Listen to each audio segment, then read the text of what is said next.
Hello everyone! Welcome to the first ever game festival by DevGAMM. We received 242 games from 43 different countries. This is incredible! The next 3 days will become an exciting adventure with the developers and their projects. Here's what you'll see. Streaming showcase. A dozen of amazing online streamers will play festival games on their channels. See the full schedule on our website and do not miss anything. Watch live interviews on YouTube. Over 40 dev teams will present their projects, show gameplay and chat with the hosts. Plus, you'll get to see an exclusive content from the publishers. All that will be available on our YouTube channel. Game Fest ends on Friday with exciting DevGAMM award ceremony. This is the celebration of the best games and teams behind them. Get ready for the celebrities, $20,000 prize fund, and news on the upcoming DevGAMM events. Tune in on our YouTube channel this Friday, 6 p.m. Central European Time. Go.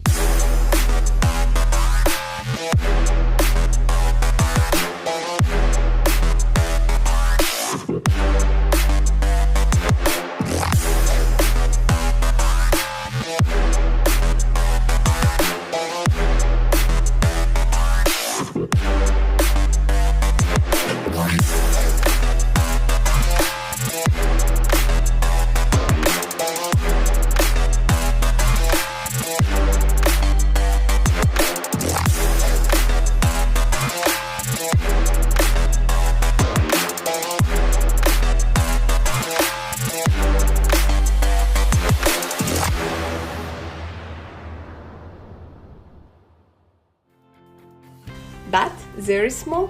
Make sure to visit GameFest page on Steam. Grab a free demo, find the best deals, or simply add games to your wishlist. And if you get lost, just simply jump on DevGAMM website and find what's happening right now. Okay, looks like you're ready for the GameFest adventure. And do not forget to join our Discord server to chat with the fellow travelers and the game developers. And of course, join our newsletter, follow us on social media, and enjoy the first time ever game festival by our team. Welcome to the Game Fest 2022!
Are we live?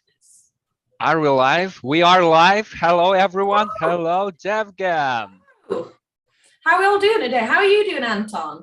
Well, I'm doing just about right, I guess. I don't know what to expect. This is the first ever DevGAMM game festival for basically for the developers and the players. So yeah, I'm really excited to see you here. Welcome, Christie, to the DevGAMM events. You know, I am so excited to be here. You know, I was looking through all the games last night and, you know, it took a long time. I'd get like one game down the list and then an hour later, I'm like, okay, we've got 15 more games to go today, right? Is it 15? Yes, we've got 15 games to cover today and 15 dev teams will be joining us here on this YouTube channel. This is amazing.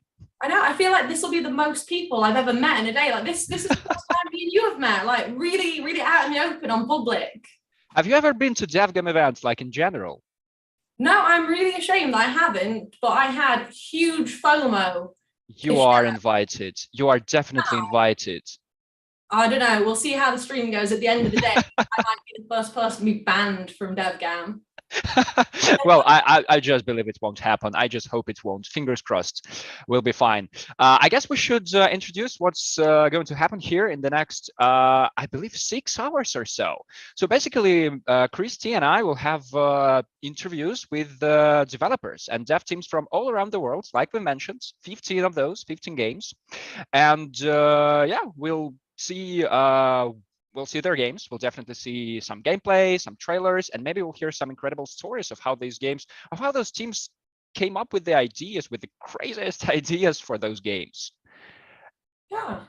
But that's not it. That's not it. We'll also have 2 special events during this live stream. Okay, 2 of them, yes. One, as I can see from the schedule here, is the panel discussion of how to pitch games to publishers and venture funds.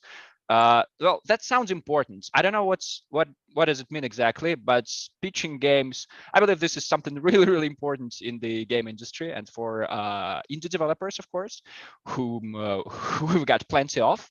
And the second event is also like a fireside chat of a success story of a collaboration between the 2 teams, between the publishers and the developers. And today we've got those awesome guys and Panik Arcade. And I guess everyone should be excited about that, because I am. I definitely am. Are you, Christie? I am. I'm so excited. I was trying to think, you know, I should tell everyone what I'm most excited about. And I was just sat looking at the schedule and I was like, actually, there's so much good stuff. But I know, I'm really, really excited. You know, there's loads of amazing, like, you know, this morning alone, we're going to be speaking to the developers behind Ukrainian war stories, Chandria and Beetlejuice. Battlejuice Alchemist, which is an amazing, I don't know what Battlejuice is, but I really want to find out. Sounds cool. Sounds really, really cool. Like Battlejuice. Yeah. I don't know what that means either. Yeah, I can see the title. Yeah, and like in general, because I work for DevGAMM, I kind of know something about these events, and this is happening the first time. And this is truly events specifically for the developers. We've got these live interviews over the next 3 days, today, tomorrow, and on Friday. Also, we have streaming showcase, which happens simultaneously as we talk here.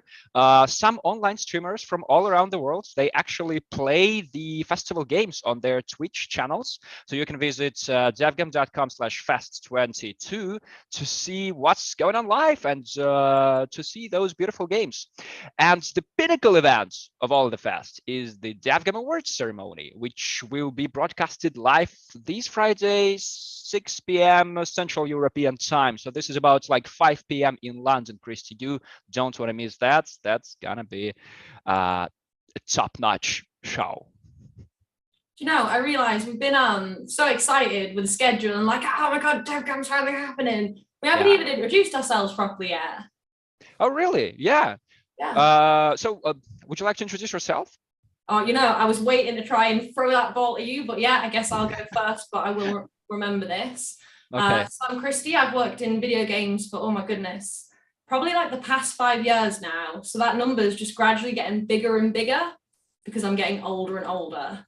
So I'm a market manager at tinyBuild. You know, I get to work on loads of great games like Potioncraft, Hello Neighbor, Asterigos, Curse of the Stars. And yeah, that's kind of me in a nutshell, really. I'm not the most interesting person, but it's all right. It's a story. What about you, those though? games. Never heard of these games. Like, I don't know, some small titles, right? Something like Hyper Cash or something, right? Yeah, Hello Neighbor. Yeah. Nothing about that. Well, a few things about me is that I've been working for DevGAMM for about well, almost 3 years, I guess. Now I joined right at the best time, I guess. It was when the COVID started. It was April 2020, and when we completely went online, like everybody else. So I haven't seen a true DevGAMM event for like a proper year and a half or so. oh, wow. And then it finally happened, and I met my teammates, and here we are back online. But you know, after these 2 years, I guess it's just fine. It's just fine to connect with you wherever you are, and with 15 developers teams. So yeah, basically online rules. And just to add one more thing about myself, so that the audience and you, Christie, understand how this will go today, is that how to put it? Let me put it this way: I don't play that many games. All right, so I know some stuff about game industry, right? But I'm sure that my teammates, my colleagues, they definitely do play those games, whatever they are, console or PC titles, well, more often than I do. So I'm just be amazed at everything we'll see today, because I know nothing about about how to create these games, how to come up with these ideas and to implement them. Just, I don't know, hands up to the guys. I'm just amazed by them. You know, I've worked in games for 5 years, and if somebody was like, oh, you know, could you make a game? I'd probably sit there, cry a little bit and go, no, I don't know how it happens. You know, there's just so much that goes into it. But, you know, I think we're going to be a great team, because you mentioned you've got a background in interviewing people. Sort of, yeah. Which is that's really cool, because I don't have that. I know about games, but I talk nonsense. So, you know, we kind of, you know, we level each other out today. Oh God, we're like a power couple. We're Hey. like, oh my God, we're implementing each other, Christie. I like this already. This is going so well. Yeah, but you know what implements us and our live stream is the sponsor of this live stream, because nothing would have been possible without those guys, without the company called Archibaldi Studios. So what I know about those guys is that they are the best at making sounds for the game. So basically they make your game sounds really, really cool, whether it's about some sound design or soundtracks, or I don't know, any music that you need for your background in your game title. You need Archibaldi Studio. So you just go to their website and check them out, because they are really, really, really cool. And we're really thankful to them for supporting this event and for sponsoring this Game Fest and our live stream. Amazing. So not only do they make amazing sound for games, which you absolutely need, they pick amazing organizations to sponsor. Even better. Yes. And again, it's like, oh wow, like the gods created our live stream, because everything is so perfect right now. I don't know. One more thing before we invite our first developers, I guess, is that we should say hello to the chats, because I can see that they are already like writing something to us. I don't know what exactly.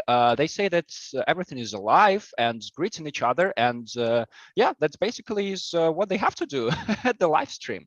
So welcome, chats. You can find the Steam keys for the games that we will be interviewing today. Not all of them, but we will mention which ones. So grab those keys and ask your questions, because sometimes we're running out of those, and we really need your help. So yeah, basically drop your questions. So are we ready for the first team? Are you ready, Christie? I'm ready. Okay, and we also have like a voice in our heads, and it also says that we are ready completely. So I guess we should invite the first team, and yeah, let's do this, Christie. Would you do the honors of introducing this game? Little old me? Well, yeah. I would absolutely love to introduce this game. Go. So, you know, to be fully transparent and embarrass myself, I actually teared up a little bit when I watched a gameplay video on YouTube. Right. So it's an amazing, you know, narrative-driven game, you know, and it's based on real life stories. So things that have actually happened, and it's told in an interactive text way where you can, you know, explore different avenues and options. But, you know, I'm going to let the developer, you know, talk about what the game's about, the passion behind that. But honestly, this next game, Ukrainian War Stories, is absolutely beautiful. I was blown away. Okay, yeah, and we welcome the developer of this game, Alexander. Alexander, are you here with us? Hello, Yeah, welcome. hello. Yeah, Welcome nice to to see Game you. Fest. Yeah, Nice to see thanks. you too. How's it going? How's the Game Fest? You're the first one. Yeah. Introduced here at the live stream. So far, so good. Okay, so yeah, as Christie mentioned, the topic of the game is really, really it's very sensitive. And could you tell us, please, about the story? And well, we kind of understand how you came up with the idea of making this game, but can you tell us this? Yeah, well, of course, the game is inspired by the this year's war in Ukraine, and basically our team was affected since we are located in Kiev and we are still working from Kiev. So we wanted to, make a game and, show people across the world what's really happening here. So it's focused on civilian people being being on the occupied territories. And so this is a set of three short visual novels, basically. One about Hostomel, one about Bucha, and one about Mariupol. But they cover only the first months of the war. So it's like literally the war starts and these are just the first few weeks and everyone are like confused, and then their town because is occupied and they have to somehow survive and try to get out alive. And try to take care of their family and people they know or people they love. So it's like very personal stories. So of course we were very careful with making them accurate. So we studied a lot of sources, a lot of eyewitness accounts. One of my colleagues was actually in occupation in the town of Bucha, so we also discussed it with him and got his story and everything. So fortunately, his family got out alive and safe, but not all were so lucky. And like there were like enemy troops living in their house and everything. So, but they were hiding in a garage that's separate from the house. So we have a special section called sources where we provide proofs for all the events that are described, but each story is a combination of several stories, so it's not like the exact account of what happened to one person, but it's like a collection of several stories in one, because players have different options, so it would be difficult, to make an interactive story based on one account. So we collected all the data and did the narrative, which was like really close to what really happened. And for each event that we describe, we have a link to some reputable media source that proves that similar events have happened. So we are not making it up. And of course, like all character names are made up because we don't want, to go like on people's privacy. And plus, this is a combination of several people usually. So, but yeah, it's very closely based on the real events. And we used basically as a references for the art, we used some footage from the actual towns after they were liberated, but of course we used some it's like so we did art based on that, so it's something between like oil picture and photo, something in the middle. Yeah, because the art style, as we can see on screen right now, is very peculiar.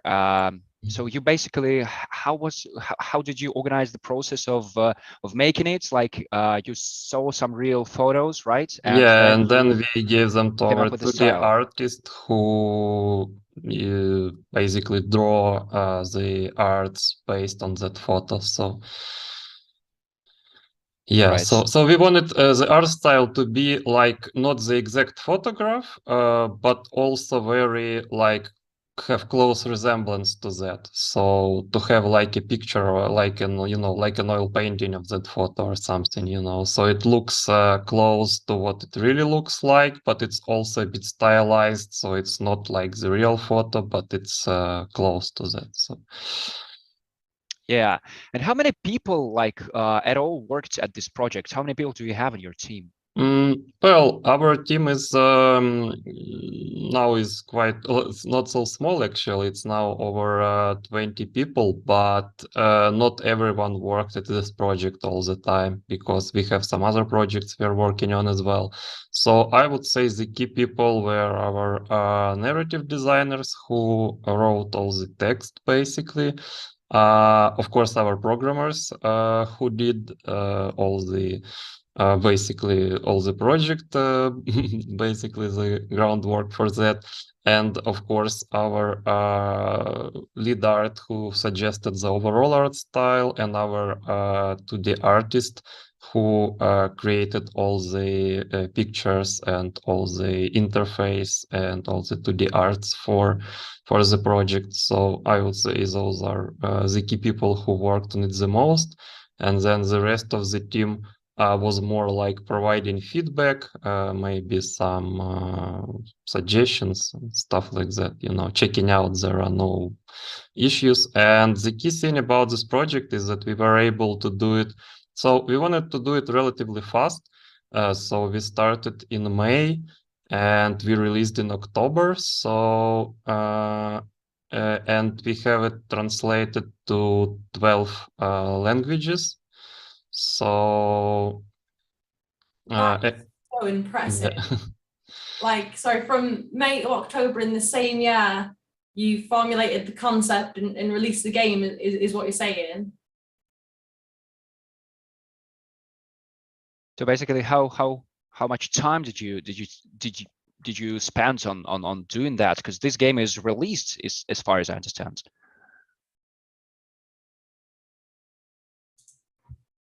Oh, I believe we've lost Alexander.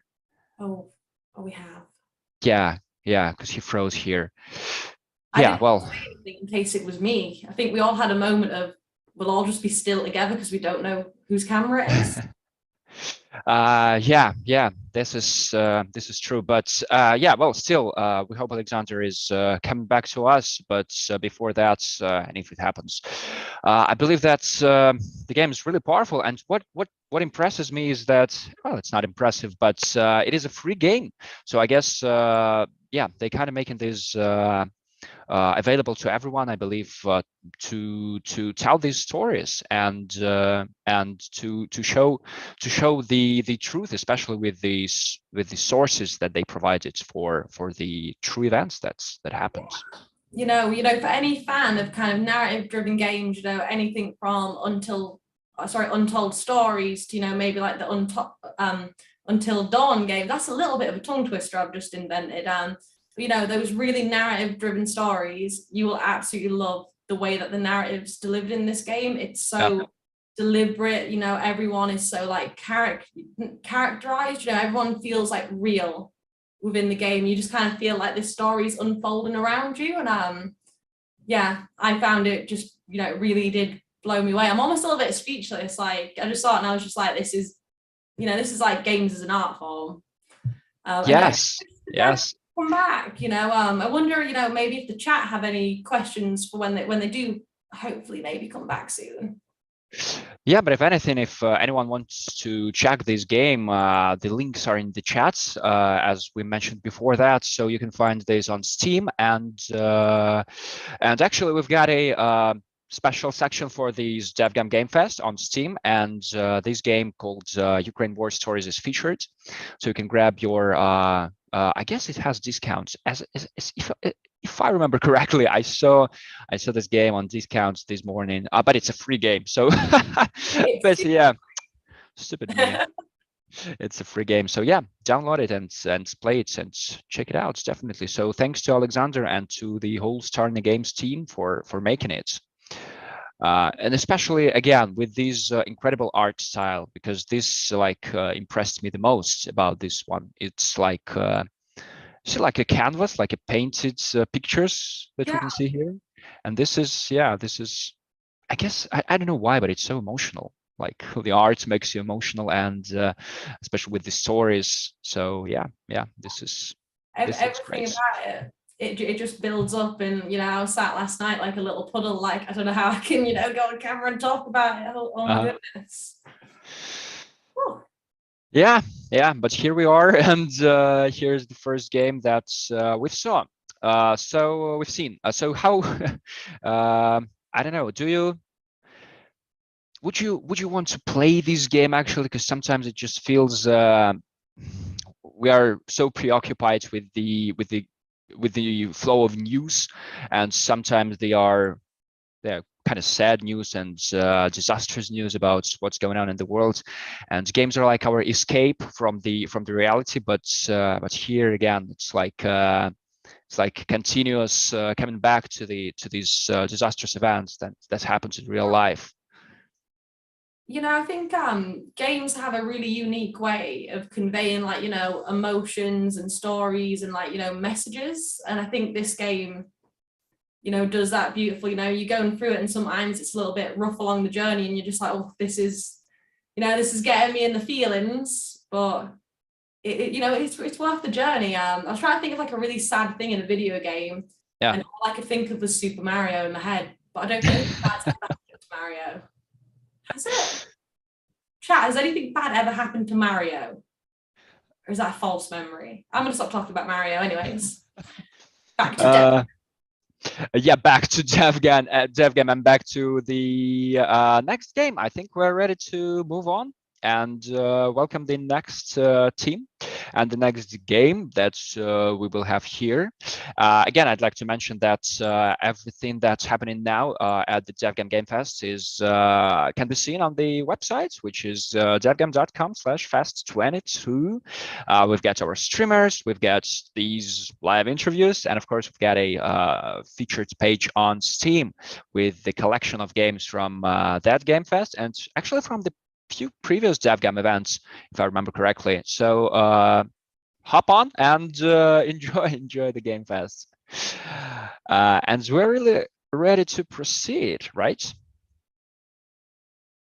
Christie, are you ready to move on to the next game? Oh, I'm sorry. I thought we were talking to the little voice in the call that lets us know.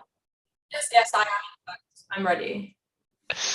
Okay, so we can go on, and we are ready to see the next game, which is called Candria, right? And the developer Shirakuma Games. And we've got Nicholas with us. Nicholas, welcome to the live interviews. Welcome to GameFest. Hello, thanks for having me. How's it going, Nicholas?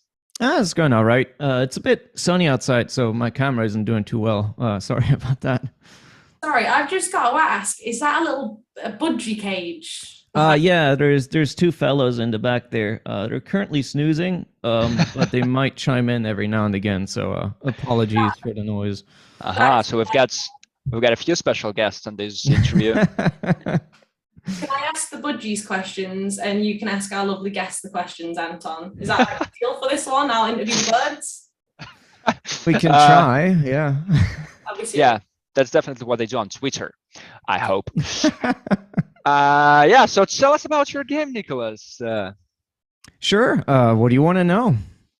Yeah, tell us the story of your game, and what's it about, basically? Okay, sure. Candria is an open-world action RPG. It's set in the far future, where you play as an android that gets sort of rebooted or reactivated after a calamity has destroyed everything on the surface. And so you wake up and you don't really know what's going on, but the people that found you immediately pull you into their struggles, which is that they're trying to rebuild on the surface. And to do that, they need a lot of water because everything's been turned into sort of a desert. And they're pumping that up from underground.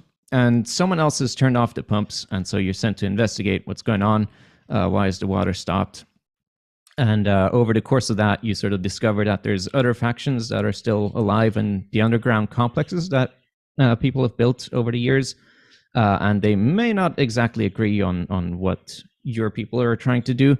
And then that sort of devolves into a further conflict where you discover another faction that's trying to do like a violent takeover. And so it devolves into sort of a mediation and an attempt to find a peaceful solution to this conflict. Wow, I'm hooked. I really, wow, I know. I want to know what the story is about, how it unfolds, and what are the secrets? Basically, so how long have you been working on it, and is this a released one, or is it still a work in progress? So the game is currently still in development. It's going to release in January. We had the release date announcement a couple of weeks ago, or actually last week. So it's going to come out on January 11th. We're almost done. Just need to polish a bit more, fix a few things more. The production for the game started in January of 21. So it's been about 2 years of full-time production development. The pre-production was quite a bit longer than that, mostly because I started working on the game while I was still in university and was doing it sort of part-time in my free time, just working on it. Right, I guess that's how everyone starts.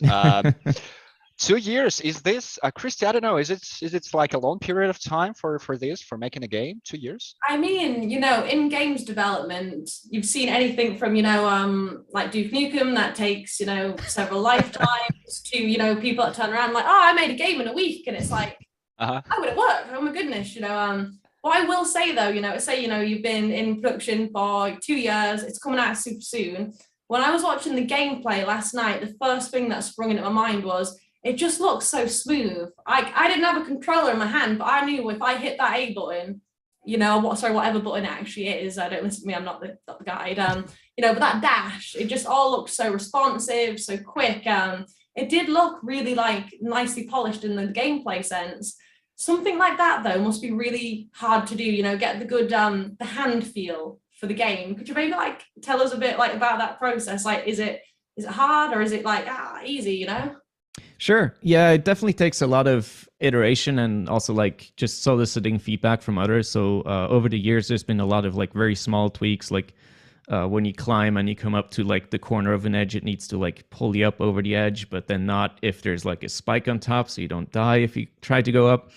But we definitely started out with going for a good moveset first thing. So the game actually started out, I was done playing Celeste, and I was really inspired by that, and I thought okay, I'll just try and replicate a similar moveset in my own game, and that's sort of what started out as what it ultimately became. But there's been a lot of revisions to the moveset over time, and extensions and very small tweaks, so it does take quite a bit of doing to make it smooth and nice to play. If you played say for example the first prototype of the game now, and then played the latest build, how different would that be? Or would you say the foundation stays quite similar?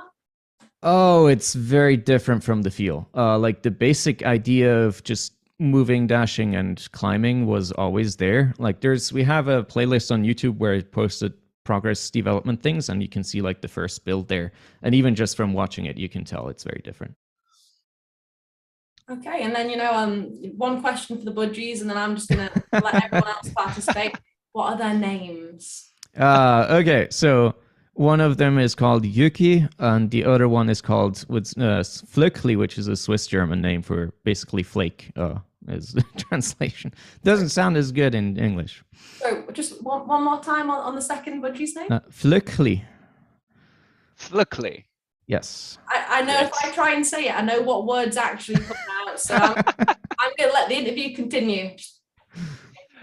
Great. And I wanted to know about the name of the actually main character in this game, because I see this lady, and what's her story basically?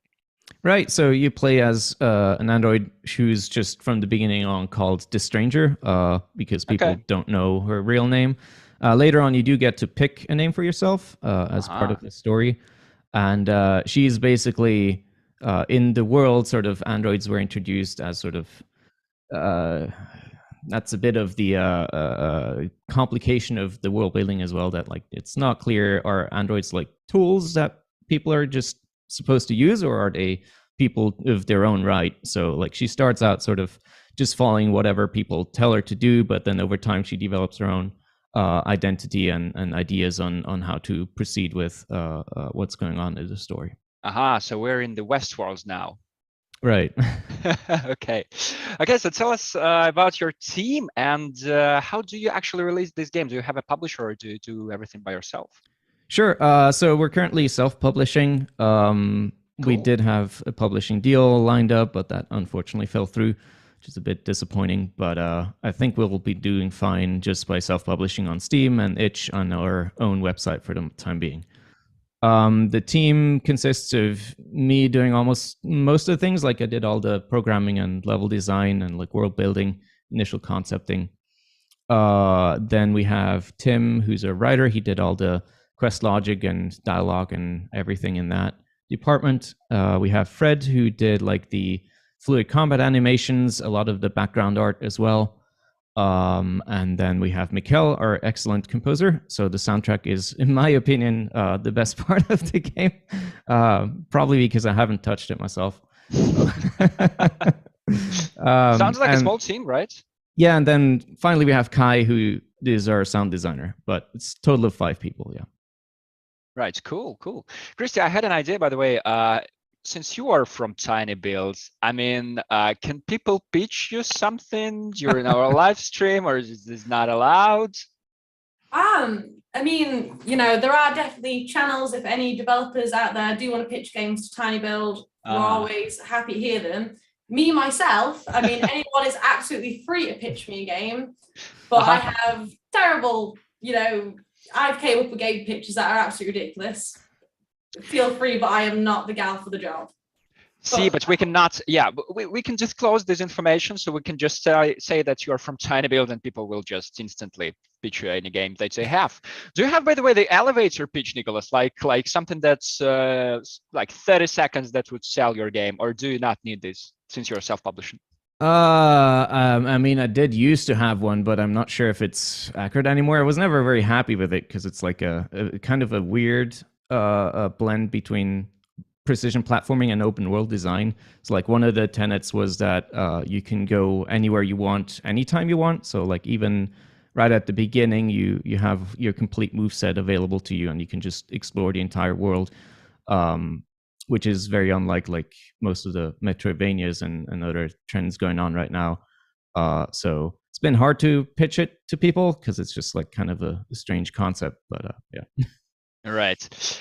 And getting back to our team, Nathan here in the chat asks, how did you find your actual team for the game? Your lovely, as far as I counted, 5 people. 4 others, yeah. 4. So there was multiple phases. First thing was that I found Tim and Fred. So I knew I wanted someone that is better than me at doing animations.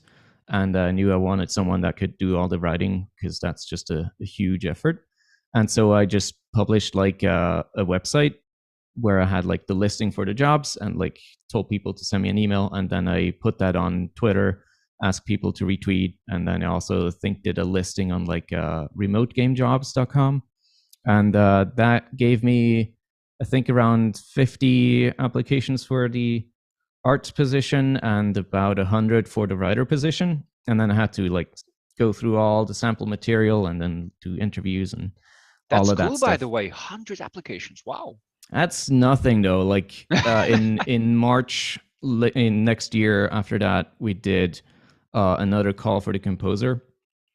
And within 3 days, I got about 300 applications. So yeah. How do you even tackle that? I don't know. Composers are nuts. Yeah, they're very, very much looking for work all the time. Yeah, I couldn't check through all of those anymore. Like it would have taken too much time. But I did still like look through 100 people's sample materials and then interview like 10 of them, and it takes time. Yeah. Would you have any advice, you know, say, you know, the next time you're on the hunt for a new member of the team, how somebody could really make their CV be appealing to a game studio? Like, you know, if they deliver technologies, perhaps. I mean, I have no idea how like studios that are bigger and more established do it. Like, this is just like the way I did it. But what always stuck out to me was like, if I saw the email and had a feeling that it was just copy pasted, it was immediately a bad impression. Like, I understand you want to apply to a lot of people. It's very hard out there. But also like just take the time to look at the thing and include some thoughts of your own about the game, like how you respond to the project and what your ideas for it are, so I can see that you're actually interested and you're not just like, I guess, looking for the money, so to speak. No, that's great advice. I'm sure, hopefully that's going to help a lot of people. Yeah. And yeah, in terms of money, actually, I saw from your trailer that you had or you have currently a Kickstarter campaign. Am I right? The Kickstarter was back in June. So we did that. How did it go? It went well. So we got about 180% funded. Okay. And we reached a couple of stretch goals that are going to be released as post-launch DLC steps. So in January, it's going to be the first release. And then a couple months later, it's going to be a new update with a level editor. So people can make their own levels and share them with each other. And then a couple months after that, depending on how fast development goes, it's going to be a modding kit as well. So people can like add new NPCs, change physics, and add new platforming elements and other things like that. Right. So your main goal now is you're basically not looking for any funding or any publishing. So you are like promoting your game, looking for your own audience. Yep, that's it. Okay, so where can people go to wishlist your game? Are you on Steam? Yeah, so Kandria.com/Steam will get you to the Steam link. We also have a Discord, Kandria.com/Discord. And I think we also have like a TikTok that's running now, posting a couple things every now and again. And otherwise, I'm still on Twitter, though who knows what's happening there. Yeah, no one knows. Well, I guess one person does, but yeah, sometimes those thoughts go beyond the way. Christie, maybe you have any suggestions for doing that, actually, for promoting the game, which is about to be released 2 months before the release. Wow. You mean anything from a marketing standpoint? Yeah, of course. Let me just get this campaign plan out. I mean, for me, I think the biggest thing with indie games is being sincere and genuine with your audience.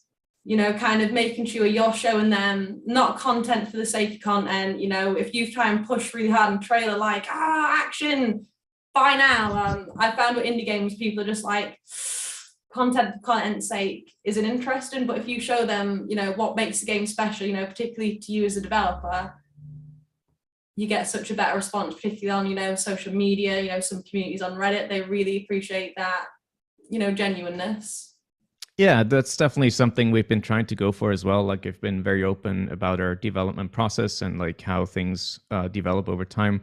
So one of the things we're doing is like every month we have public summaries of like the development update, which are published on Steam and my blog and Kickstarter and all of those platforms. So if you want to keep up with what's happening, you can definitely do that. And I'm always happy to answer questions if people have like more in-depth things about like code or programming or anything. Absolutely amazing. I really wish I could turn around and ask like a really elegant programming question, but I don't even know how somebody would get started with that. Like, I see a game and I'm like, I don't even know how you'd make the menu click. Like, it's crazy what you can create. I'm sure you could learn it. And how did you learn it, by the way? Did you have a special degree on programming? I mean, I've been making games since I was like 6-7 years old or so. Like, I started out making stuff in like what? Come on, that's not true. 6 years? Yeah, it was like I mean, I say games, but like, if you would play them, it was like, I don't know what you would say, I just started out like hammering stuff out in like Game Maker back in the day. So I was just mishmashing stuff together, trying to figure things out. So yeah, I don't know. I was just doing stuff and learning along the way. I did study computer science, but it was mostly like because I didn't know what else to do. And like I aborted my master's studies to like work on this full time now. So, wow, that's just incredible. Great story. Thank you, Nicholas. Thank you. And really good luck with good luck with that. I mean, you definitely deserve this game to be a really successful one, because you've been doing this for such a long time. Yeah. So yeah, fingers crossed. And I hope thank you very much. You'll succeed with your game. Congrats. Okay. Yeah, this was Kandria. Google it or find it whatever Nicholas was telling you to find it. Christie, would you play this game actually? Yeah, I would definitely check it out. For me, my taste in games is really random. If it's got like a little innate feature that I will enjoy, I'll play the entire game just for that. And when I saw Candria and it was like, oh, and there's also fishing, and I was like, well, that sounds really chilled out, and I can also jump about. Yeah, 2 months time, Candria launches. I'd absolutely check it out. Looks like a cracking title. So good luck, Nicholas, and see you at the Game Fest. Yeah, thank you very much for having me. Have a good one. Bye-bye. Bye. And by the way, Christie, you've mentioned, you've asked the chat about some occurrences that happened to Mario, and we've got actually one reply to this question. So Nathan here says that Chris Pratt voicing Mario wasn't the best thing that happened to him. And maybe that's true, but we'll see. Because I guess this is about to happen. I think I saw the trailer of this, what is this, like a feature film? The movie, yeah. Did you see it? I actually haven't heard him do the voice yet. Well, you should. That's like a, yeah, that's the best thing that's happened since the Pokemon was voiced by Ryan Reynolds, I guess. I just love that, that's now the saddest thing in video game history, that Chris Pratt voiced Mario. Like, sorry, Last of Us, move over. It's... Oh God, I thought there was a spider on the ceiling, but there's not. Oh my God. I'm so sorry. I should have better neither out of the room, but we're okay. Maybe I should check too. I don't know. I think you should. Like, I'm really scared one's just going to speak up. Right. Well, okay. That's so far so good. I must say. 2 games we've seen, and another one is coming up, and this one is called The Heroes Around Me, and this is what we'll have next. Before that, what we're gonna say, Christie, I guess we should mention our sponsor, our good old sponsor, one more time, because of this company called Archibald Studio, everything is happening right now. Thanks to them. And if you need a sound design for your game, you should check them out, and you should ask them for their services, because they're top-notch studio which provides you with great sound effects. So check them out. Feels like a no-brainer. Just get it done. Yeah. Oh yeah. If we came up with an idea for a game, and we should need really if we really needed a sound for this, we should definitely go for Archibaldi. Meanwhile, we don't have any ideas for the games, right? I don't have any good ideas for games. I have a billion silly ones that I'm not allowed to talk about. Well, maybe actually some top-notch games like AAA titles, they are born from these silly ideas sometimes. Maybe that's true. Maybe there are no such thing as a silly idea. Maybe every idea is golden. Who knows? We'll see. When I launch my first title and it sells 1 whole copy, I'll be like, Anton told me it'd go better than this. Because I will buy it. I'm your first buyer. Even I won't. Of course. I'll be like, that's a rip-off. Well, okay, I will add this to wish list. Maybe grab a free demo if it's free, of course. But yeah, we'll see about spending some money on this one. But yeah, I'm backing you up all the time. I am so excited for this next game. I really can't keep the excitement in. Can I talk about it a little bit? Yes, sure. Because you've mentioned this game actually before we started, right? Yeah, I can't even sit still. Like, now we're on this bit. I'm wiggling about the chair. Right. So I watched the trailer for The Heroes Around Me. So I was like, that's a cool name. I was like, that's a strong name. I think there's a bit of story there. I'm hooked. It's interesting. The trailer, the artwork, really beautiful. The sound is really good. There's a Sheena Ibu, a pixelated Sheena Ibu in the trailer, and it's day one. It's day one. We should wish list it now. Like, we should all start wish listing it right now. Okay, so this is you're saying this is your kind of games, right? So it basically needs this one component, and then you're in. Yeah, if it's got a Sheena Ibu, I'm the biggest fan. But aside from that, the artwork was really, really beautiful. A lot of people, do pixelated styles that stand out. There was just something about the detail and the colors and the depth. I was like, man, I feel like I'm there. All right, really. Wow, that sounds cool. And as far as I remember, this game is actually nominated for the DevGAMM Awards competition, and yeah, it is featured in several categories. So yeah, you might also root for this game, because on Friday we'll have this exciting show with the revelation of who's gonna win, and maybe the heroes around me are some winners, right? Yeah, I don't know who's going to pick the winners for the DevGAMM Awards. Yeah. I would not want that job, man. It'd be every place is first place. I don't know. 50 plus, more than 50 game industry professionals took part this time, and they had these 3 rounds, and wow, I guess, yeah, their job is really, really hard. And this time I guess we had some really, really tight deadlines, and these 3 rounds, it was kind of complicated for them to evaluate all the games, but somehow they did it. They did the job, because they're so cool. When can people watch the DevGAMM Awards again? November 25th, it's this Friday, this Black Friday, as they call it, 6 p.m. Central European time, or for you, Christie, 5 p.m. in London. 5 p.m. in London. 5 p.m., yes. You can watch it everywhere on this very channel, on this YouTube channel. Amazing. You'd be wild not to. You'd be wild not to. And we've also got... Yes. Oh, I reacted to the voice in the head again. Sorry. No one noticed. No one noticed. Yeah, no one saw. Yeah. By the end of this stream, you will be like completely professional. You'll see the voice. You'll hear the voice, and you will speak simultaneously, because you will be like total pro of the live interviews. Startled goose every time. Right, and I guess we're ready for the for our next developer, and this is the heroes around me. So please welcome Li Hao. Are you with us? Hello. We can see the artwork already. We can, but no Lee. Hi. Sorry. I forget to turn on the mic.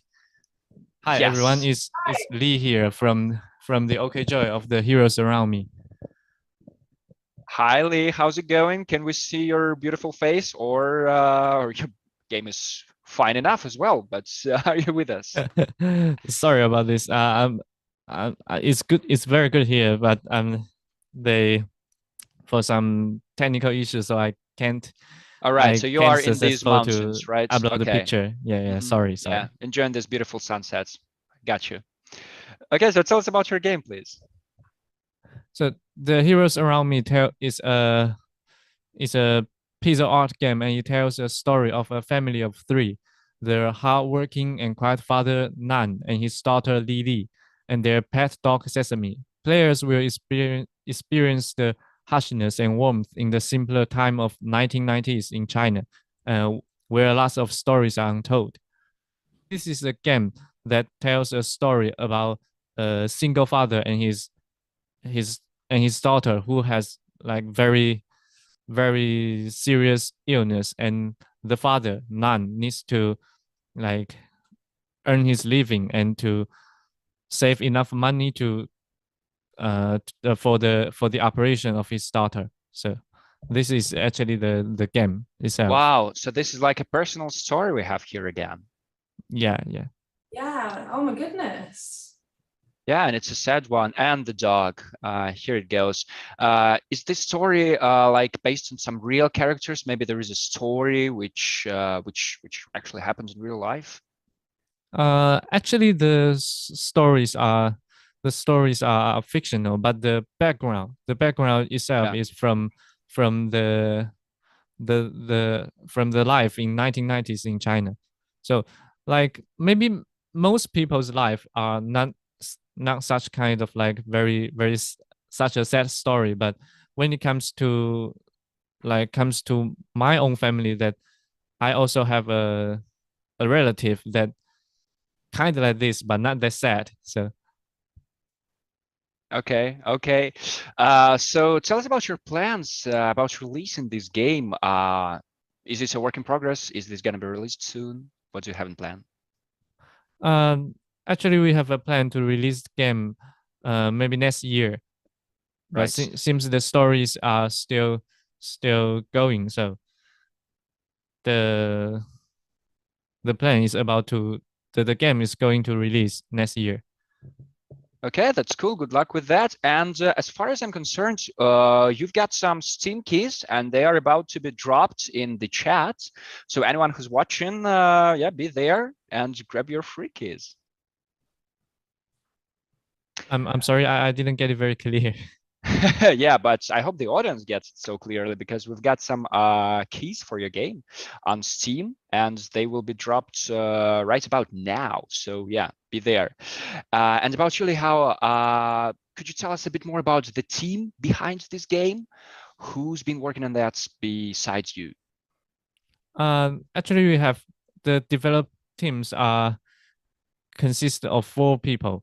One is our developer and a programmer, and 2 artists, and they give very strong. They 4 people make this game, and they give great efforts to do this. And yes, and the story and the background of the game is actually from the life and the experience of these 4 people, because they are born in the 1990s, and so generally this is also the memory of their own life. It's so exciting to see a game, set in that time period in China. At the moment, like, there's a lot of like 80s, 90s nostalgia all going around, all like the neon and stuff. But just kind of, looking at the artwork and hearing about where the story's based, I'm actually really excited to kind of, experience someone's interpretation of that time period. I think that's really cool. And it's so pretty. Absolutely. It looks stunning. That's so true. Yes. Thank you. Yeah, maybe tell us about more technicalities of this game. Which engine do you use, or which platform would you like to publish your game on? So very sorry about this, because actually I'm the publisher of this game, and so actually I don't know too much about which engine and what kind of text they use in the game, but I tried. But you know about platforms. Platforms, they are this game is planned to be published on Steam and Switch, but actually we don't have a very specific decision that which platform, how many platforms that it will finally go. But what we can sure is that it will must be on Steam. So am I right in thinking your role is actually in marketing, Lee? You do like marketing. Yeah. That's really cool. Finally, I feel like I've got a fellow marketing person. It's not here's your colleague. I don't know about engines either. What's been your favorite part about doing the campaign for for the game? What's been your favorite part so far? I'm sorry, I didn't get it very clear. Sorry, I'm getting too excited. I'm bringing the Bible down. What's been your favorite part about working on the game so far, from like a marketing standpoint? Yeah, actually my favorite part of the campaign of this game is to plan to, how to make people, to remind people of the very beautiful days of 1990s, to make people think about the good old days, so they can, so to, oh, sorry. I just it's like, kind of to, share that beautiful experience with your audience, and, really kind of invoke that time period for them. Yes. I think you've nailed it. Yes, and actually, in the passing day case, so the life changed a lot. So many buildings and many things of the of our people's hometowns are changing very rapidly. So this game can also give them a place to travel again the passing days.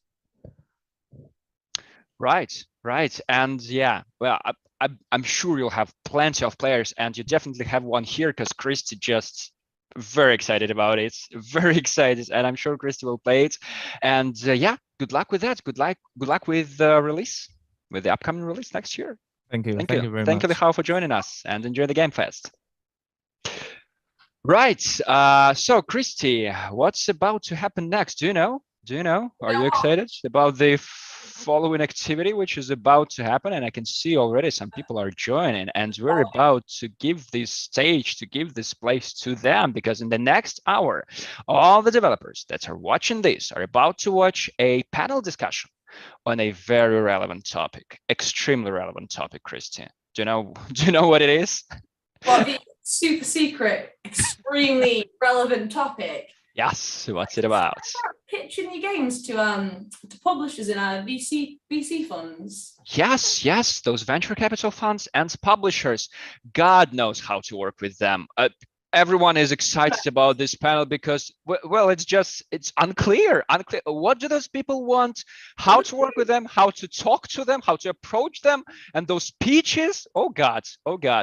We've got some true professionals that are about to introduce you the world of working with publishers and venture capital funds. We've got a panel discussion featuring Olga Voronina from Ravenedge, Ilya Yermeyev from the Games Fund, and Joshua Gertie from Secret Mode, but they will be introduced by beautiful Katerina Burbella, Remote Control Productions. She will host this panel discussion, and we will be back. Me and Christie will be back in an hour or so when you are completely aware of how to work with publishers and VC funds. So stick around. Yeah. And you, our beautiful audience, are about to see some beautiful commercials, maybe from Archibald Studios, our most beautiful sponsors. Everyone's so beautiful today. I'm just excited.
Hello, everyone. Welcome to our panel discussion, How to Pitch Games to Publishers and VCs. My name is Katerina Burbella. I'm a BD manager at Remote Control Productions. We're working with the indie game developers, operating as their business partner and helping them to do their business, to find publishers for their games and anything else that they want to do. Today I have with me beautiful people, Olga, Josh, Ilya. I will let them introduce themselves and then we can start. So Olga, maybe you can start the introduction of yourself. Sure. Hello, thank you so much for having me. My name is Olga Voronina. I'm head of business development at Rebanage. We are an international PC console indie games publisher based in Georgia. We provide full marketing support, financial support. We help with porting, localization, QA, and many other services. Yeah, and I'm very excited to be here today. Hi, my name is Iliam. I'm a co-founder and the managing partner of the Games Fund, which is a United States-based venture fund. We invest in early-stage gaming companies. And currently, I'm traveling to South Africa. So, hi from Cape Town. Hello, I'm Joshua Garrity. I'm the head game scout at Secret Mode. Secret Mode are a publisher which is part of the Sumo Group. We serve two functions. We act as a path to market for internally developed IP within Sumo Group, but we also work with external third-party developers as well. And we can fill all sorts of gaps such as QA, localization, marketing, etc., etc. Thank you very much, everyone, for introducing yourselves. I know you've already quite some time. Very happy to be moderating this panel today. Ilya from Upside Down. I hope it will not bother our discussion. So let's start with more info about your companies where you're working at. Can you please tell more about what kind of games are you publishing, what kind of partnerships you are, building? That will, I guess, help a lot also developers that are watching us and listening to understand, what is exactly sense of your business. So who would like to start? Okay, I can start. So the Games Fund, I mentioned, is a $50 million venture fund, and we invest in early stage gaming companies. Initially, we mostly focused on mobile game developers, something like 90% focus on mobile game developers, 10% on PC and console game developers, and 10% on technological companies developing some tools for video games developers. But right now, we kind of shifting our focus mostly to PC, console, and multi-platform gaming companies because we see a lot of opportunities in these markets. So our check size is from $500,000 up to $3 million. Usually we lead the deal. Usually we are the first investor in the round, but we also super friendly to other investors and happy to join co-investment opportunities. Speaking about genres and platforms, we also focus on core games, both on casual and hardcore ends of spectrum. So we have merged two games. We have sure games, real-time strategies, forex strategies, sandbox action, MMOs, and games like that. And we don't invest in Web3, hyper-casual, adult games, kids games, and VR, AR, but anything you could consider as a core game, it's our primary focus. Very cool. Thank you very much, Ilya. Maybe then Josh can add about Secret Mode. Yeah, so primarily Secret Mode are looking at premium console PC titles. We've only been around for a short while, just over a year and a half. And I feel like we're still kind of, we're evolving, right? We're changing up our strategy month by month, but we have a few guiding lights that help focus in on a few spaces we want to be in. So what we call it is like the 4 pillars of our business.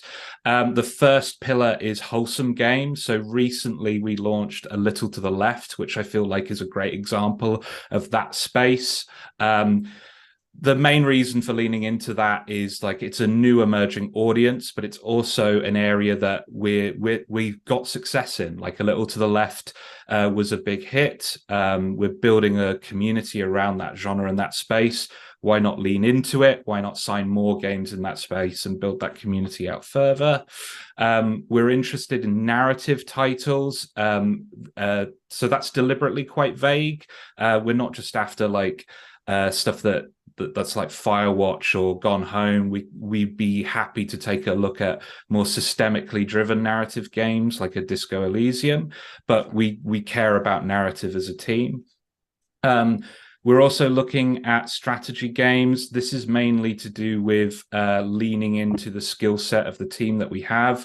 A lot of the skeleton of Secret Mode was built by ex-Sega people. And obviously that comes with experience of teams like Relic. Lean into that knowledge, lean into that skill set. And we're also looking at small-scale multiplayer games, so community builders. I view multiplayer games as one of those things where, yes, they generate a lot of revenue when they do well, but it's kind of like a high tides float all boats situation. The communities that you create for multiplayer games also help the sales of the single-player games in your catalog as well. So, yeah, that's us. Great. Yeah, I really admire and respect when publishers are all about the community, because in the end, this is like where we're like getting in, right? Interacting. Olga, now please tell us more about Revenage. Sure. So Revenage publish premium and PC console games. No mobile. Our priority is games with a short production cycle, not longer than 1.5 years. We don't have any, specific requirements for the genre. Of course, there are genres that are more attractive to us and less attractive from a commercial point of view. But the idea is to find something unique, a new combination of mechanics, visual style, and with a good portion of narrative on top of that. And when we just, decided to start this business, we agreed that we will publish the only games that we would love to buy and play ourselves. And it was an important thing for us. That's like every team member sees the potential in the product. We built even like our processes based on this idea and around this idea. We have a dedicated team of 5 people that test the game first. And if they show the green lights to the rest of the team, all 45 people from our team should test the game and provide the feedback. We have very diverse team and every opinion matters. And when we playtest any product, we check the reviews from those team members who usually don't play the games of such genre, for example. And usually there are people in our team who are, the huge fans of the most famous games in these genres. So it gives us an opportunity to collect all these pros and cons and make a decision on that. So, yeah. Thank you very much for describing your companies, and also thanks for sharing the process, your vision. I think it's super important to know, especially for your future or existing partners. Of course, existing probably know that already, but for the future, definitely. And again, we respect and really admire this kind of attitude. As our today's panel is about pitching games, basically, to you, let's establish that, first of all, it's quite important to have a pitch. Did you ever have experience signing any game without pitch? Did it ever happen in your career? No, obviously. No. So, because I heard this amazing stories, I know, I've seen this game without any pitch and signed it immediately, but as I also assume, that's rather rare case. So let's go then to the perfect pitch. What are must-haves for the perfect pitch, or at least even not perfect, but just as a standard? Can I start? Yes, please, Sonia, please start. So so first and foremost, you should have a playable build, demo, vertical slice, whatever.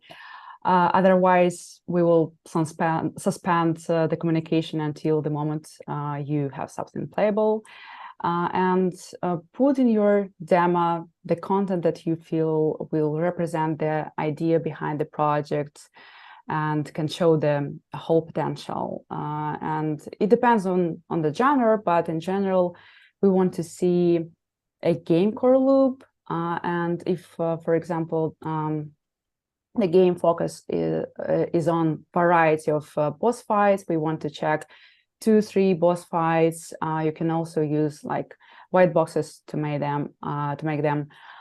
But we want to see that they are really different. Also, if we're talking about card game, for example, or any kind of game where variability is implied, it's important to show that, and to show that you have different card decks, for example, or something like that. As for the pitch itself, you should put the short description of the game, obviously some screenshots, playable video, like gameplay video, USPs, games that you reference to, budget, timeline, team intro, your ask. I'm sure that, other experts will talk more about all these, but I want to highlight some things that really matters to me, at least. So I prefer pitch decks that contains the basic info about the game, and when developers provide a separate detailed game design document with all those descriptions of all those awesome things that you're going to implement in the game. Because don't forget to check who is like the person that you're going to pitch to. In most cases, when you pitch game to the publisher at some event, for example, you are talking to business people, and they are trying to figure out how they can help you and what kind of services you are looking for, how they can make your life easier. And if you do your homework, and in the preparation for the meetings with different publishers, you customize your pitch according to those publishers' requirements that you are aware of, it's super great. We love you. You don't make us to do our extra work.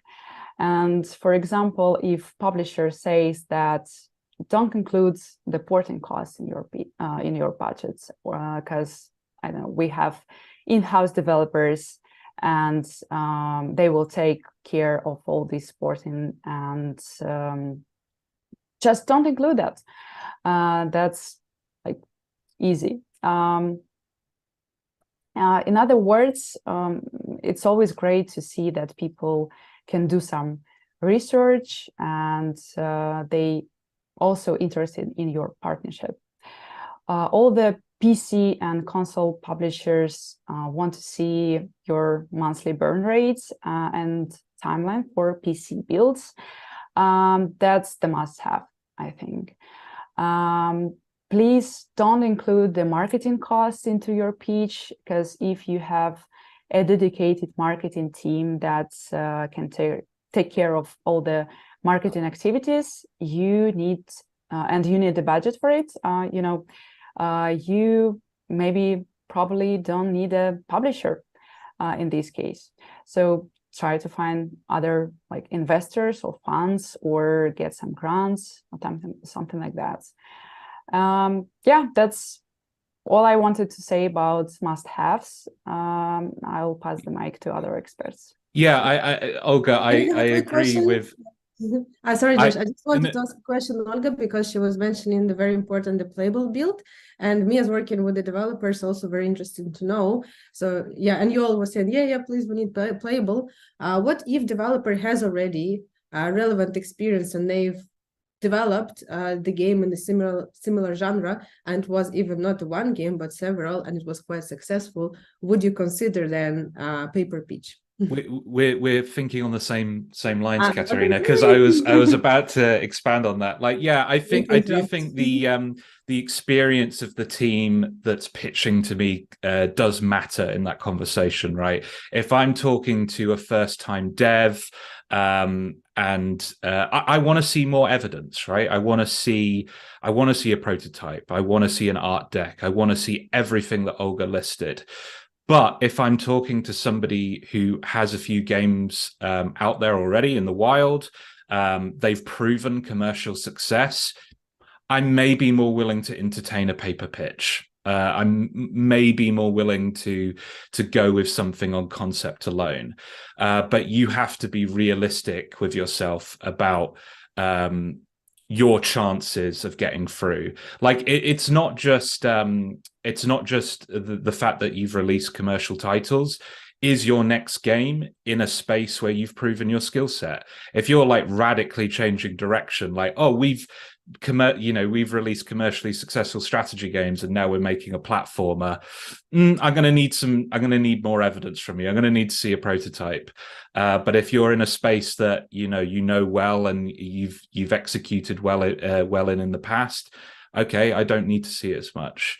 I will say, just to clarify on the prototype front, I don't think any of us here are expecting like a vertical slice, right? We're not expecting something super, super polished. I forget who coined the phrase, so apologies that I'm not giving credit where credit is due, but there's this phrase called the white box Mario test, which is basically, is your game fun even if I removed all of the art direction, all of the, bells and whistles that make a game pretty and inviting?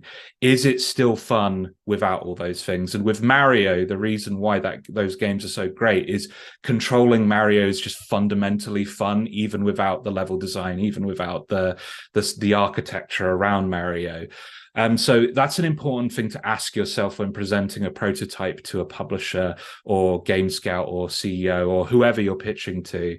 Does it feel fun even though it looks ugly? So if it does, then it's worth putting in front of people, because most of the people that you'll be talking to are used to seeing stuff at an early stage. Thank you, Josh. I totally agree with Josh. And because we are early stage investor, most of our investments are on a deck stage. So in some cases, when we invested in first-time founders without any prior business experience, we had to have something to play and test and feel that magic between the lines, just to understand, are they capable of creating fun and tactile experiences? Because it's really important. But we prefer to test way before the demo or vertical slice, mostly based on founders' vision and their market research.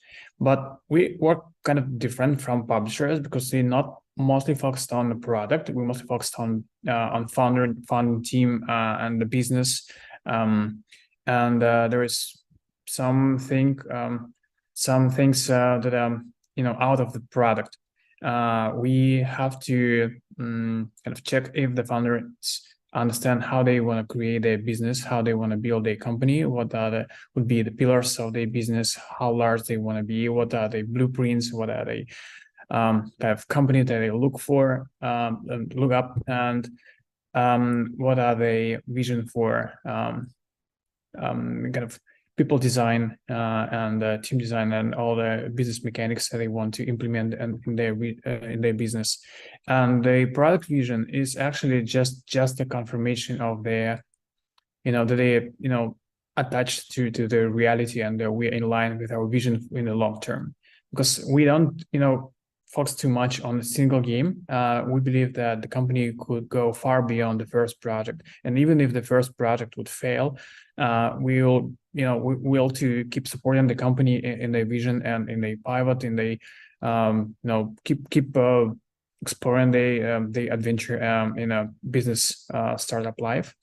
So we just have to understand that there's no, like when we're taking the project, we just have to understand that there is no fundamental misalignment in our vision, what kind of games the company should create and how to pick the right concept and the right reasoning why the market would need that kind of game.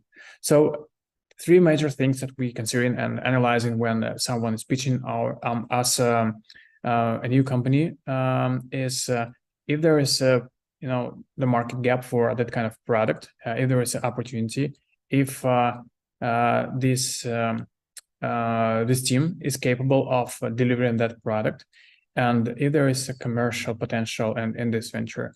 And the third thing could be kind of proven by some assumptions and calculations by the founding team if they created some and did some market research and have some kind of rational and thesis why the company should create that kind of game.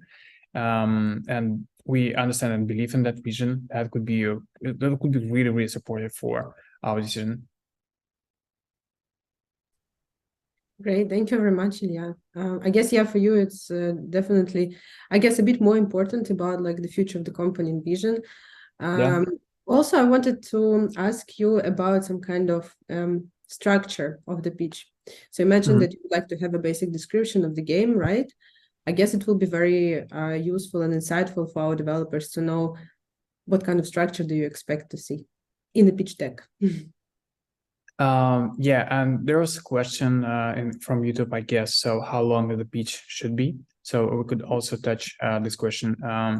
So I believe that it should be a short pitch presentation, and the main purpose of the pitch deck is just to, to grab attention of your potential partner and for kind of motivate them to go for a call with you and kind of keep exploring this opportunity further. And then there will be opportunity for you to really explain your vision and provide all the details. So don't create enormous, monstrous pitch decks in like 50 pages.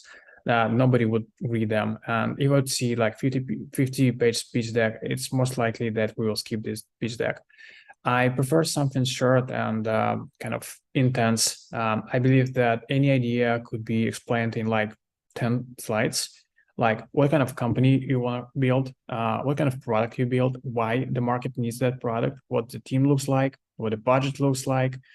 And in current market condition, it's also important to kind of present your vision, how you're about to hack the marketing, because straightforward user acquisition doesn't work anymore. So we have to have some guerrilla marketing strategy, how you're about to market and kind of distribute your game. And do you have any plan for that? I think it's not the case for publishers, because that's the kind of field of work, how they will do that. But we're not the publisher, and we actually want companies to be 100% independent and self-sufficient. So they have to have internal marketing units if they want to raise money from the games fund. And they have to have a strategy. At least they have to have a general understanding of what they would need to be able to deliver their product to the audience, because that's a real struggle nowadays. And then the crucial part of the pitch deck is an ask. So in some cases, we receive pitches and they're just describing the team, describing the product, and that's it. So they didn't ask us anything. And because you are kind of selling something, you sell the idea. So you have to offer, you have to have the general idea what you're looking for and what you're ready to give in exchange for the funding. It's always negotiable, but we want the first step from the developer, from the founders. So how much money you need, how you're about to spend it, and what you willing to give away in exchange for that capital. I did, just to expand on the points made there. I think a major pitfall that developers fall into is they feel the need to do this prolonged setup before they get into the actual pitch proper. Like they'll do the backstory of the studio or talk about the lore and the backstory behind the world that they're creating.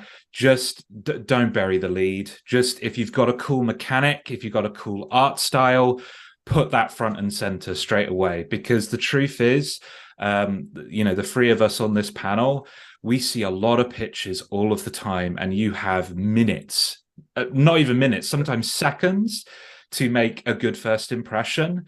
And if you bury the lead, if you belabor the point, if you take too long to get to what's exciting about your game, you've already lost the pitch. Like a bit, the lore point is a big one for me. Like I trust you that your storytelling's amazing. I trust you that your world building is amazing. Sell me on that later down the line. Like once I'm in the door, once you know that I'm interested, then you can give me the Bible about all these characters and these amazing places that you're going to show me. But for the time being, in an initial pitch, sell me it in 2 sentences. Sell me the world that you're creating in 2 sentences max. Like you can't spend too long on that stuff. Ola, can you please also add something from your side about the structure with the pitch deck? Well, I think my colleagues already like said enough about the structure, because nothing to add here. So we also don't like the books, Bibles, all those things that they call pitch decks. I prefer very structured info, and I would love to, see some videos and screenshots and well, play the game instead of like reading all these, because we have a dedicated guys who are in charge of all these reviews, and they will spend their time on reading all these. For the first impression, you just need to, talk in bullet points. So totally agree. Just a few words, a few additional words, if you don't mind. So about the kind of timeline for the pitch, our usual call is 1 hour long, and at first part we present in the fund and how do we work with our portfolio companies, what we're looking for, what we can offer. It takes around 10 to 15 minutes. Then there is about 20-25 minutes long pitch from the company, and then we ask each other some questions. So I suggest that you will construct your pitch to be like 20-25 minutes long, and that will be comfortable timing, and leave enough free time for questions from your potential partner. And we also have an example of in our opinion, perfect pitch deck.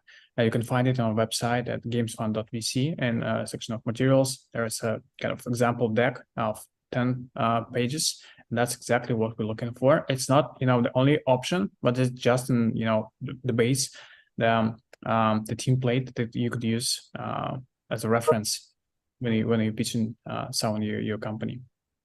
But that's super great that you have such a deck. Actually, I wanted to ask if you have this exemplary deck or like materials anywhere. Like some publishers are posting, for example, their contracts, publishing contracts as an examples. You did the same with the deck. Yep. And you started to talk about what you don't like. So then let's go through some red flags, because of course we all know how to do like super cool, like beautiful, etc. In a lot, like as you said, Bibles and all these long decks. What are like super red flags that please no? I'll jump in. But before I explain this one, I feel like I need to define something for everyone. There is a difference between confidence and arrogance, right? And for me, confidence is knowing what you're good at, being clear, concise, and, confident about those things. But also knowing where your weaknesses are, knowing your limitations, and being honest about those limitations and being clear about those limitations. Arrogance is believing that you've got everything covered, you're amazing at everything, and there are no issues whatsoever. So my big red flag is developers who overpromise and believe they have everything covered and there's no flaws or potential risks in their projects whatsoever. Everything is going to go perfect. No, it won't. Every development project has roadblocks. Every development project hits a wall. It's gonna happen. Something is going to explode. Something is gonna be a risk, right? So I would rather you go into a pitch. I ask you about an area that you're not so confident in. I would rather a developer go, you know what? We don't have the skill set internally to deal with this. We were hoping that the publisher could provide that knowledge, either internally within the publisher, or find a third party to help us out with that, because it's an area that we know that we're weak in. Great. Thank you for being honest with me. I can deal with that now. That's a risk that I can manage. That's a risk that I can deal with. If you don't confront that right from the word go, not only does that potential problem have, it could explode later down the line, you damage trust with that partner. You damage that relationship. Trust and respect are way more important than telling people what you think they want to hear. It is better for relationship building to be honest about what you think you're weak in. I have something similar to that. So, I've seen some really strange things in the pitch deck sometimes.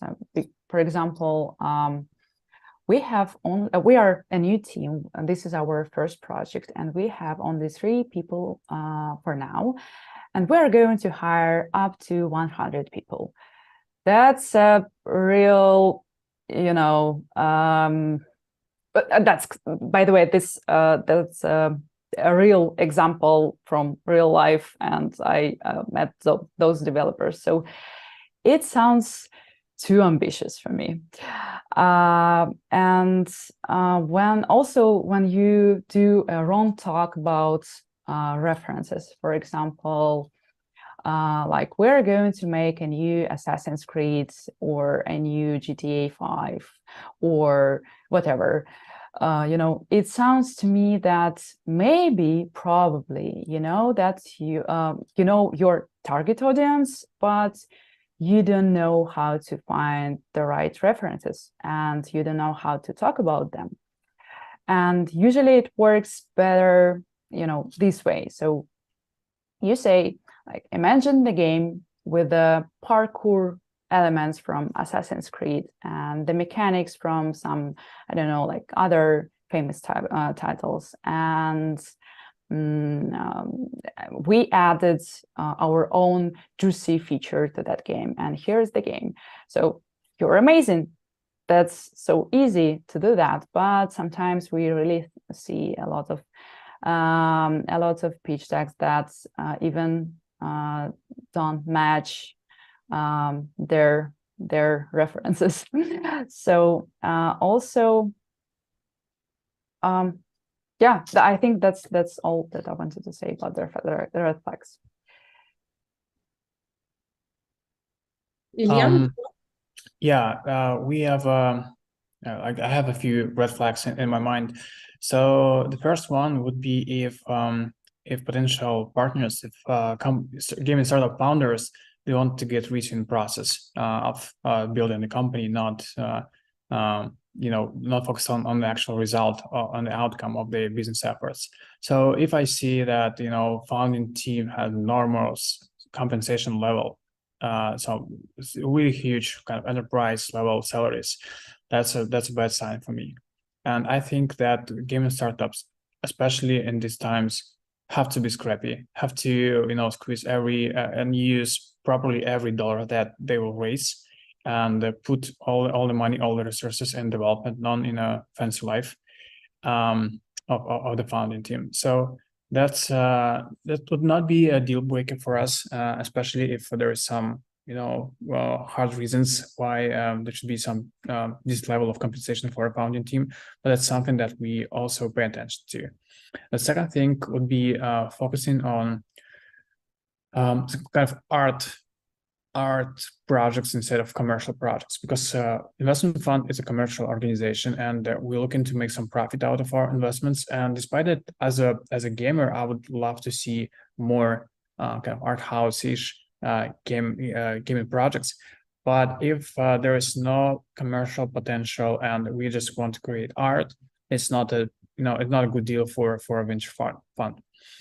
And What else? One of the red flags that could be that actually could be a deal breaker for us if the founders already lost the control to some third party investor at the very first round of their company's life. If I see that there's a founding team who owns just 15% and 85% is owned by some kind of, I don't know, real estate developer or factory owner or just real life businessman, it's the company is uninvestable because we prefer to invest in companies that are run by people who actually develop games and build in the business, no passive backseat passengers in the company. That's the rule for us. And some unrealistic expectations from the products, like we'll sell like 10 million copies on this game, and there's no complete detachment from the reality and the market, signaling that developers and founders didn't do their homework, didn't do the market research. They don't understand they don't understand the market reality. They cannot project revenues and sales figures for the business. That's a bad sign. Yeah, just to expand on that last point, like, no one's expecting you to be an expert in these areas. You're a dev, right? You make the game, but you need to demonstrate that you cared enough to look into it. You cared enough to research into the market realities. Obviously, in my case, if you're coming to me as a publisher, you're looking for marketing expertise. You're looking for people who really, really understand the market. But if you're pitching a game with no sense of, like, for example, how roguelikes are doing, or name a genre, right? If you have no sense of what the popular games in that space are, then why are you talking to me, right? Come on, you've got to demonstrate that you thought about it. One more comment. Like, from a personal perspective, I don't like copycats. So if someone comes to us and saying that we'll create kind of low-key GTA 5, it's not that exciting. We want to invest in someone who are willing to create #1 players in their niche and wanting to disrupt the niche, want to create something new, experimental, brave, ambitious, maybe a bit arrogant, and it's not always always a bad thing in the right proportion. And we'd like to have to be experimental and risky, because we see it's a high risk, high reward game. So we only invest in potential leaders, potential super winners, and we don't like mediocre people. Yeah, about not being a mediocre people. What are the ways to impress you? I don't know, while pitching, maybe some jokes or creative attitude towards pitching or anything else. Can you please share? I think that's some refined narrative that founders truly believe in. Like, I can always feel if someone who is pitching me is truly believe in what they're saying, or they are confident, they are not sure about what they're doing, and they don't know exactly what they want to create, what kind of partner they're looking for, what kind of resources they're looking for. And we're always asking people, like, what kind of resources you're looking for besides money, besides capital? Because capital is all the same, like, from many investors and capital sources. But are you looking for something besides money? And how can we help besides funding the company? And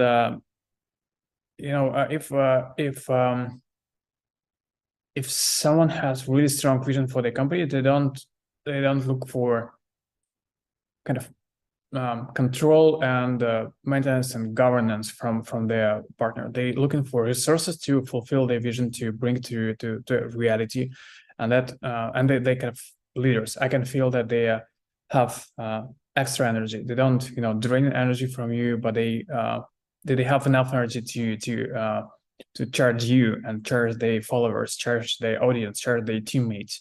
That's what you're looking for. And if they are low energy, like energy demanding people, that's a bad sign as well.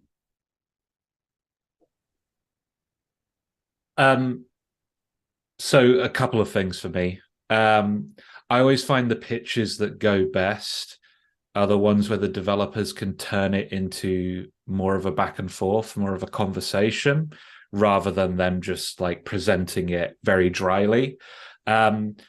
It demonstrates a few things. It demonstrates that you're really passionate about it, to the person you're talking to, that you're willing to riff with them, you're willing to kind of go down, and maybe a different avenue than what was planned.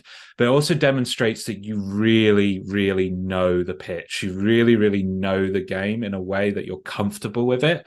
And you don't need to, because the worst thing for me is when a developer is just reading off the slides, right? Just reading text off the slides. It's like, you should know this. This should be in here. Like, you shouldn't be using your pitch deck as a crutch to lean on. Another thing is that I really appreciate is when developers find unique solutions to prototyping based on whatever genre they're in. So this is maybe not super unique for the genre, but I just always appreciate it when I see it. When folks are making strategy and management games, especially turn-based strategy games, it's not always realistic to demonstrate the depth and scope of those kind of games in an early prototype, just because of the man hours involved, just because of how much effort is involved in getting everything in there. But they'll make paper prototypes, so they'll create little like paper figurines and a paper board to kind of demonstrate, like, here are the rules of the game, let's play a few rounds just as like a board game. It demonstrates a few things. Well, first of all, like, I get to see the depth, I get to see the full scope of the loop that is maybe not possible in a digital version of the game. But also, they're prioritizing the right things there, right? Like, they're able to iterate, they're able to abandon things and get rid of things that aren't working in paper form, that would just be mortifying if you suddenly told someone we're getting rid of this section of the game, if they put all that effort in to the digital version. So I like that. That's one example, but any kind of example of creative solutions to prototyping ideas that doesn't involve you spending a lot of capital to get there. That's cool. I didn't hear ever about this, like paper figurines. That's really very unique approach. Oля, do you have something like this in your experience? Yes, actually, we got a physical board game for one of like the games that we wanted to publish. So that was really nice. And well, being nice and funny during the meetings like usually works. But sometimes I really appreciate when developers prepare their pitches specifically for our meeting. They customize their pitches, and when I see just a pure thing, our logo or the phrase that says that Revenage and the name of the team, it just makes me happy. I just feel that they just did some research. They checked our website. They Googled something about us, and also I like when the pitch deck is very well structured, when you see all the information that you need, and also about the references. Again, references. So when you point out any game that you that inspires you and you want to build your game using some elements from that one, please keep in mind that probably publishers and people that you are talking to don't know the games that you reference to, and try to explain what kind of mechanics you are implementing in the game that you took from that one. Trying to give some more context to your like pitch. I think that's really it really matters and help to understand what we're talking about, because we don't have all time in this world to test and play all the games in the world. So it would be really nice to hear and see. So yeah. Yeah, some hooks, I guess, always helps to attract attention. And of course, like when you have it in the game, it's one of the most essential things, right? Does it matter for you if it's online or offline pitch session?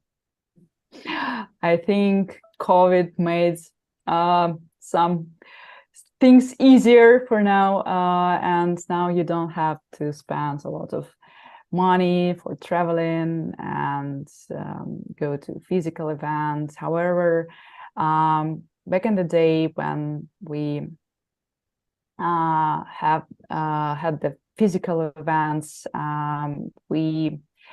developers had an opportunity to collect all the feedback from players, from publishers. And if, for example, you're a publisher and you're meeting with developers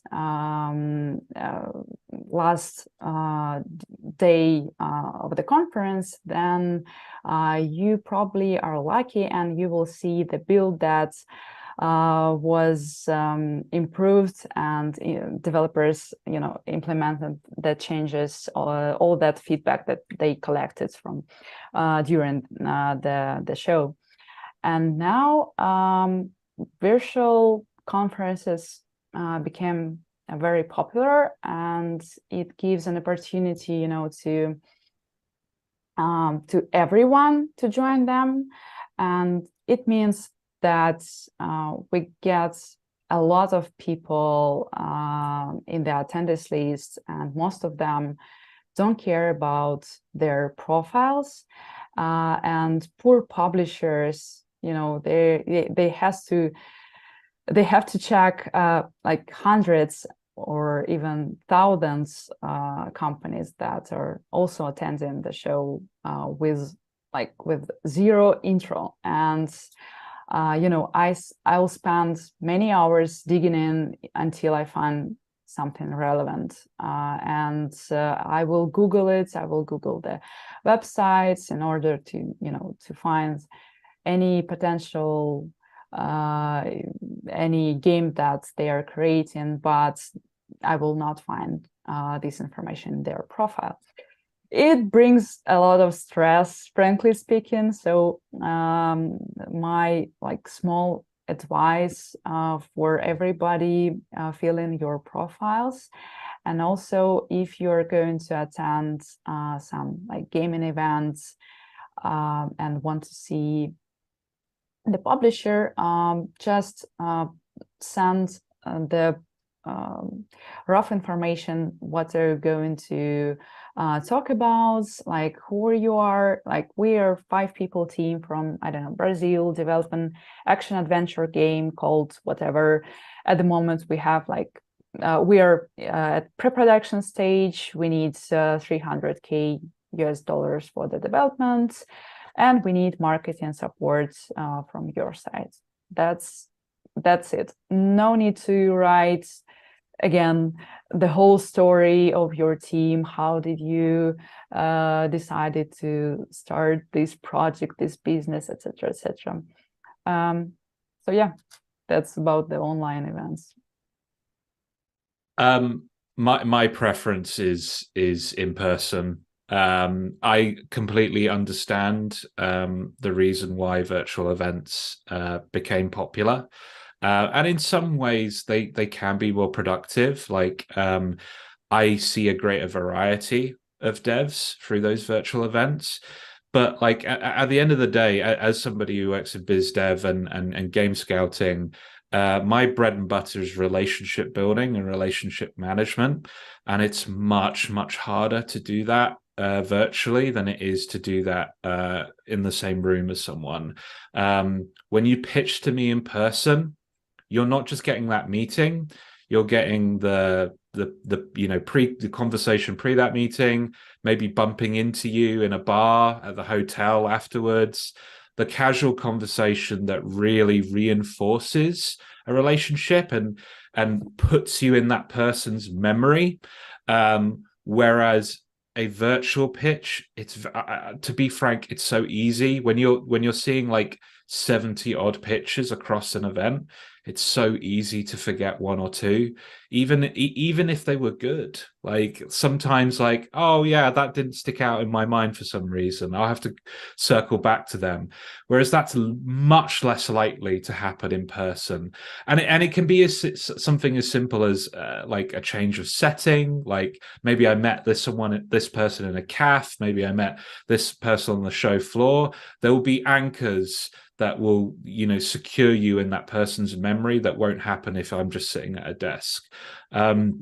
So I think it's in your benefit to meet people in person when you can, when it's possible, and when it's safe to do so. But I've got nothing against online events. I just don't think they're perfect for my line of work. Yeah, I'm a big fan of in-person meetings. I think that they're much more efficient than virtual ones. But I'd say that 95% of our portfolio came to us, and we did all the deals 100% virtually without any in-person meetings. And we also raised like 95% of our capital without any virtual meetings, and we have more than 40 investors in our fund, so all around the world. And yeah, in-person meetings are the best option, but in modern times, it's not always affordable in terms of how much energy and time you have to input and invest in this meeting. And like we have companies based in UK, Poland, Ukraine, Cyprus, Georgia, and it would be impossible to just fly over. And we're based in States, right? So it would be just simply impossible to meet all the people, all the potential companies in person. But at some point, we have to meet them, maybe at some more advanced stage in our negotiations, maybe even after signing the deal. Maybe in some cases, we met like a year after the deal was signed. For the first time, we met founders in person, and that's still doable. But in personal meeting, you can read the body language, you could feel the energy. Are you good fit emotionally to the founders? And it's super important, but it's in modern times it's not possible in every case. So we just get used to that and try to be as efficient as possible in current circumstances. Yeah, and we also are creating like friendly connections, right, within the industry, because we spend a lot of time at work. So it's also cool to see each other in person at least once per year. Yeah, also online meetings just let you to speed up the process, and from the business perspective, it just let you to sign more projects and just not to spend a lot of time for traveling, all these email mama jamba and etc. So we also signed all of our games just because we met virtually. We met some of our developers in real life, but by the first time they were pitching to us virtually. So yeah. Yeah, I mean, also most of the work will be done then via emails and etc.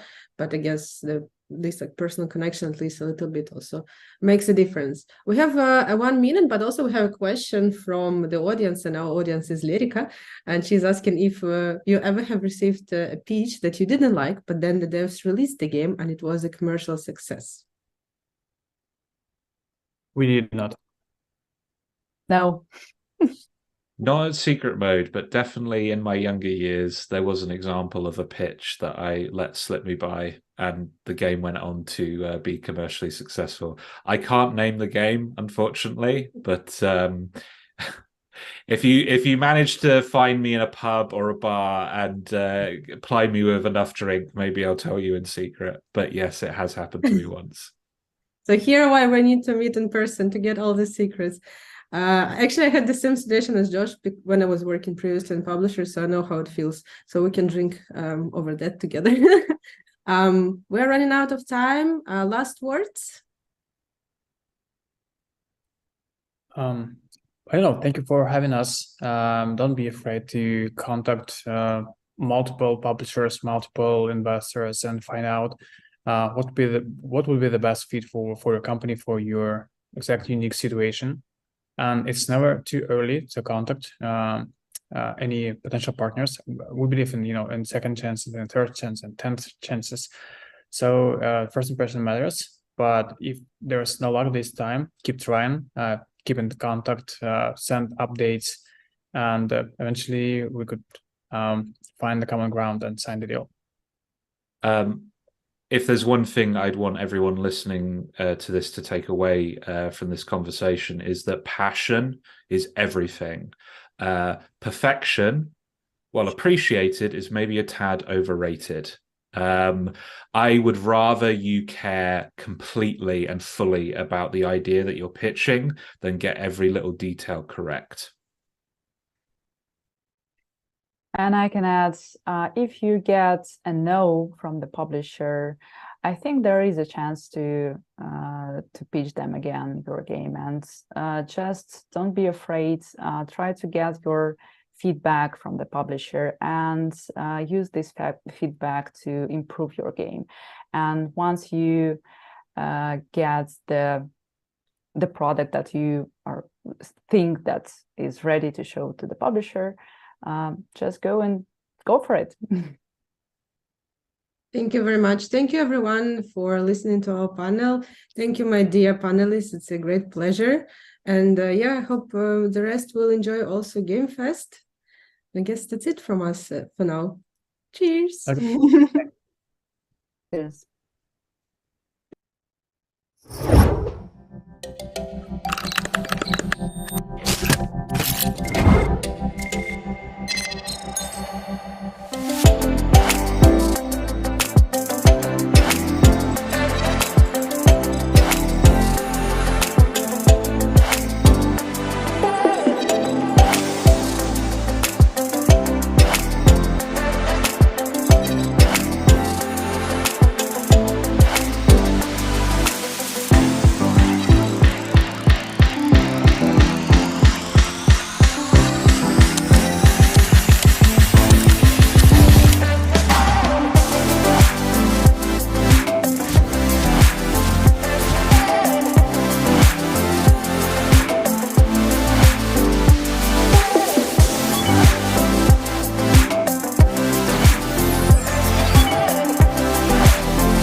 Welcome back. Welcome back to the live interviews at the DevGAMM Game Fest. Welcome back, Christie. Here we are after this incredible panel. It was nice and very insightful. Awesome. Thanks, guys. Thanks, guys. And looks like we're ready to proceed with the live interviews with our developers. And we're waiting for the next game, which is called, oh wow, Battlejuice Alchemist. That's your favorite, Christie, right? I need to know what Battlejuice is. I can't live until I know. Okay, so let's greet Alan here from Alchemical Works. Hi, thank you so much for having me. Alan, welcome. How's it going? It's going really well. Great festival. Great. So what is Battlejuice? Yeah, well, Battlejuice Alchemist is a role-playing game, and it's got a few twists, because if you start playing, it looks a lot like games like Diablo, but there's a kind of the twist that you can go into one-on-one fights there. They are a bit more JRPG style, so you battle things out one-on-one. And also there's a bit of deck building going on there. Ooh, tag building. Yeah. It's just so exciting, you know, like from the second I started watching the gameplay, just straight away I was like, oh my God, the art style like really reminds me of like Don't Starve, but also like Catherine.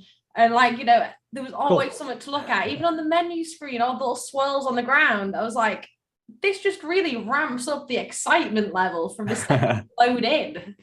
That's really cool that you're saying that. It's great that you appreciate the art style. Yeah, and we're watching the trailer right now, and it looks incredible. Yeah. Very, I don't know, large scape, I guess. That's cool. I actually made 99% alone there. So it's good that it looks like it was on a bigger scope. All right. So tell us about the team behind the project. Who's working on that besides you?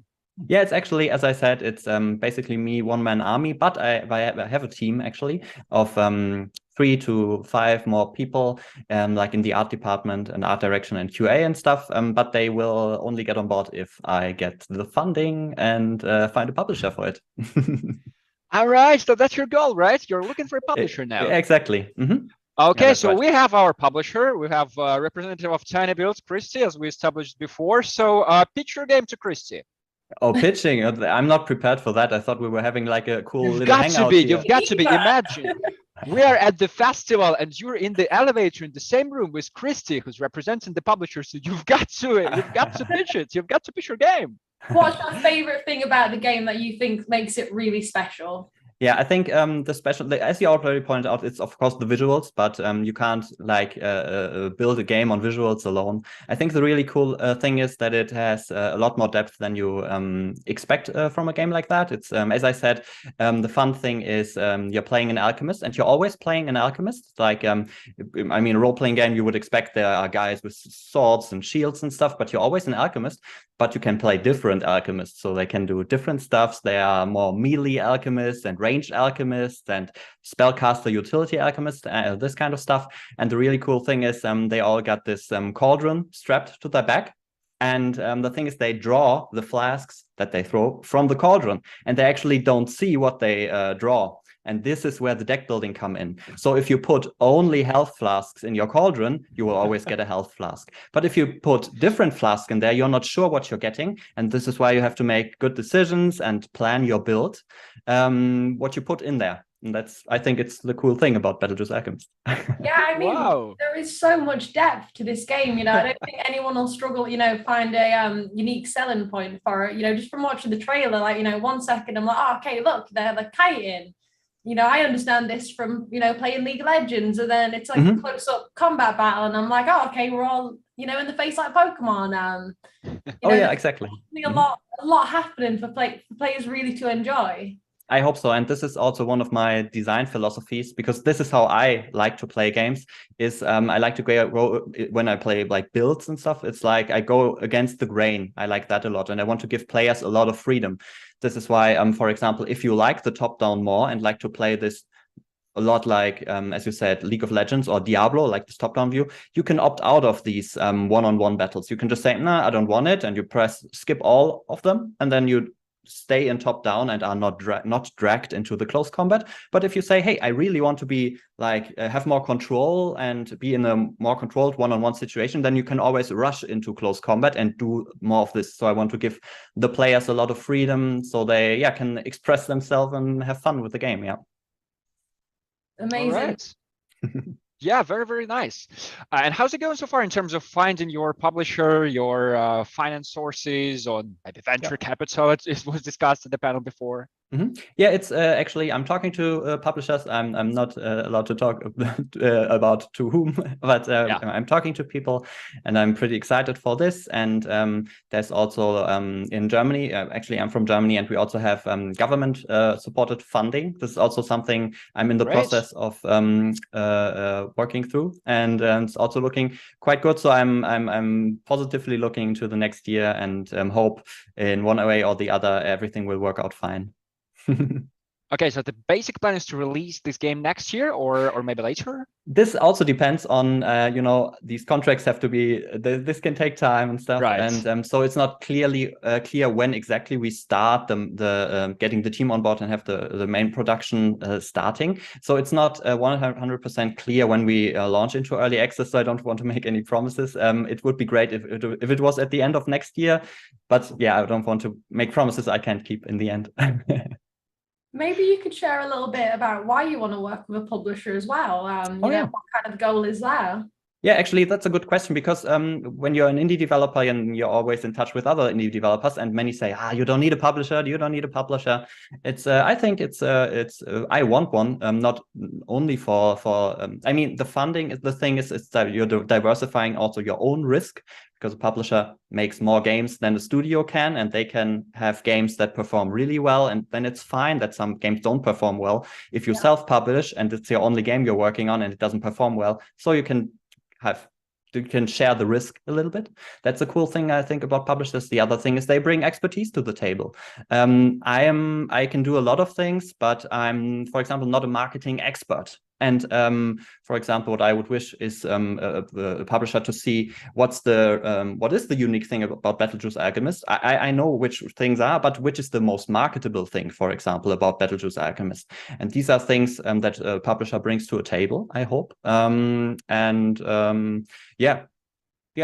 that's expertise in multiple fields. This is what I'm looking for, and as well as funding.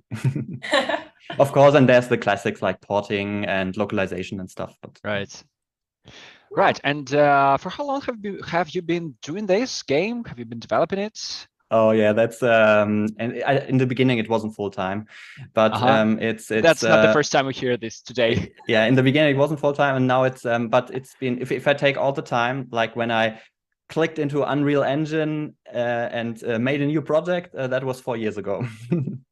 So it's quite some time. Right.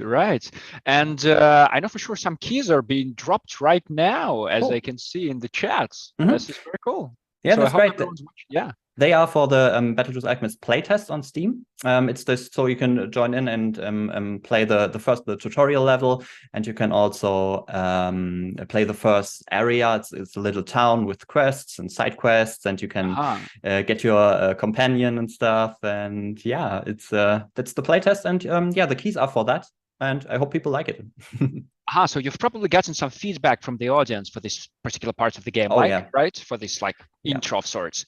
So is it good? Is it bad? Does it help you at all? It helped me. It is so good to have feedback from the players. This is what I would tell every developer, like, get feedback early on. It's so many things.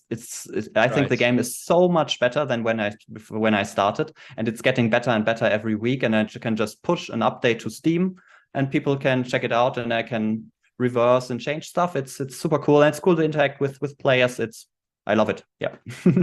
To answer this and be honest, is feedback mostly positive or negative or indifferent? I don't want to say but I say it's positive. I don't want to sound like saying my own game is great or something, but the feedback is good. Yeah, I think so. Yes. Cool. Good for you. And I hope our audience will also join and play your game, try it out at least. And and you'll see how it goes. That's awesome. Thank you so much. Okay, and thank you. And once again, I guess your game is also featured at the DevGAMM Game Fest's event on Steam, right? So people can check it out. Yes, and the link is also in the chat, so check it out. And yeah, good luck, Alan. Thank you so much. You're very you seem like a positive guy, and yeah, I guess we wish you good luck with your game and with founding your publisher or whoever you're speaking to right now. Yeah, that's super cool. Thank you so much for the interview. It was a lot of fun, and enjoy the festival, and see you next time. Cheers. Enjoy the festival too. See you. Wow, what a positive guy. What a lovely guy. What a lovely really great. And the game, it looks great, and we have so many games left. I can't believe how many. I didn't even know there was this many games in the world, let alone all be here today. Yeah, they're all here today, tomorrow, and on Friday. That still keeps going on. Yeah, and I guess there's another one coming up right now. This one, and actually opens a few pages of those on Steam, just because look, Christie, you sound like you've prepared for this interview bits, and you've checked those games out, and yeah, right now I'm watching them on Steam as well. I'm kind of getting a pro here, and I'm reading those descriptions. What do you think? Well, I think that I definitely should play more games because they look incredible. They look incredible. And also I like that they've got this little sign right now on Steam, our games who we're interviewing today with you, they have this little sign, DevGAMM Game Fest Showcase, and it looks it looks great, and it feels so amazing that we've been doing these events for a few months, and and this is how it pays off, and we see those beautiful developers and their games and how it's all connected, and and we get to speak to them as well. That's great. And I am so excited about this this next game. So from when I looked in it all, I just got huge vibes of this is what the wacky races would be if you were an adult. It just looked so like fun, exciting. The soundtrack for the trailer kicked in, and I was like, I want to go drive a car. And I'm not even a good. I drive Corsa. I don't know anything about cars, but I was like, yeah, I want to get in a big truck, and I just want to go ham. So it definitely got the adrenaline going. All right. I'm excited too now. So let's meet our next developer for the game called Trail Out. And we've got from Good Boys, we've got Johan Hirsch. And there we go. Hello, Johan. Hello. Welcome to the live interviews. Hello, everyone. How's it going? I'm fine. And you? Yeah, kind of having some fun here, having some conversations with lovely people, such as you are. No. So would you be so kind to tell us about your game, Trail Out? Trail Out is our game in genre request racing. I think it's like Trail Out 2. Maybe you know this game. It's old legend in the past, and it's just about crashes, explosion, destruction, and screaming drivers throughout window. And sounds like my kinds of games. Yes, and it's just about crazy chaos and so on. Yeah, because I like that, and yeah. All right. And what's going on in this? What's it about basically? What's the plot? Does it have a plot, or it's basically races? Our game is about virtual festival Trail Out, where 7 races take part in this festival, and has many fans and player have to defeat them, and in unique races, derby arenas, with traps, some surprises, and our game has a little plot, not so huge plot, but it's enough for for 8 or 10 hours, and it's just fun. It's just funny, and our game has a lot memes. Too much. It's too much, I think, and but our fans and people like our game, and it's really funny. Great, great. And it looks so cinematic with those races. And when you spoke about the virtual festival, I thought that we have such a connection like with Game Fest, which is also kind of a virtual festival. And yeah, but no races, unfortunately. Maybe in the future, who knows? Right. So maybe a few words about your team. How many good boys are there? And yeah, who's behind it? We have only boys, sadly. We have four. Hence the name. Yeah. Good boys. Yeah, good boys. It's a reference to dogs. Good dogs. Yeah, and we have 4 people. I am 4 people. Sorry? Only 4 people. Only 4 people, yeah. Wow. Yeah, a very small team. Yeah, and I am from Germany, but we've lived in Ukraine. But now I am in Germany because I think you know reason. Yeah. And other people is from someone from Russia, Ukraine, and so on. And we developed this game for 3 years with 4 people. It was not so easy because racing genre now is not so popular and just don't have a lot tutorials to make this game because it's so not popular genre, because we have now only Need for Speed and Forza and some simulators, and yeah, and we try to make a really funny arcade racing, and I think it's done. Yeah, absolutely. And people in chat are saying that this game is so huge for how small your team is. Definitely for 4 good boys, it looks so. It looks definitely huge. It looks so cinematic, as I told before. And yeah, and I guess I wonder. I don't know why. Like Need for Speed was since my childhood, it was around, and if it's still like the highest achievement of the genre, this is, I don't know, somehow weird. Christie, why don't you play these sort of games, like racing games? Oh man, I have an odd, relationship with cars. They're things that are very useful, but I have very little interest in. But I will say that trailer did make me want to kind of, have a go at driving the game. But I do want to know though, are all the cars like, kind of like big fancy ones, or have we got any like, nice little tidy Corsa run around boys? What type of cars you mean, right? Yeah. What kind of brands or models? Yeah, we see some of those on screen, but Johan, can you share which type of cars can you adjust to different players and maybe different yeah. You know what? I'm not an expert in cars as well. So which types of cars do you have, basically?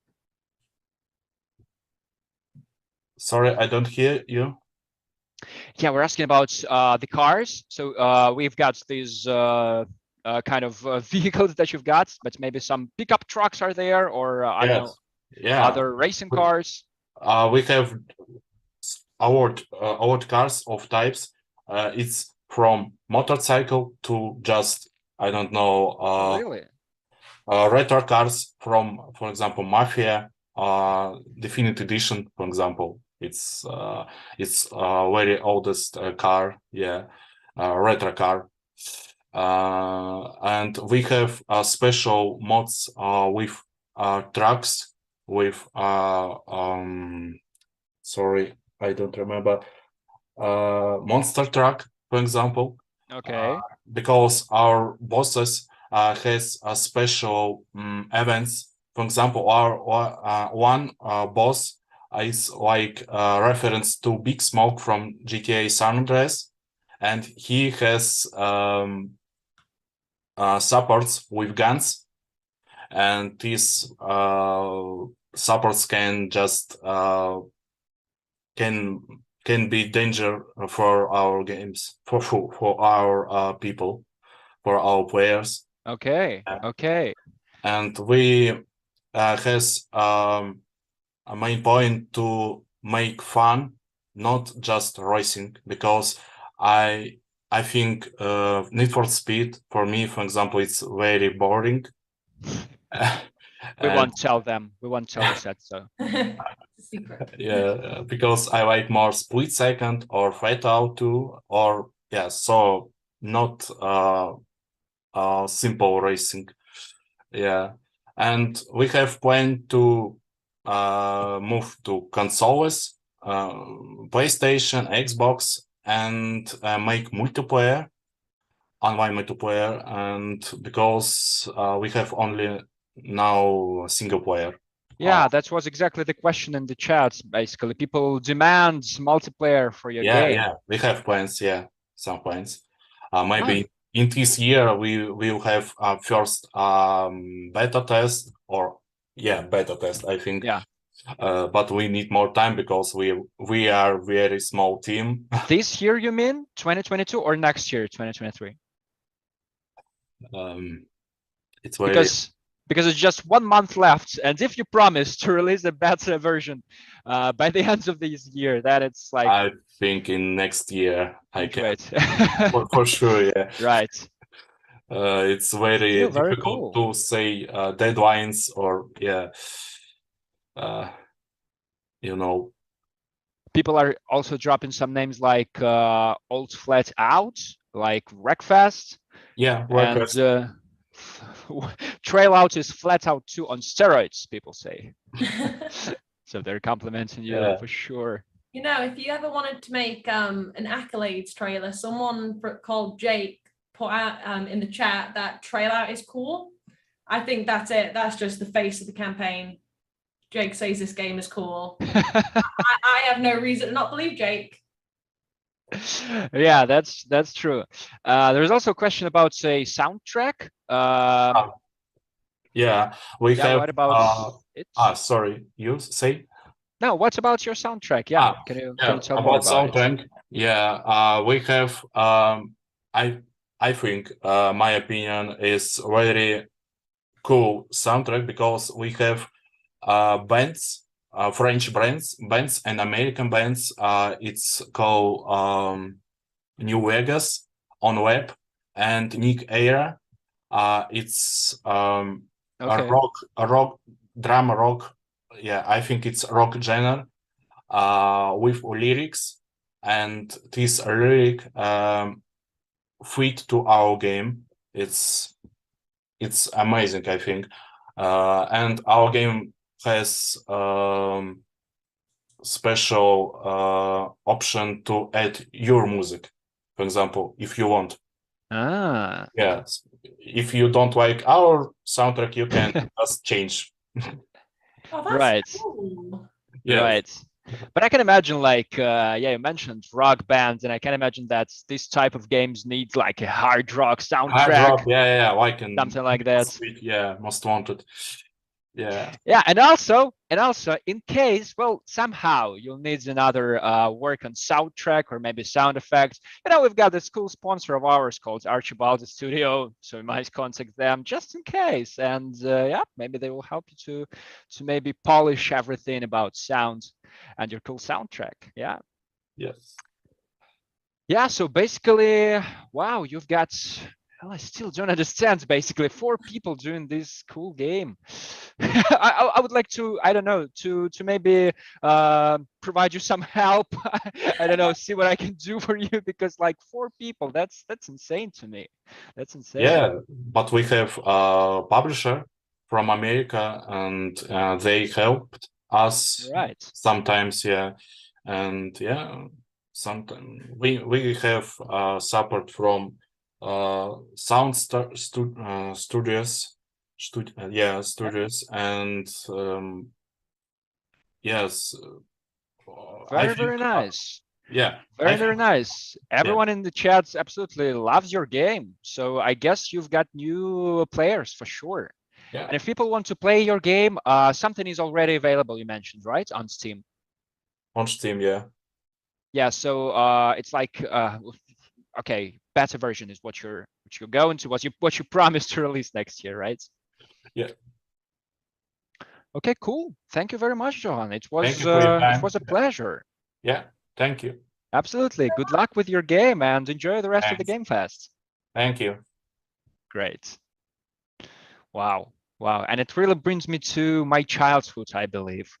When I played, I used to play a few games, and Need for Speed was one of my favorites. I played it a couple of times, and it was all right. But it was all right back then. So maybe now it's time for Trail Out, you know? Mate, well, it's going to be multiplayer, so there we go. That's the game me and you can play. Yeah, definitely. Setting up my account on Steam right now, right at this very moment. Right now. Yeah, but I have to pause for this next game that we're about to introduce right now. Are you ready for it? So excited for this one. Do you already have some feedback on this? It's called Moulander. Not only is it absolutely hilarious because it's called Moulander, it's about milk, you know, like I saw that. It was so funny. I died. Like, it was so funny. But actually at the same time, the art style is really nice. You know, it's got this beautiful atmosphere. You know, I was kind of like, even though I'm seeing this cow get, I don't know, cause havoc and there's like sci-fi stuff, I was like, oh, but it's kind of got like Ori vibes. It's really pretty and wholesome, but I don't know. I lost my mind. I saw the first cow and I was like, game of the year, day one, done. All right, so let's take a look at this game and let's meet our developers from the Sixth Hammer, Dimitrov Popov. Hello, welcome to the Game Fest. Welcome to live interviews. Hi, nice meeting you.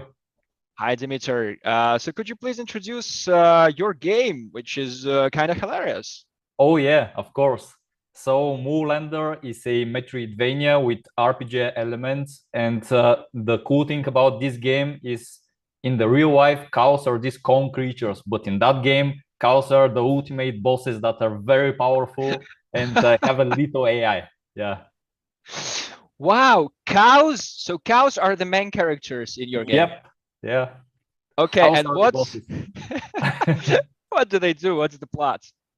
Well, your civilization have discovered that the milk is the purest and most effective resource in the universe of Moulander. But after a long, devastating war, all of the cows are killed off and you are out of milk, basically. Oh my God. Yep.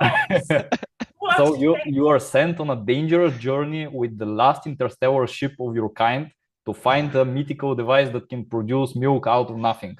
Yeah, this is the main story. But of course, a lot of things happen in the game, a lot of plot twists. The main protagonist is this overconfident guy. So it is kind of the main hero from the Guardians of the Galaxy. If you know the movie, it's the similar feel. Yeah, and we can see some of those bits from your game on screen right now. I'm afraid to ask, what was the inspiration for your game? How did you come up with this craziest idea? Well, weirdly enough, the inspiration, actually one of our biggest inspirations is playing through Ori and the Blind Forest. And this is actually what kickstarted the process of building Moulander 7 years ago. We were just so fascinated by the graphical, by the art style, by the immersion of that game. We wanted to create something memorable. Of course, we are a bit more on the we wanted to do something more cheerful and more funnier, basically. So that is when we decided, why shouldn't we include cows? And why shouldn't they be bosses? And after that, everything else just started to fit together. Yeah. You made the game the people want. That's all I can say is that is the game people want. And it's available now, right? So people can play it. Yes, the game is available on Steam, Xbox, and PlayStation, and we are also coming to Switch soon. Yeah. Wow. Moreover, I'm sure, I think I've heard it, that some of the free Steam keys will be available right now in chat. So pay attention, chat, for something is about to be dropped there. And Christie, no, Christie, this is for the audience. Don't do this. Don't steal those keys. Wow. So cows in space. That's yeah, that's hilarious. And you've been doing this for 7 years now, you've said. Well, we had to do quite a lot of cows. We have spider cows, we have skeleton cows, undead cows. So basically, every cow amalgam that you can think of, we may have it in the game. Yeah.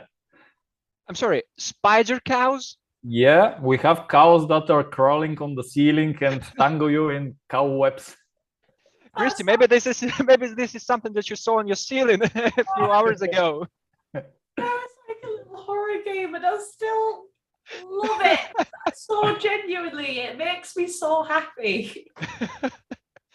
You know what's great as well? You know, you always see in movies and TV that aliens abduct cows for some, like, you know, they always just take a cow. And I just love in this game, the cows are like, nah, nah, nah. Yeah, the cows are fighting back in this one. Wow, that's insane. Could you introduce us your team to us? Like I think I have I see your colleague to your right. Well, we do have some of the colleagues here in that room because our office is one very big room basically from which we all are working. But in the beginning, it was only me and the other co-founder Yasin. We started working on Moulander 7 years ago, and we started gathering. Basically, the first year was gathering the team, and the first member, weirdly enough, was from Colombia, which is on the other side of the globe. Basically, he was our concept artist. Then we got some really good guys as main artists from Romania. We got the level designer from Canada. We got the sound effects guy from USA. And after all of that, then we managed to build the team here in Plovdiv, Bulgaria. Here we are 7 people. We have also a level designer here. We have a couple of programmers, some artists. Yeah, but currently the team is much bigger than what we had at the beginning. Right. Do you have a cow expert on the team? If not, I would love to apply for that position. I don't know if we have a cow expert, but I can confidently say that we visited enough cow barns to get inspiration during the development. Really? Yeah. What did you say to the locals there? What did people tell you? Well, we wanted to go there firstly to motion capture some cows, but then we realized that yeah. No cats. But then we realized that pissing off a cow is not a good idea because we wanted the cow to attack us, and motion capturing it probably wasn't the best idea. So we decided to go with the backup plan of just doing a conventional animation, at least for the first version of the game, because we do have planned sequels. Yeah. Yeah, maybe you'll start up like a whole franchise based on these plots. I would like to see a movie with and motion capture of cows. Yeah, that's a brand new technology. Do you have any, like, you know, behind the scenes footage of, you know, when you're out there motion capping the cat? Because you know what, I would love that to be on the internet. The people. Well, currently I don't have anything that I could share easily. Maybe the only thing that you can see in the back is one cow head, but I don't know if it is visible. It is way back there. But we do have a cow head that we are using for a lot of our streams. Let me see. No, it currently isn't visible with the camera, sorry. But yeah, in a lot of our streams, if you look us up online, you will see at least one guy with a cow head. Great, and we can see the process of drawing the animations here on screen, and yeah, the game looked great. And what are your plans? Where are you right now with this one? Firstly, we want to release a release for Switch. Basically, we already did the optimization and all of the porting of the game, but we are striving to find a suitable partner for the Switch release because we are too small to release the game ourselves, and we need a strong marketing support. But after that, if we find a partner, we definitely have more story. We already have more cows developed, more skills, more enemies. So basically everything is lined up. We have a great DLC that we could push. Yeah, but firstly we need to release for Switch and see how that will go. I mean, you've got a wonderful game. I'm so sure someone's going to get behind this project and get it out on Switch. Yeah. And if I remember correctly, you have been on DevGAMM events before. Yeah. Were those events like offline or in person? Well, I mean, in person or online as this one? I cannot tell you for sure because the previous events were primarily handled by Yasin and our PR guy Nick. Right. So I'm doing this one. This is my first one that I'm joining. So I don't know with certainty. Yeah. Right. Well, still, you've got to. I mean, next year, if DevGAMM, and I hope, fingers crossed, DevGAMM will have some in-person events next year. You should definitely visit. We're ready to secure the spot for your game at the showcase right now. Right now. Only if you bring these parts of the cow, and I hope it starts official. And if you bring it there, and I guess you will be just the most popular person there. And by the way, is that you playing on the piano? Yeah, I actually did the music for the game. We did everything for that game in-house. We have basically people for everything in the team. We haven't outsourced anything. But yeah, the music is something that I like to do. Actually, I started playing piano before starting with computers, so it is something that I really enjoy doing. I mean, wow, and a musician as well. I mean, is there a best person award? The DevGAMM award? I mean, I don't know what to say. That's amazing. That's wonderful. Actually, a funny story is that I met Yasin, the other co-founder with which we started this programming endeavor. I met him in the Plovdiv Music School. We both have studied there. So two programmers found each other in a musical school. That is so nice. That's so nice. So you're basically and do you still compose some music? So basically, I guess how it goes is that first, you've been doing this for 7 years, and I guess people first started like an offside activity, like a hobby. I mean, programming games and developing games, and then when it becomes something real, they turn it to like a fixed job, basically. So this is what happens to you, right? Yeah, more or less. Yeah, in the beginning we were working with other clients, but we never actually stopped working with other clients because Moulander is completely self-funded by the two of us, basically. Right. So yeah, we had to do some extra work to get the funding for Moulander. Great, and that's so cool. I guess this is like dream comes true when you've got this small idea of making a game with cows, like superheroes basically, and then it turns to be something real. Like you've got your office now, you've got your cow heads, and yeah.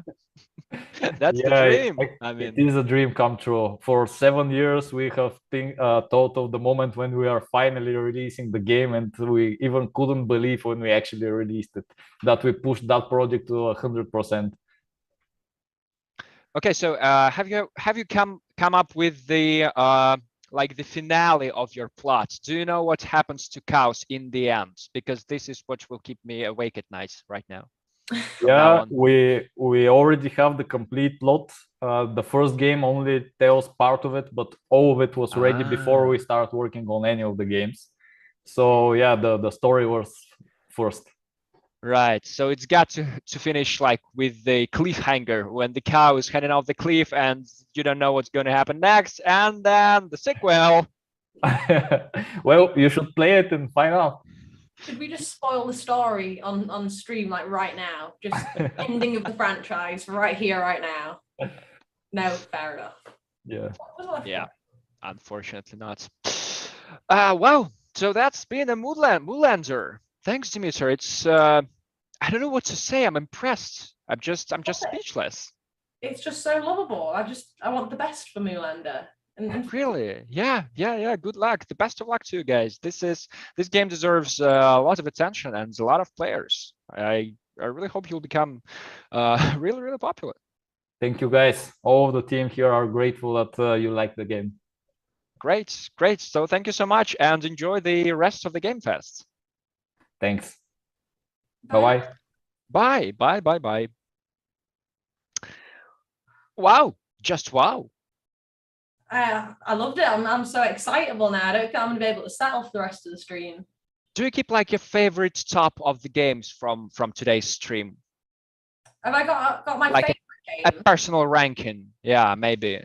I think there's a few that have really stood out to me. And actually, this next game is one of them. I'm not going to butcher the introduction because Okay.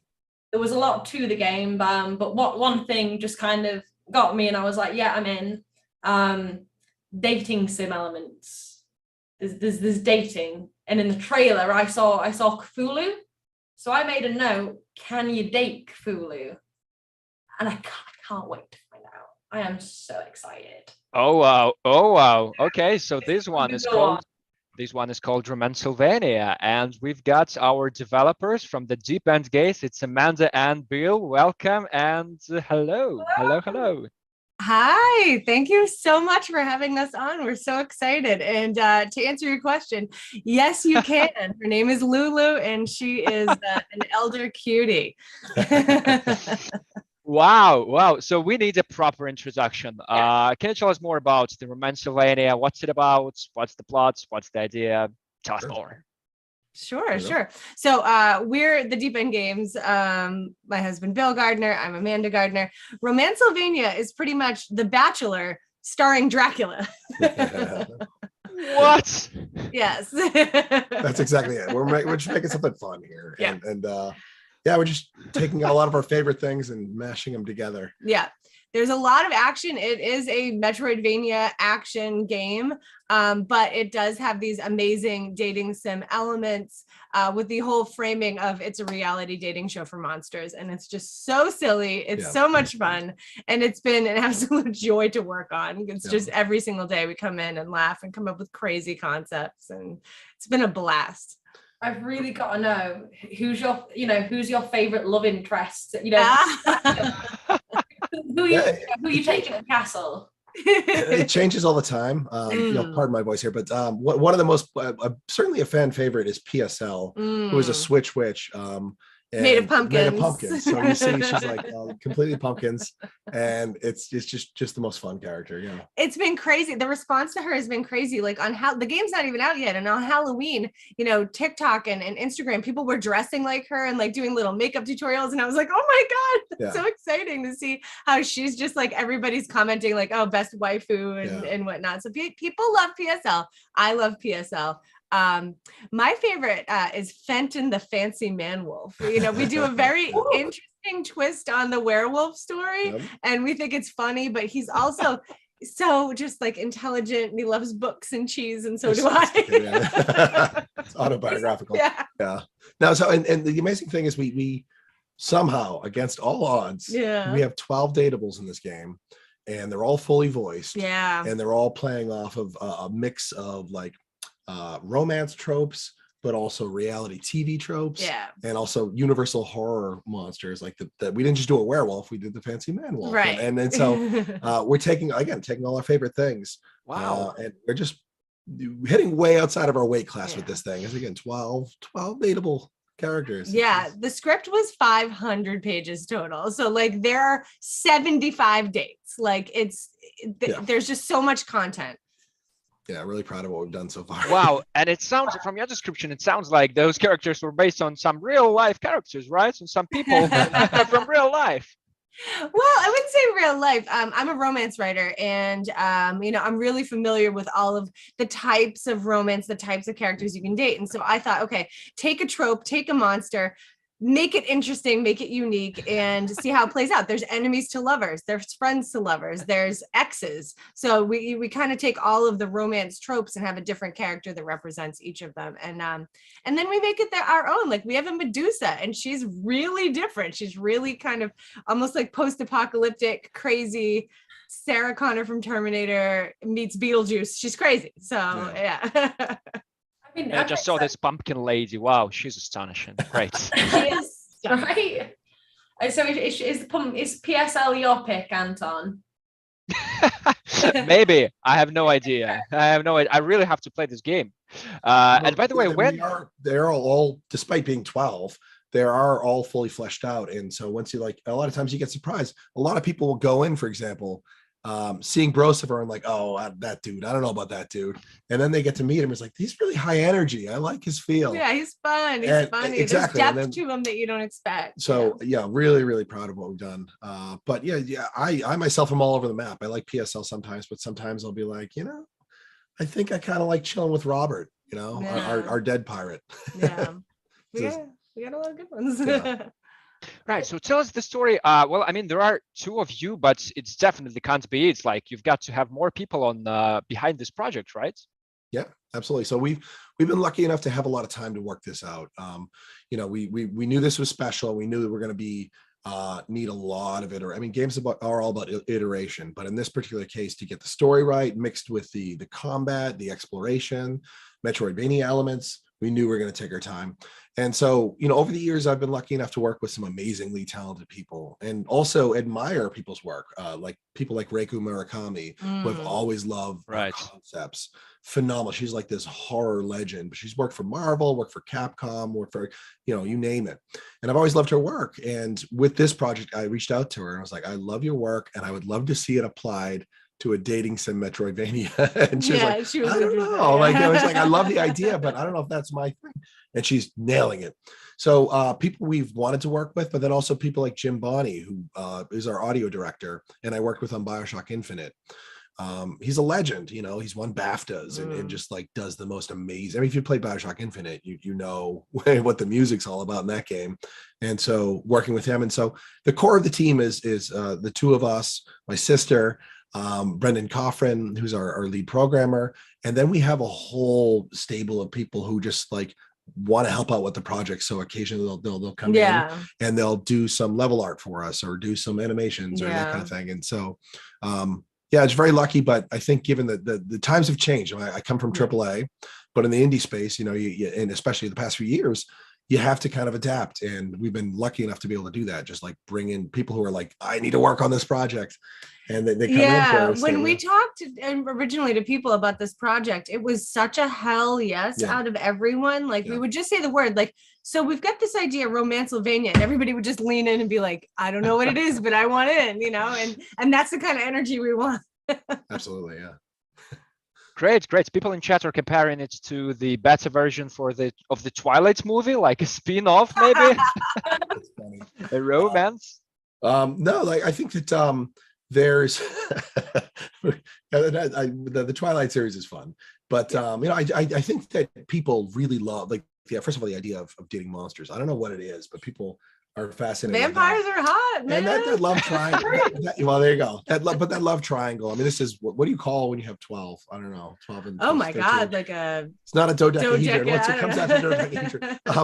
But yeah, it's just this really great chemistry and so there's definitely inspiration there. Yeah, there's I liked Twilight back in the day. There's nothing wrong with that, but there's something alluring about vampires, right? There's that mystique. There's that lean into the neck. Like there's just so much there. And yeah, I mean, our Drac, we wanted Drac to be as sexy as humanly possible. We were thinking like he's like the Elvis of vampires, like he has to be like have that appeal to make people and so when it came to voicing Drac, I love this story. So we said we need the sexiest man voice humanly possible for Drac. And I'm lucky enough as a former romance writer to be friends with romance writers around the country. And so I went to the queen of all romance writers, E.L. James. She's a friend of mine who wrote the 50 Shades book. And I said, who has the sexiest voice? And she said, without missing a beat, Zachary Weber, because he voiced Christian Grey in her 50 Shades books. So she set me up with Zach, and Zach is now Drac. So our Dracula is Christian Grey from the books. So we've got a very sexy voice. Actually, on that note, though, we do allow you to. One of the pieces of feedback we got from our Kickstarter way back in the day was people like, I'd love to be able to play as a female version of Drac. And we had it as a stretch goal, but people were so into it. So we're like, all right, we're going to have to make this happen. So we took it on and we found an equally sexy.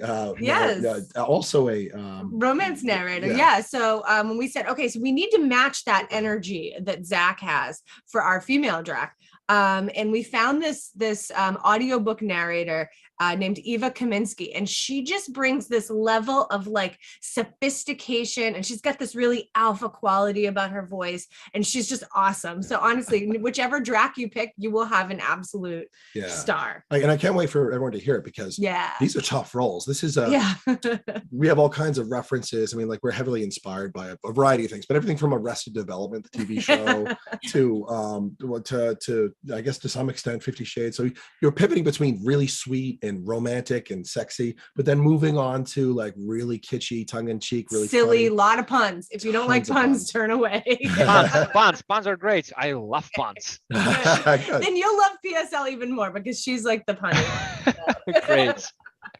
And did you mention the plans? When do you plan to release this one? It's early next year, early 2023. Great. Again, That's soon. Yeah, it's very soon. Yeah, and we're just trying to get as much of our final touches and polish, and again, we've taken our time with it, and it's been a Herculean effort, and it's been an enormous game. But like, despite all odds, we've pulled it off, and we're just the last bits of baking. It's coming together. It's so exciting. Great. I just wanted to ask some sort of a personal question, since we're talking about romances and stuff. Well, I mean, you're husband and wife, and you're working together. Can you share, I don't know, some insights about that? Is it always like an easy stuff to work together, or sometimes, I don't know, some rough moments happen? So we've been working together in games for 8 years now, but we've been together 22 years.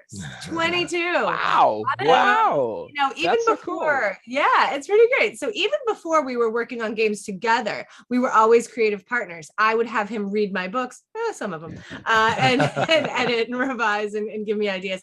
And when he was working on BioShock and BioShock Infinite, he would come home and sort of, we would like bounce ideas off each other and narrative stuff. So we've always been a creative couple. But then when we started working on games together, it was just crazy. I mean, for a while, it was really chaotic, because we have 4 children, and 2 of them were born during our first game, which was Perception, which came out in 2017. So I would be like nursing and testing, and like for a while, it was a little chaotic. But no, I don't know what we would do if we didn't have this amazing collaboration all the time. Like, what do normal people talk about? No, it's not without its challenges, but honestly, when it comes to, you develop, obviously after years and years of relationship, you develop a shorthand. And so it's not that we finish each other's sentences or anything like that, but we do have a rapport enough that we can just kind of know where one is going, and be like, okay, we can sense when, okay, this creative direction is not working. We just sort of like naturally shift back. I mean, sometimes we hash it out, right? Sometimes you get any development is all about, compromise and work issues and that kind of thing. And obviously, you talk about a couple, there's got to be a lot of a lot of compromise, right? So it's good. It's a healthy thing, I think. Great. Will you allow your kids to play this game? They test it. They do. Our older ones. Sorry, we have two little ones and 2 big ones. So the 14-year-old and 12-year-old have invaluable feedback, invaluable. And one of them, he plays a lot of PC games. Like, he's trying to find bugs every single day. And the surly 14-year-old gives us like, a really good reality check sometimes. Be like, this isn't working, But they all have completely different. They're super gamers. They love playing. Like my 7-year-old is like huge into Mega Man recently. Like, that's his thing is all about Mega Man. So there are definitely sections that we'll put him in front of. Like, again, this is we have a saying in the team: naughty, not dirty. Like, this is not a super lewd game. It's like not nudity. It's meant to be fun, and it's more about the narrative and the characters and the world building. Exactly. I've seen some funny parts blurred. Let's try that. Right. Okay, so Remote Sylvania. Wow. All right. Next year we're expecting this one, and we can wishlist it right now on Steam. That would be amazing. Please wishlist. You can go to romancesylvania.com, check out more, check out our social, the Deep End Games. That's how we released a demo about a month ago, and it went so well that we did it again. And so the reception was insane, blew our mind. Like I think there was a couple websites that were like, "This is the greatest thing we've played at a Steam next demo, next fest." Like ever, like, and we're like, oh man, I don't know if I'm ready for this. But just people were overwhelmingly positive, and so that has just been such a rewarding process for us, because we put our heart, soul, and literally lives into this thing, and so that we should be doing some more demos in the future. But Wishlist definitely is a huge help for us. Thank you. Yes. Yeah. Absolutely. And guys, please, when you release this game earlier next year, early 2023, as I might imagine, please do come to DevGAMM, because we want to check your game out. Let's on do real it. events. Yeah. So deal. See you next year. Thank you, guys. Enjoy the Game Fest. It was incredible. Good luck with your game. Thank you, everybody. Bye. Hold on. Great, Christie. So it's been another 4 games, right? Another 4 games. Another 4 games, and right when you think that nothing better will come after the Cows in Space, you get Transylvania, and it only gets better. What's going on? It does, every game I'm like, well, how can something top this? And then the next game comes, I'm like, this is also really, really good. I almost wish there was like maybe a not so good game, so people know I don't say this about everything, but they've all been so good. Well, yeah, absolutely, and we love it, and the stream will continue, but right after the next special events that we're about to host on this very stage, and it's the story of collaboration between developer and publishers. How does it happen? What are the insights of working with publishers and being a good developer and finding your publisher, and what to do with this collaboration? We've got those awesome guys and Panik Arcade, and this fireside chat will be hosted by a dear friend of ours, Boris Trenin from Remote Control Production. So the stage is now yours, guys, and Christie and I will see you in an hour. Bye. Thank you, Anton.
Hello, everyone. Welcome to the Fireside Chat at the DevGAMM Games Fest 2022. My name is Boris. I'll be moderator of this session. And today with me here is Matteo Gonano and Vlad Derskano. They are already been working together for quite some time.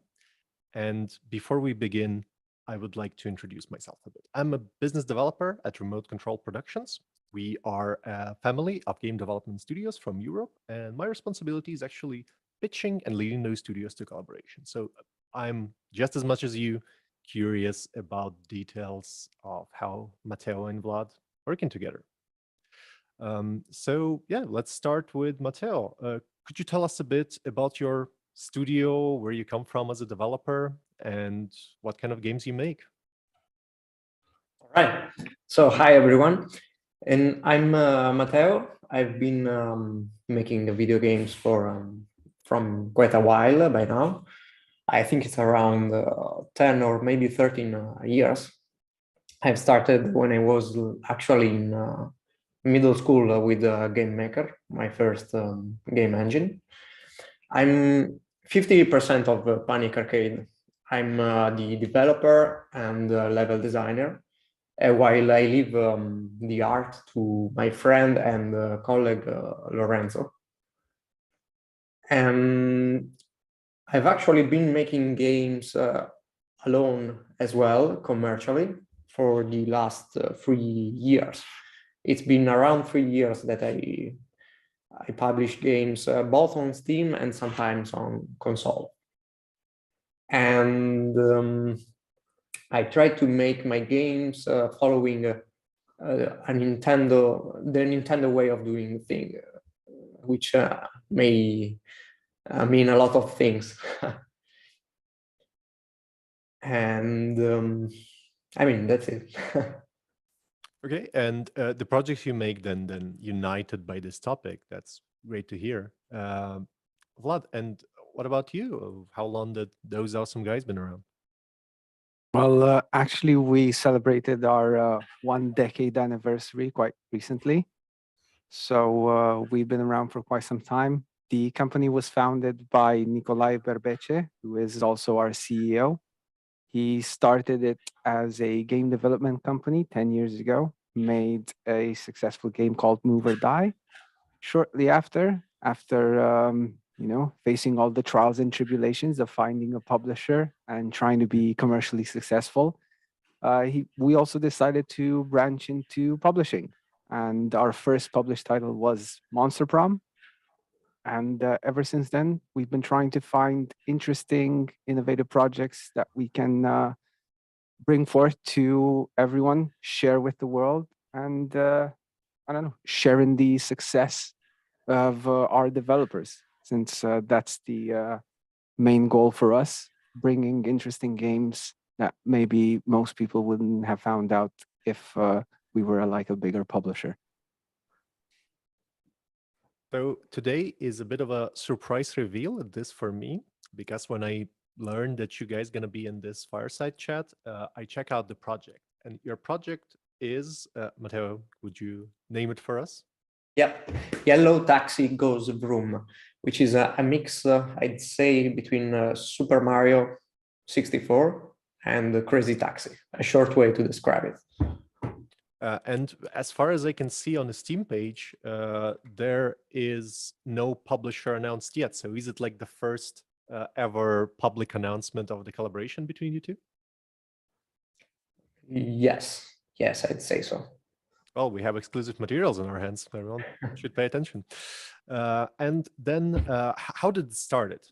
So did you been developing project for a while and just reached out for those awesome guys, or the other way around? We actually met at an online event organized by an Italian developer association, and there we met. I met with my friend together with their scout, the scout of those awesome guys, and we simply had a good impression of them on how they do things. What really came through was how human they were behind what they were doing, and how they care about the relation with the developer, which honestly I think it's a pretty important thing when you're making a game that needs to be fun for other people. The important thing is to have a surrounding environment, working environment, which is positive and takes in account that also we are human being with all the life challenges that can be behind it. Got it. Thanks, Vlad. Do you remember the day when the pitch and the build of the game got to your table? What was your first thoughts? Of course. So one of our scouts, Frank, was in charge of finding interesting and cool titles for us. Of course, we have this clinical approach to how we scout for titles, because as a very small publishing studio with quite limited resources compared to other big players, we do have to be purposeful and precise in our decision making. So we can't just pick up everything and see what sticks. And with Matteo, I gotta say, it really shocked us, because this was like a game that we would make ourselves, and it was fantastic. The humor was amazing. It looked amazing. It played amazing, which is quite an interesting, quite a big thing, especially for like a demo build / vertical slice kind of thing. It played really well, and it definitely showed Matteo's pedigree and experience when it came to development. Like, you could actually see that this person has developed games before, knew what they were talking about, so that gave us a bit more confidence.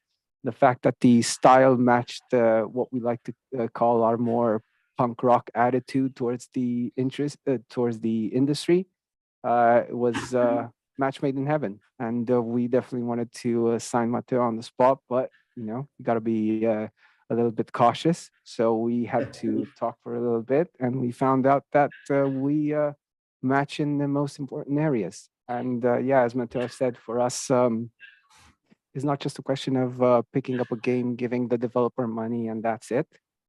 But we like to be hands-on, but not to the extent where we tell you how to make your game.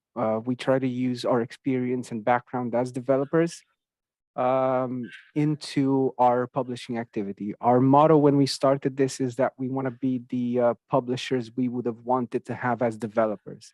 So that's kind of been our motto and our driving force. And that's basically shaped our relationship with Matteo ever since. It's a mutual collaboration, mutual support, and having each other's backs, especially in the unforeseen but quite predictable moments where everything will obviously not go your way. Well, that's quite impressive. Seems like a love from the first sight. But Matteo, kind of a interesting fact for many developers, of course, they reach out to many publishers. How many publishers you reached out before actually partnering with those awesome guys? Well, the exact number I do not remember. Probably around 4 or 5. Kind of a I've been doing slice.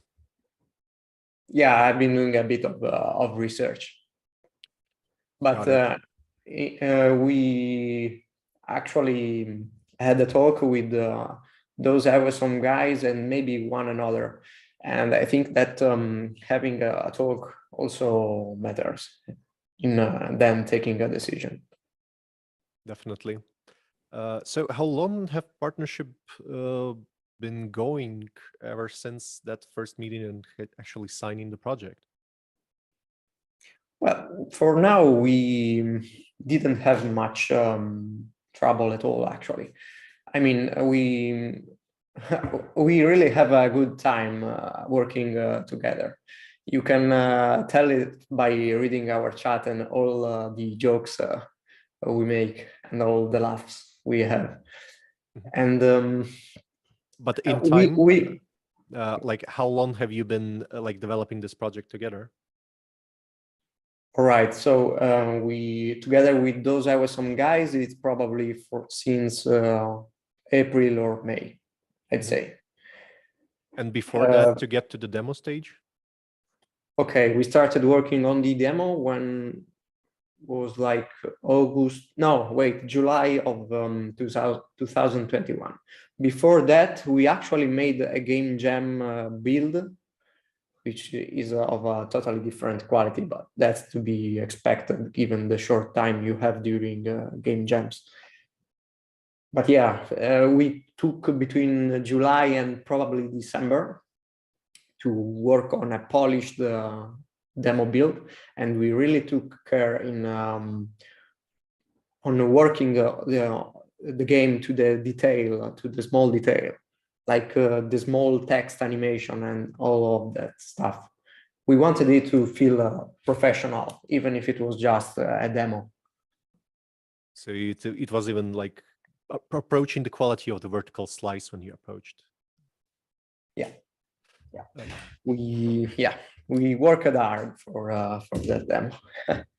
And I have to give credit and to make some compliments to my colleague Lorenzo, who's also really great at what he is doing with the 3D models and 2D art. He started as a comic artist, actually. Fun fact, I started as a comic artist as well. But then I switched to programming, to game programming.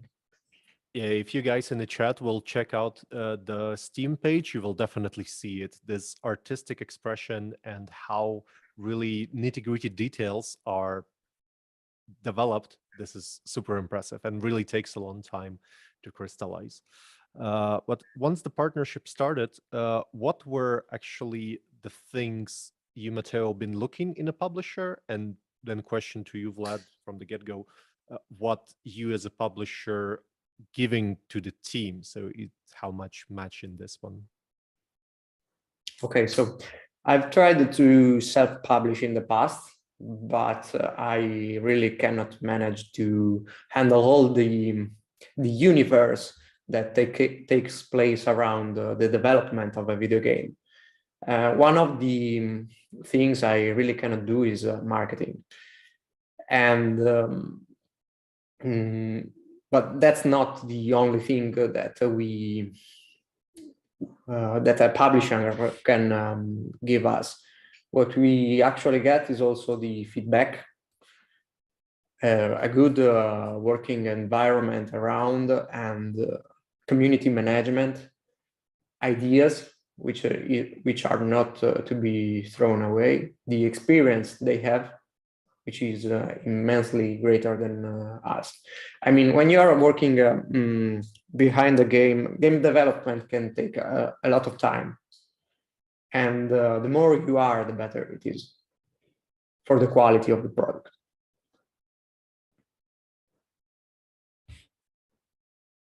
And then for the Vlad again, just to reiterate, what are the main areas you think that you can reinforce Matteo and his partner in actually making this game a success? What's been the things you've been doing for like almost a year now, ever since, and how it started? So I feel, first of all, lucky that I'm part of a team that's quite talented, and they share their expertise in multiple areas. We have an amazing game designer in Nick that frequently praise builds that Matteo has made, and they can have that game designer to game designer kind of chat.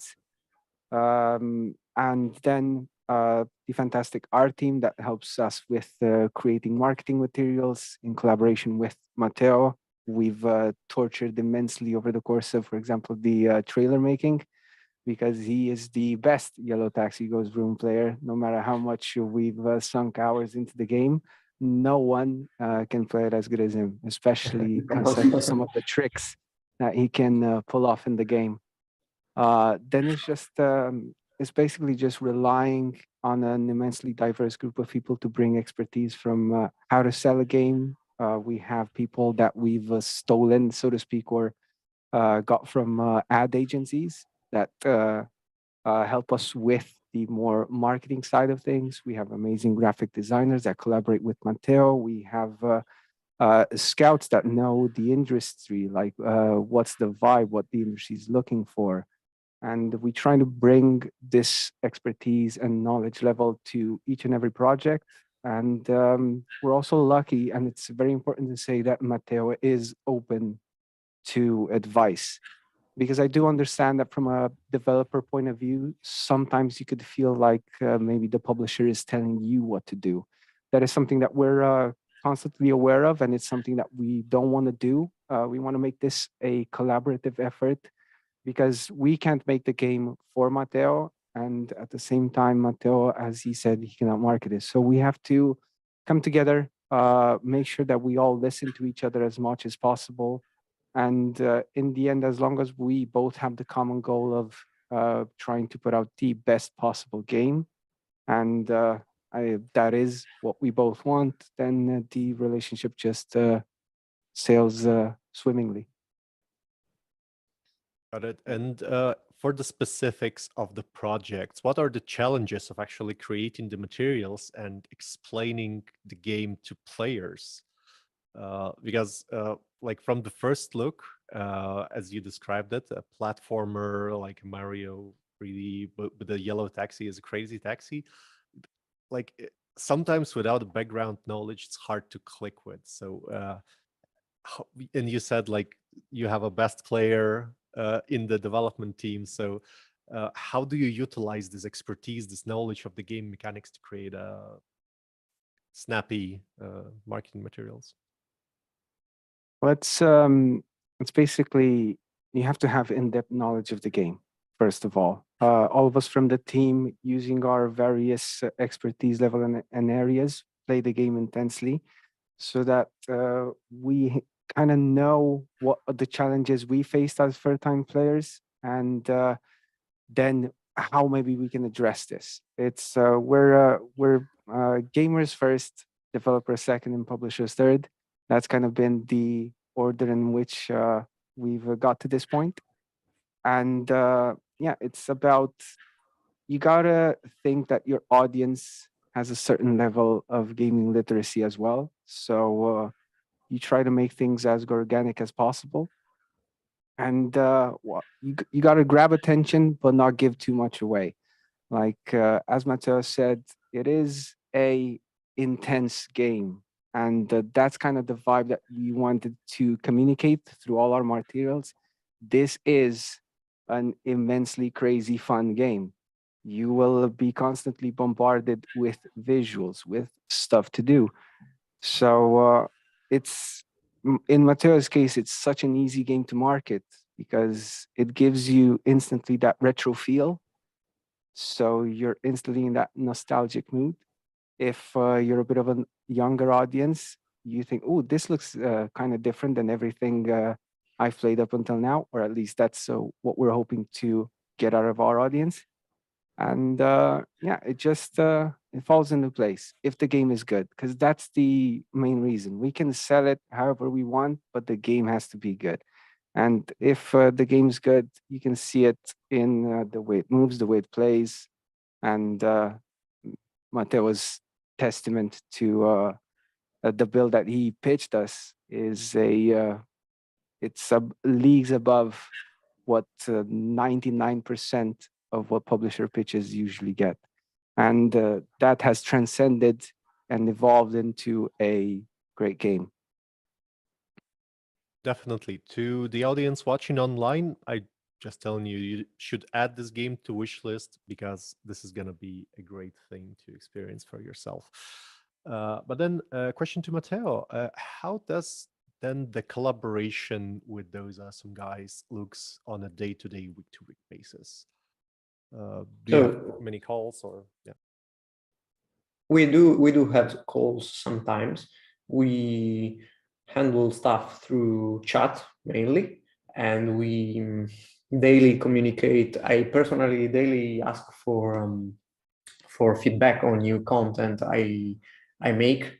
I need that feedback, and I keep needing feedback even after the game releases, because I'm making a game for other people to enjoy. So this feedback part takes a lot of space in our chats. And we also have a space for some light-hearted fun, like yeah, jokes or life slices. And then we have a discussion about marketing, about how we think the game should be presented to the world. We share art and yeah, both art from the tag team or Lorenzo, my colleague. They follow the development of the game step by step, without trying to alter the process too much. So I'm pretty happy with what we have. And as far as I understood, you started working together still like at the height of the pandemic. So it was, of course, a great thing that you be able to meet in person with the scout Frank back then. Oh wait, we did not meet in person actually. So it was The like online event- conference. Yeah, it was an online conference. Yes. I mean, sadly, because it would have been great to meet in person. It was actually that online conference used to be a physical one, but many suffered from COVID, many conferences. So it is to be expected. But then, have you ever, Matteo and Vlad, met in person? Not yet, but I'm confident we will soon. And is there, like, of course, you're both small teams and it's a bit of easier to manage, but how do you then tackle this of virtual only collaborations? Do you have like gaming nights or some time to just unwind and relax together? Or any side activities that you do to stay in touch on more personal level? Yep, we recently made a game jam, the Game Maker Toolkit game jam, which is probably one of the most famous one, and it was a pretty intense 2 days of development, but also a lot of fun. And they even bought me McDonald's from the internet, so I was quite happily surprised by that. They also remembered that I particularly enjoy the fillet of fish, which is a really weird burger to like. So I was really happily surprised and personally touched by the task. Well, I get you here. Filet of fish is one of the best, and also not as fatty. We can as have the a others. debate about that. It's fine. Yeah, we often have debates about food. I'm Italian, so I often get triggered by what food is eaten around the world. And definitely, as Lerica mentions here in the chat, you should meet at DevGAMM next year. That will be a great chance to also see each other for the first time. Yeah, for me, it will also be like a way of getting over my fear of playing, because I'm terribly afraid of playing, but I mean, it's time to face it. Well, for Vilnius from Italy, yeah, it will take quite some hours to get on a train, but still do. Yeah.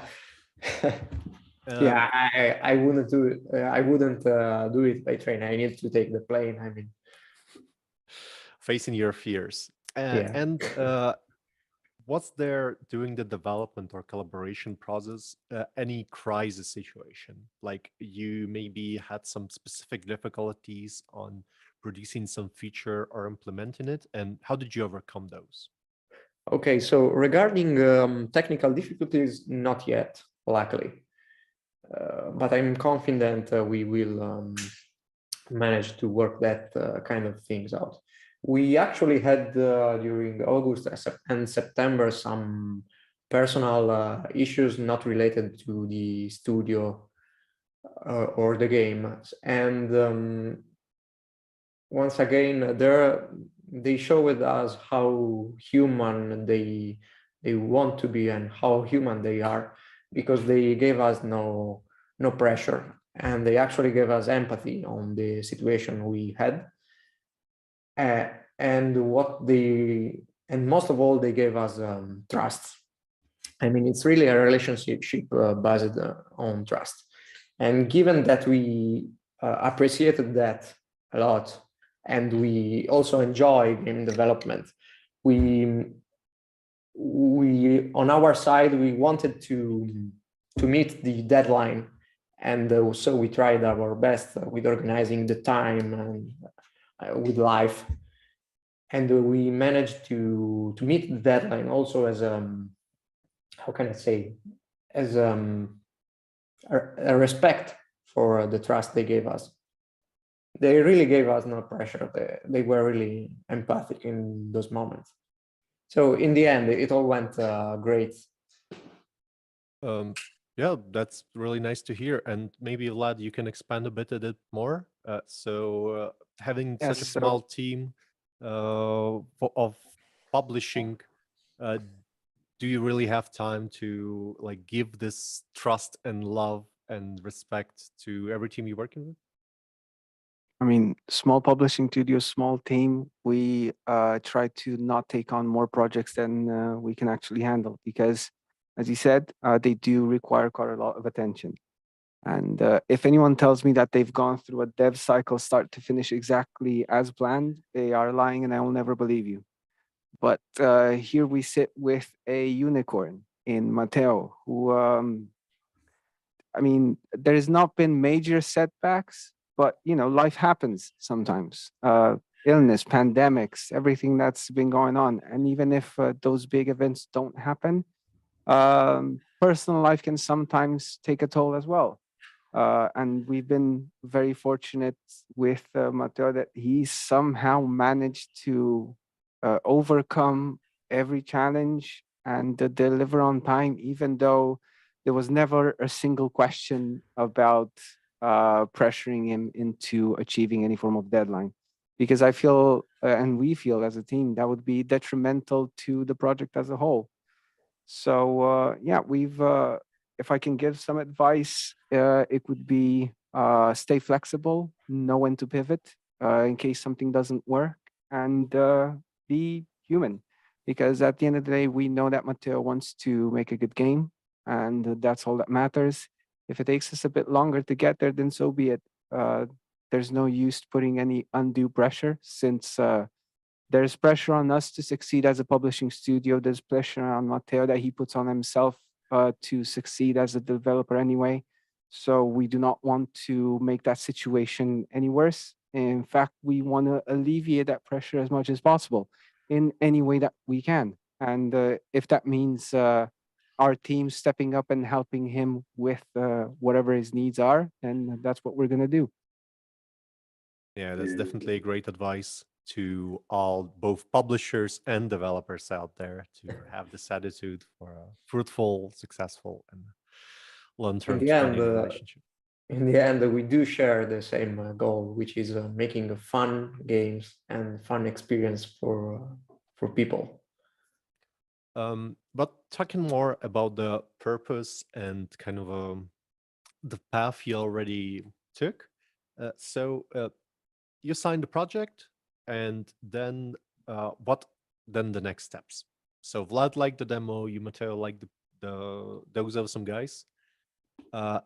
What were the next steps, next challenges for you to go from the demo to now Steam page and where to go next? So I can talk for my side of stuff that I need to make, which is of course a fun game, level design, meet the deadlines, and ensure a certain level of quality and polish. I need to properly communicate with the publishing team and with my colleague who's making the art. And there is, of course, new stuff to learn, because when you are making games, it's always a process of problem solving, of new challenges and solving them, which is not only on the programming side of things, but also on implementing the feedback, on understanding how players play. So with COVID, we lost a bit of a useful part, which is live events, which hopefully are resuming back. And I need to be there and see players playing the game and change eventually my creature, or my beloved creature, based on the feedback I receive. So then I imagine you, Vlad, took this to like play test the game and get initial feedback from players who are not familiar with this? We do have some internal playtesting going on. We haven't branched out into gathering feedback from large groups of playtesters yet. Matteo is planning on going to a live event soon. He's going to Milan Games Week. Yep, tomorrow. Where we have a surprise for him in store, but I won't give any more details than that.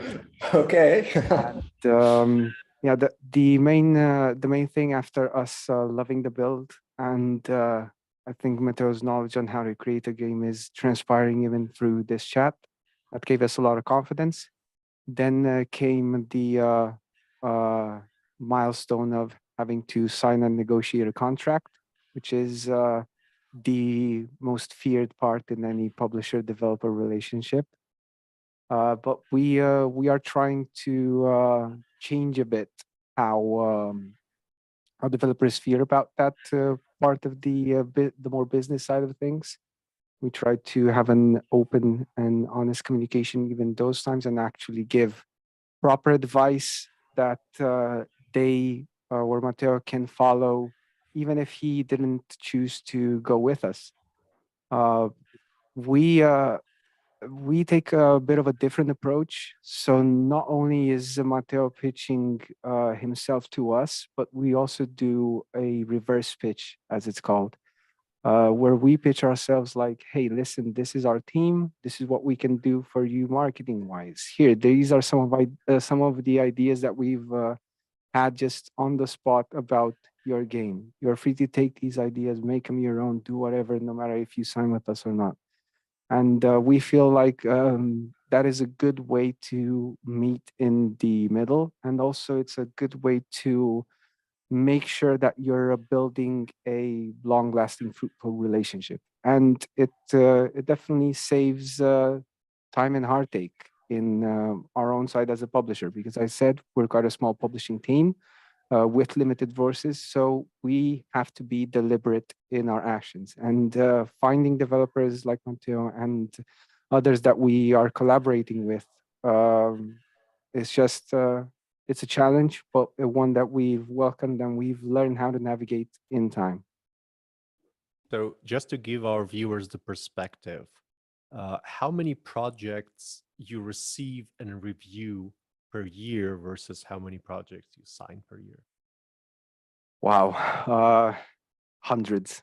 Our scouting team, which is composed of one main scout and the rest of the team play testing whatever they deem as this is something that we should pay attention to.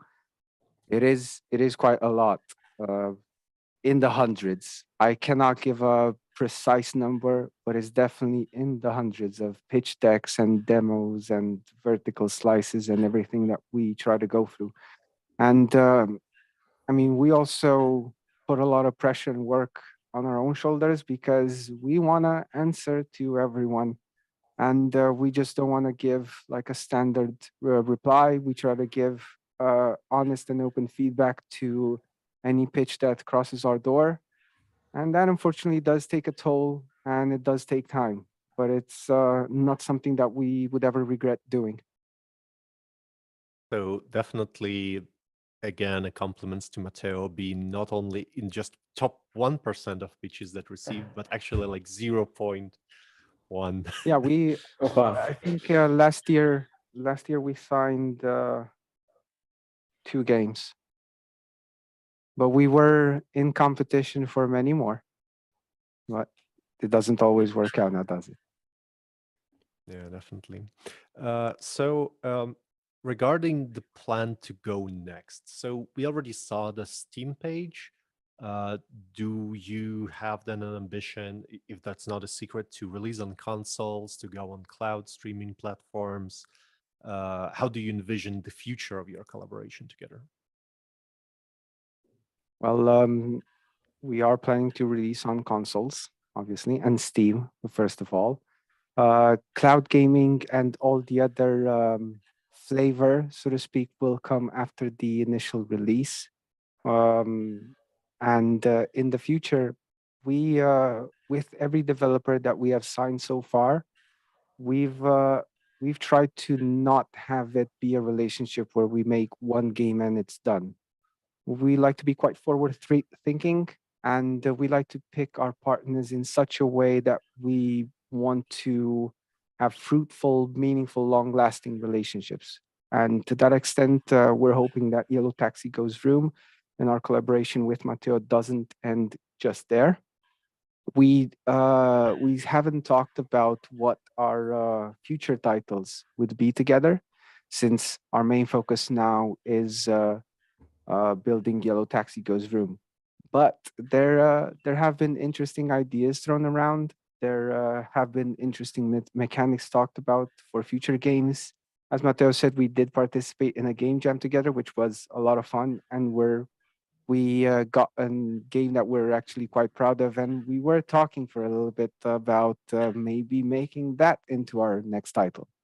But it's all undecided now because we do have to focus on the main goal, which is Yellow Taxi Goes Room, and then we'll see. And for you, Matteo, so you've been almost for whole your career like a solo developer, doing stuff on your own, one-man army. If the Yellow Taxi really goes room, would you build a big studio? How many people would you want to have for your next project?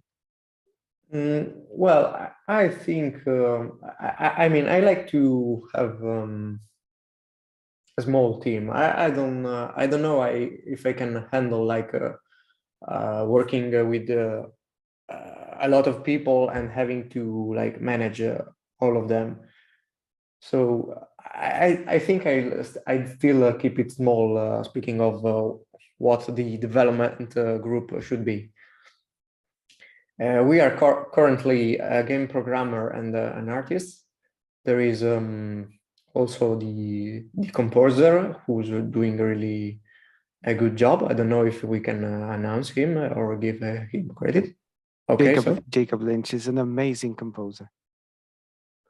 And I mean, we have control on how the game should be. We all have our creative expression. So I think these 2-3 people is the perfect number probably for making a small indie game. And as Vlad already mentioned, the console ports, do you have this expertise internally, or this is also something that those awesome guys provide you as a part of the partnership? Yeah, I don't have these expertise, at least not yet, and they'll help us with that. Yeah, this is also something they offer. Yes. But for the base game, is it already have a like inbuilt controller support, or this is also something that poses additional challenges down the road? So the controller support is already there, and there should not be of any issues because of the plugin we are actually using, which already supports cross-platform compatibility. So I've been porting with some other guys in the past, some games to console, and I do already know a bit of what I can do and what not, for ensuring that the cross-platform process is not like too difficult. Got it. And for the overall development time, so you've been already developing the game almost for 1.5 years, I guess, from the idea to the realization. And for the small team, of course, like it takes a lot of time to really polish the product. With the date not being announced, and we don't want to break NDAs or anything, do you have an idea already when is like the final milestone, when it's going to be released, and do you think you have enough time to finish it, to really deliver? Yes, we before even before signing the contract, we organized all the development of the game in various steps or milestones. So we already have all the single steps laid out.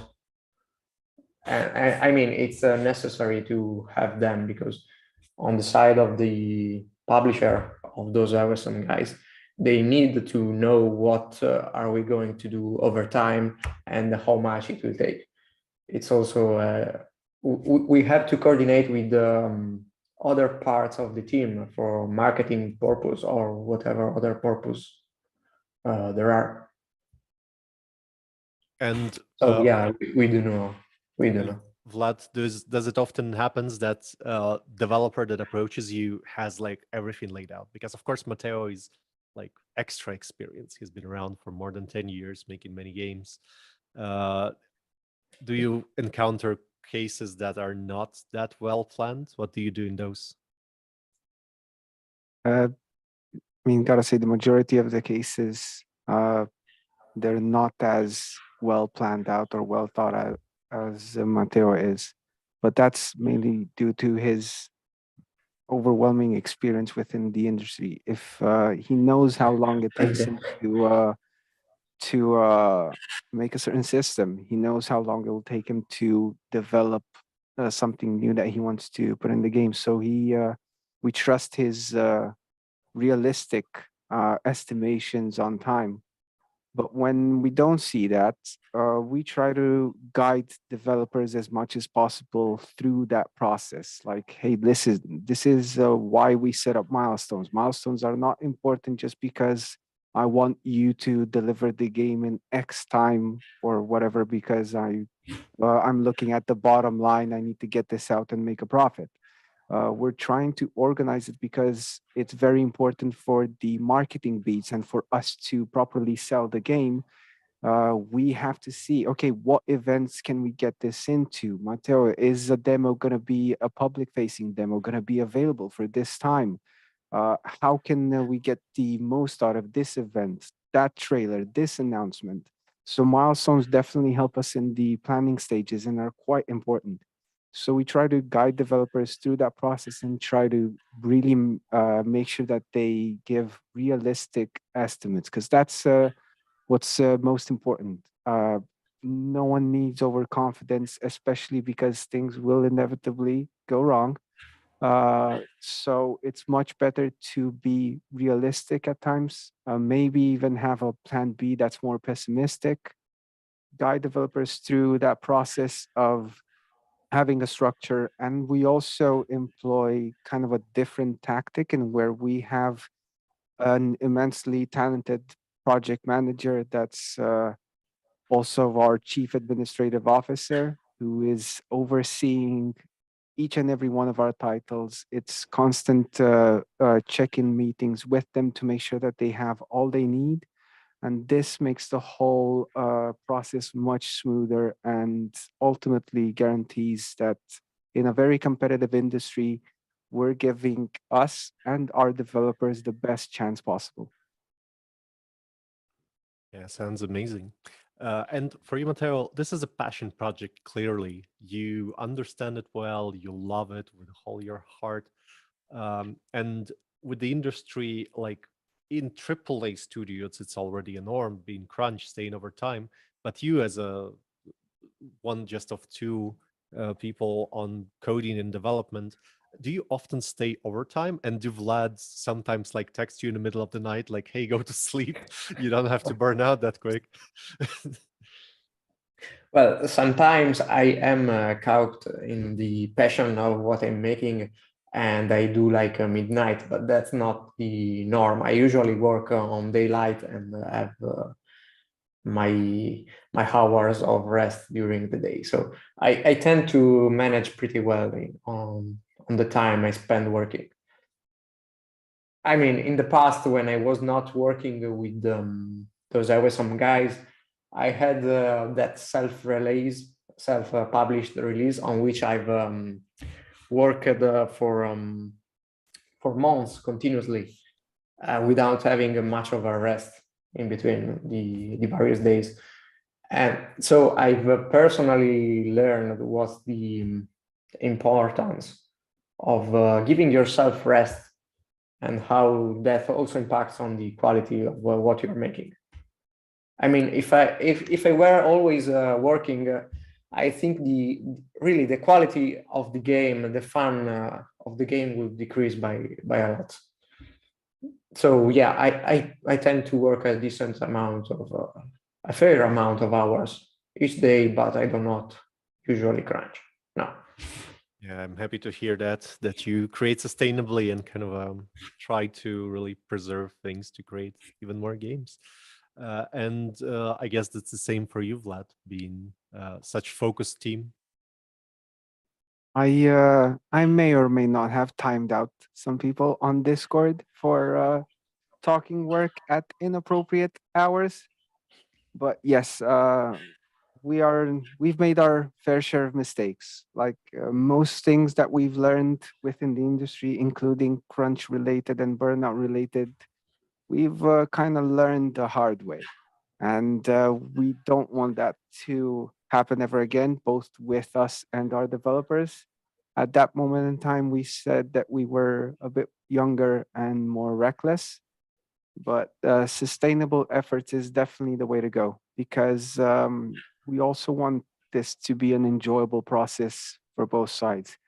Our team is a small team and is here for our passion and love for indie games. That's our main driving force. And we try to make a working environment where everyone feels like they're contributing, respected, and most of all valued, both in their work time but personal time as well. I would rather be late 2 months with a deliverable than have people burn out and then take a year to recover or worse. Yeah, that's the only way to go. Also, questions to the chat. If you have anything to ask Vlad or Matteo here regarding the plot project, their collaboration, or maybe you want to pitch your project to them, let us know in the chat. And with this, yeah, we go into the closing part of our discussion. So maybe you have some anecdotes or fun stories from the development when you did some crazy experiments with the project. If you can share those, that would be amazing. I think we all deserve some little laugh after this more of a heavy part of the topics. Other than the fillet of fish. I think there was something about the pineapple on the taxi. Ah, yeah, of course. We joke a lot about toppings on pizza, on how pizzas should be and should not. So it was only a natural thing to have some jokes on topping on taxi. So many things like little cosmetic items that you can earn in the game actually coming from this in jokes between the teams. Well, I'd have to think about it because there is a lot of content that we planned out. Got it. But yeah, sometimes some of the inside jokes do get into the game. So it may be also like Easter eggs. Oh yeah, we do plan those. Yeah, and we are also discussing them with some guys, of course. Yeah, sometimes we joke about something and we'd go like, yeah, this needs to be into the game. I won't spoil what.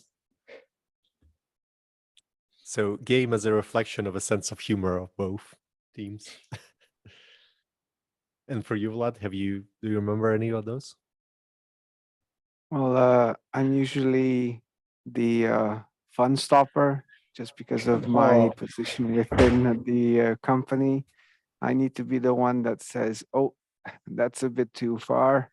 But I did ask Matteo that we need to put a disclaimer inside Yellow Taxi Go's room.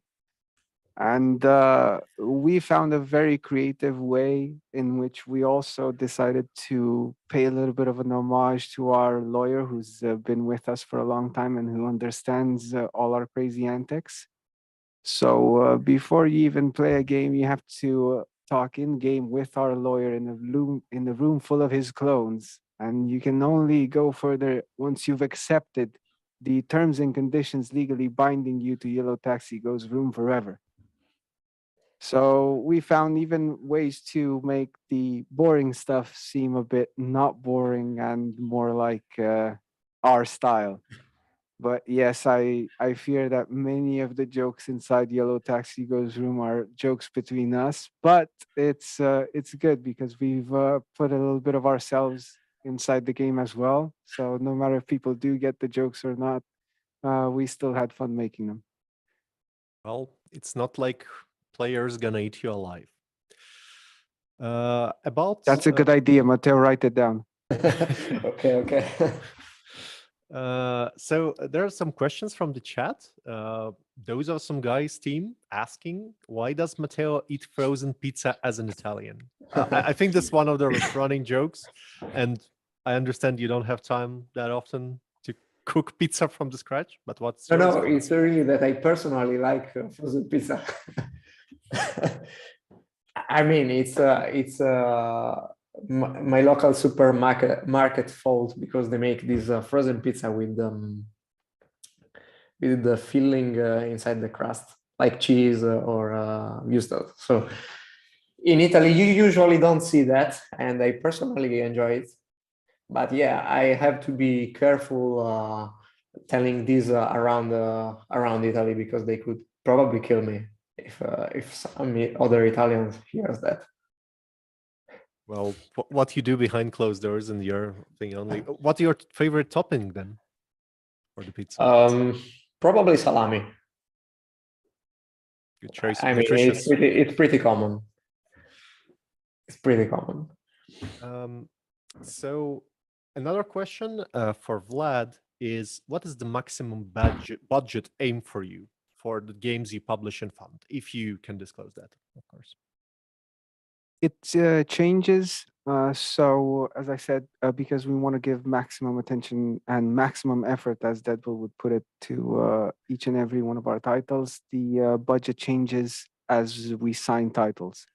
Once we start releasing some of the titles, more budget will be freed up. But currently, we're looking at something between the 150 to 300K mark. So this is for everyone, and for the person who's asking, a sweet spot where you can approach Vlad or anyone on his team and pitch a game. The third question is for both. I think Matteo, with his experience in game development, could answer best. So do you think the games should convey deep ideas and teach people about something, like, for example, This War of Mine, or they should just made for recreation and fun? What is your approach? How do you answer this question for yourself? Is the Yellow Taxi Ghost Room is just a game for having fun, or it actually teaches you some deep emotional intelligence lessons? Well, I think that Yellow Taxi Ghost Room will be a game that tries to be the most inclusive as possible. It won't go too deep in ethical or political issues, and I try to make games fun for everyone. So I'd say my goal is to make the most fun game as possible. But I mean, of course, there are developers who tries to send a message with their games. I mean, I really don't think I should impose my views or ideas, and that games in general should be probably the most inclusive as possible. Thanks, Matteo. And Vlad, your take? How do you think? Would you rather teach people something or convey some deep ideas, or just let people have fun in games you publish? I think there's room for both, and both separately and at the same time. Games are a form of artistic expression anyway, so it heavily depends on the person making them what type of emotions they want to convey. If they want to just go with positive, feel-good emotions, that's perfectly fine, and that is something I am very interested in, and our team is interested in as well. Games can offer you a release, a respite from the trials of life, so that is not something to be disconsidered. But again, they are also a form of media and a place where you can express yourself, where you can express ideas, when you can teach people things. So there's no right or wrong answer to this. It's more a little bit of column A, a little bit of column B. And if you can have fun teaching someone something, then why not just do it? Don't need to be too strict with what you want to achieve. Your message is your own. So just try and make the best game possible, because no matter if you have like an immensely deep message to your title, if you don't have the medium in which to properly communicate it, or the game does not do a good job of communicating that, then you're not going to achieve your goals. Same thing for if you want something more recreational. Yeah, thank you, Vlad. Thank you, Matteo. That's Thanks, Steve. mostly all our time. I hope you guys in the audience learned a great lot about what are the games that's currently being made inside Panik Arcade and those awesome guys. And really advise you to go to the Steam page, wish list, Yellow Taxi Goes Room. And I see you all next time. Thank you. Thanks to you for the opportunity. Thank you so much for the opportunity. It was a pleasure chatting with you all.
Hello, hello, and welcome back to the live interviews. DevGAMM Game Fest 2022 is happening right now.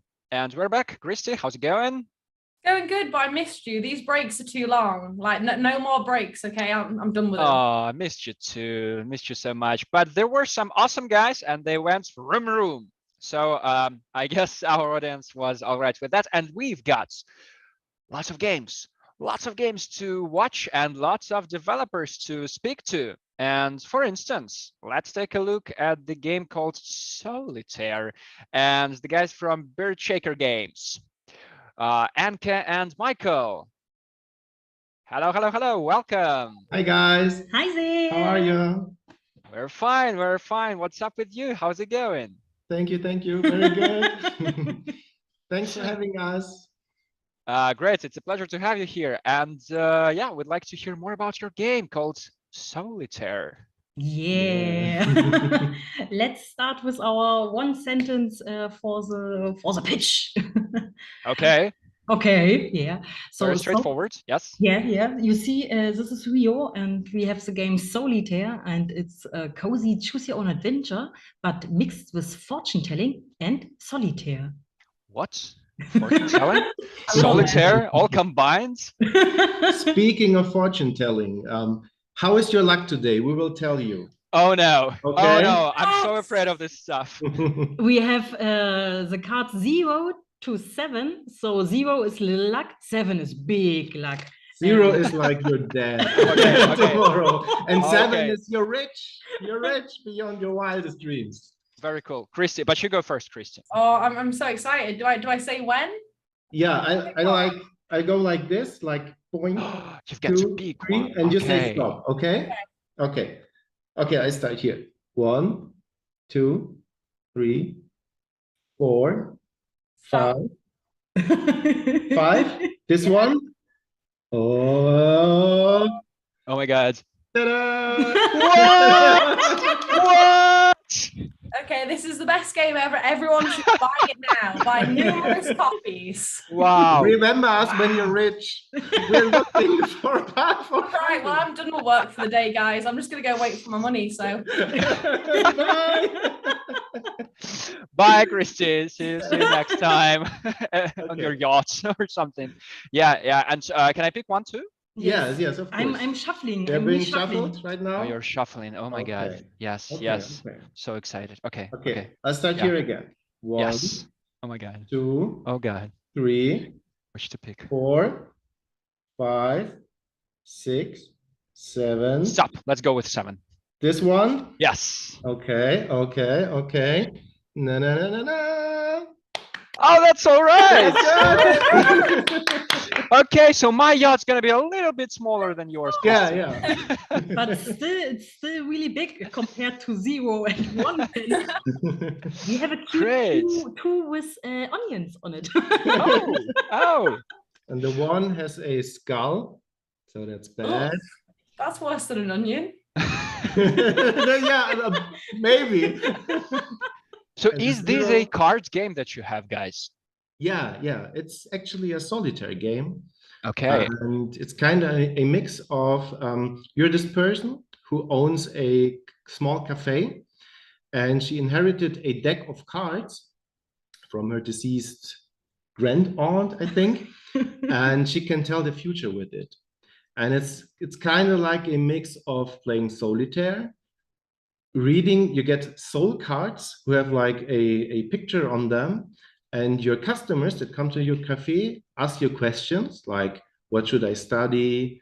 I don't know, should I sell whatever? Like normal question you would like an astrologer. I don't know the word. A divinator, a person who works with cards. Yeah. You kind of lay out your solitaire, you play it.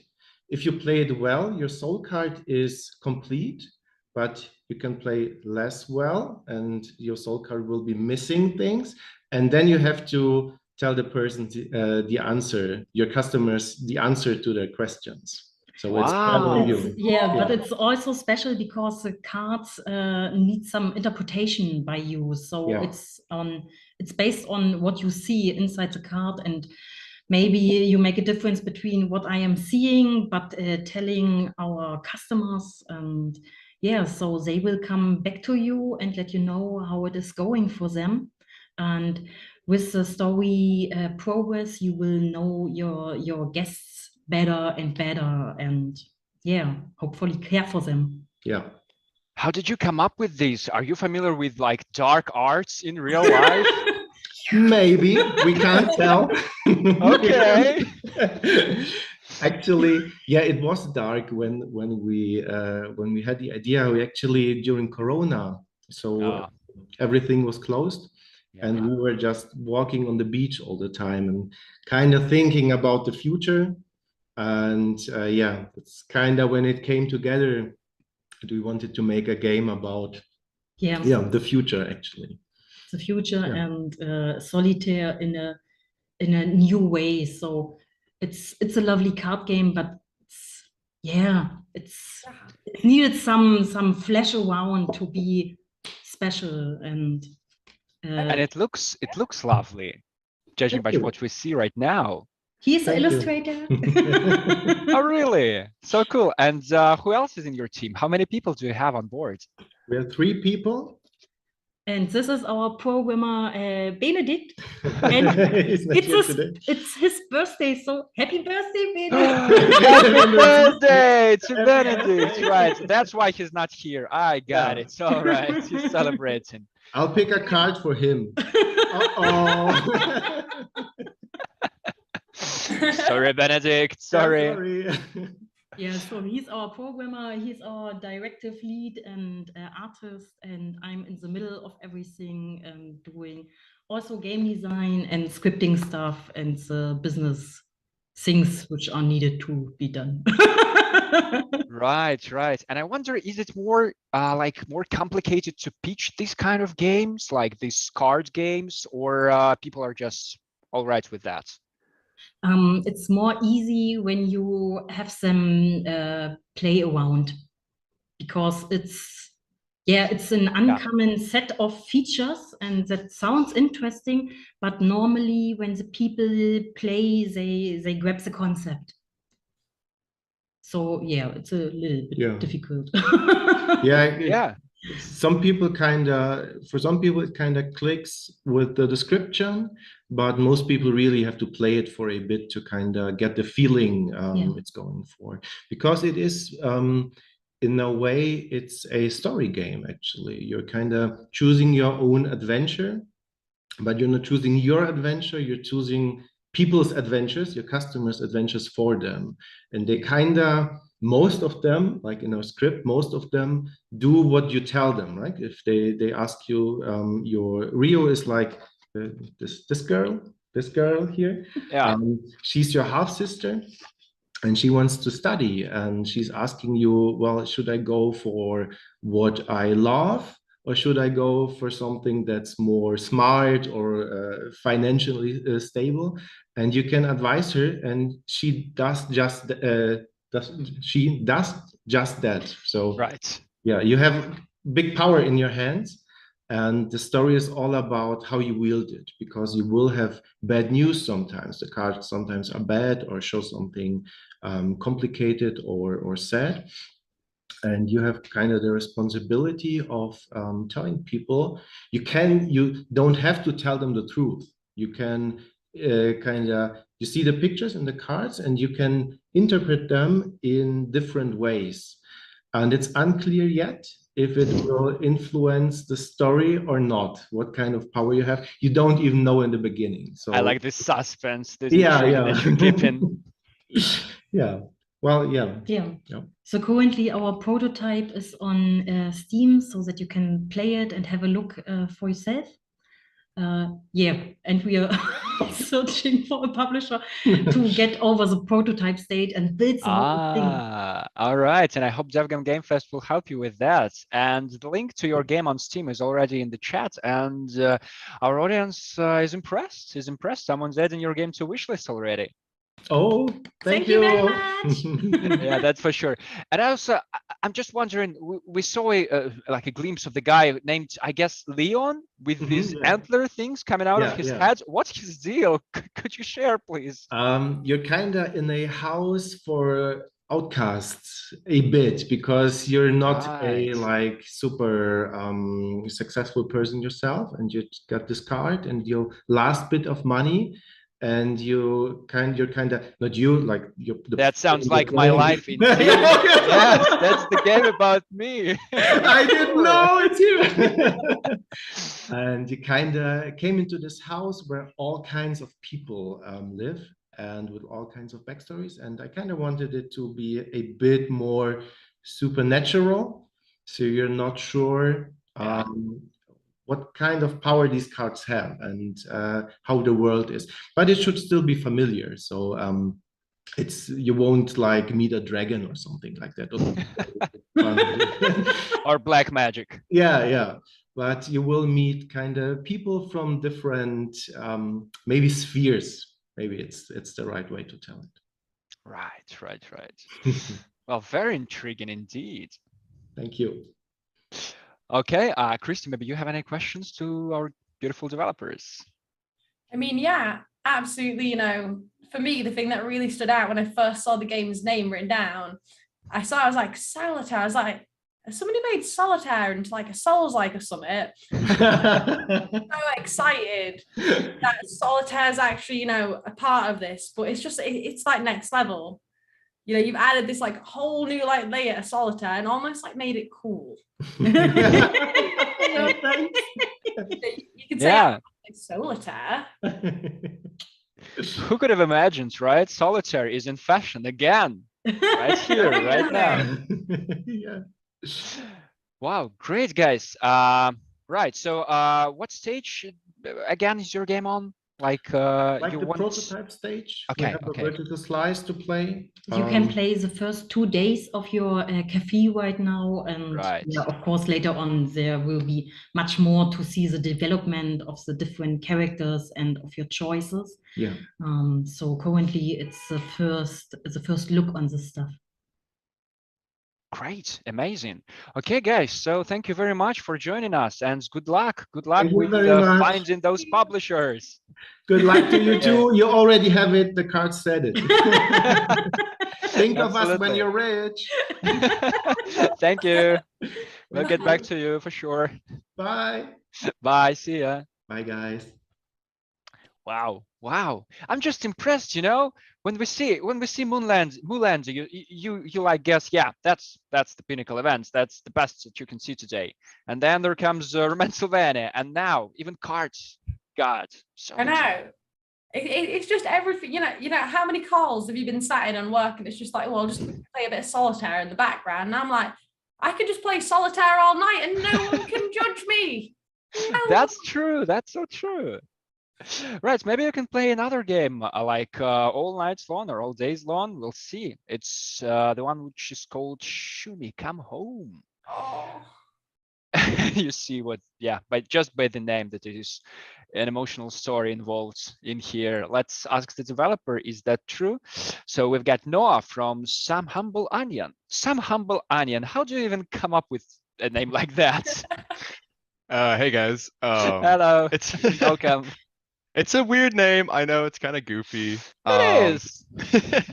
I got some. It takes little references from some of my favorite games, to be honest. Actually, it's like the onion part is actually a little reference to Pikmin. The Pikmin live in these things called onions, and I was just like, that works for me. I don't know. It's kind of fun. So yeah. It is fun. It is so much fun, but not as much fun as I believe Shumi Come Home is, because we can feel that it's an emotional story, right? I mean, it's definitely got some emotion there. You know, the game is mostly lighthearted, you know, goofy. I take a lot of writing inspiration from the cartoon show Adventure Time, which is known to be like really goofy and fun, but can also get kind of serious sometimes. But yeah, for the most part, you know, the game is really chill. It's really casual, really fun. You are taken from your home. You know, that's the premise of the game, is you're playing as Shumi, little mushroom, little 2-inch mushroom. A mushroom. Yeah, little tiny mushroom guy. Oh God. And I want Shroomy to get everything he wants in life. I think you've somehow made one of the most instantaneously likable protagonists. Oh my God. I'm Thank riding you. or die with Shroomy. Like, how can that be? Yeah, I mean, I love mushrooms. Mushrooms are just so cool. And I was like, I need to make a mushroom character. I feel like it would just be the perfect thing. I don't know. And then as I was sketching out characters in the very beginning, I tried out a mushroom one and I was like, this is it. This is Shumi right here. Yeah. So Easy on mushrooms though. Exactly, yeah. Did the idea come from the character, or did you kind of already have, you know, an idea of, you know, I want to make a game in this genre, I want to make it really artistic, or did it all just come from, I want to make a mushroom character? You know, honestly, the mushroom character part came a little bit later. I pulled a lot of inspiration from the Pikmin series. I knew I wanted to make a game that was kind of inspired by the environment in that game, which is, you're playing as a tiny creature on Earth, but there's no humans around really. And then I also took a huge inspiration from a game called A Short Hike. I had played that game when I was working on a really big, ambitious title, and I was like, oh my God, I love short games. This is so awesome. And I really want to make one now. I want to make one that's really casual and chill and something you can kind of beat in one sitting. So that kind of like really, I put a lot of inspiration from that. I started working on the game, and as I was working on the main character, that's where I kind of came up with the whole mushroom vibe. And I knew it was going to be in a forest. I mean, forests are covered with mushrooms. Mushrooms are just so cool. I was like, I'll make the main character a mushroom. I don't know. Wow. So what's his deal again? What's the story? So the story is you're playing as Shumi. You live kind of like on this island. I teased that level a little bit at the Mix Next Fest about last month. But anyways, you're on the island. You're with your family. Shumi has some siblings. And without giving away too much, basically something happens and Shumi gets taken from its home and essentially gets dropped in the middle of the forest, and it's like, oh my God, where am I? How do I get back home? So yeah, you're basically just kind of exploring the forest at your own pace, and you're just trying to figure out how you can get back home, maybe helping friendly kind of forest inhabitants, learning about mushrooms on the way. There's a really cool mycology journal feature in the game that lets you learn about real life mushrooms. And yeah, you're just kind of like exploring at your own pace and trying to get back home. Wow, I guess a few years ago I would say that this is a kids game, right? But now I really want to play this because this is so cute. The character is so nice. Thank you so much. It's definitely, it's kind of aimed towards a, variety of audiences. I mean, I get a lot of people that are definitely on the younger side, and then younger adults that are really into those like cozy casual games. But I totally agree. The cozy genre wasn't really much of a thing a few years ago, and now it's kind of blossomed. So I'm really happy to be a part of that. Absolutely. And in such, unpredictable circumstances, at dark times of ours, I mean, we really need those cute little games. And these characters, they're so, I just love it. I just love the guy. I love how much of your personality, even just from speaking to you for a few minutes, like how much of your personality is like really shining through, in the game. Oh, thank you so much. It's amazing. It's so fun. So I must ask, what's your favorite type? We're all adults here. This is an adult conversation. What's your favorite type of mushroom? Ooh, favorite type of mushroom. Okay, hang on. That's a tough one. Honestly, easy on the mushrooms. Yeah, I know, right? Okay, my favorite mushroom to eat, and sorry, Shumi, if you're watching this, I'm not going to ever eat you. My favorite type of mushroom to eat are probably shiitake mushrooms. They go good in some ramen. Oh, no. But hey, I promised Shumi I would never eat Shumi or any other mushroom of that kind, all right? Yeah. But shiitake mushrooms are good. I love mushrooms. Like I love eating mushrooms. I'm sorry, Shumi. I mean, from a game tinyBuild published recently, Potion Craft, I learned a lot about like different types of mushrooms and that, and I was like, when you tell people that, mushrooms are really cool, everyone's like, yeah, but I'm like, look at the shapes and, how they grow, like they are so interesting. And, I can see in like the trailer, there's like bigger mushrooms and things in the world. So will we see like a lot of that kind of real life stuff imitated within the game? Oh yeah, absolutely. That's really the big inspiration from the Pikmin games. I loved that as a kid playing. You'd be in this like forest and you'd see like a giant flower pot, and then I don't know, like a pencil on the ground or something random, but you'd be super tiny compared to it. And I would like go out in my backyard as a kid, and then I'd make up my own little environments and pretend like the Pikmin were all around. And I kind of just wanted to like bring that into this game. So there's definitely a lot of that. The mushrooms themselves are real. They can be found in real life, and they're going to be much bigger than you pretty much because you're just 2 inches. And yeah, there's just like objects you'll see all over. You'll see flower pots, you'll see like a lighter.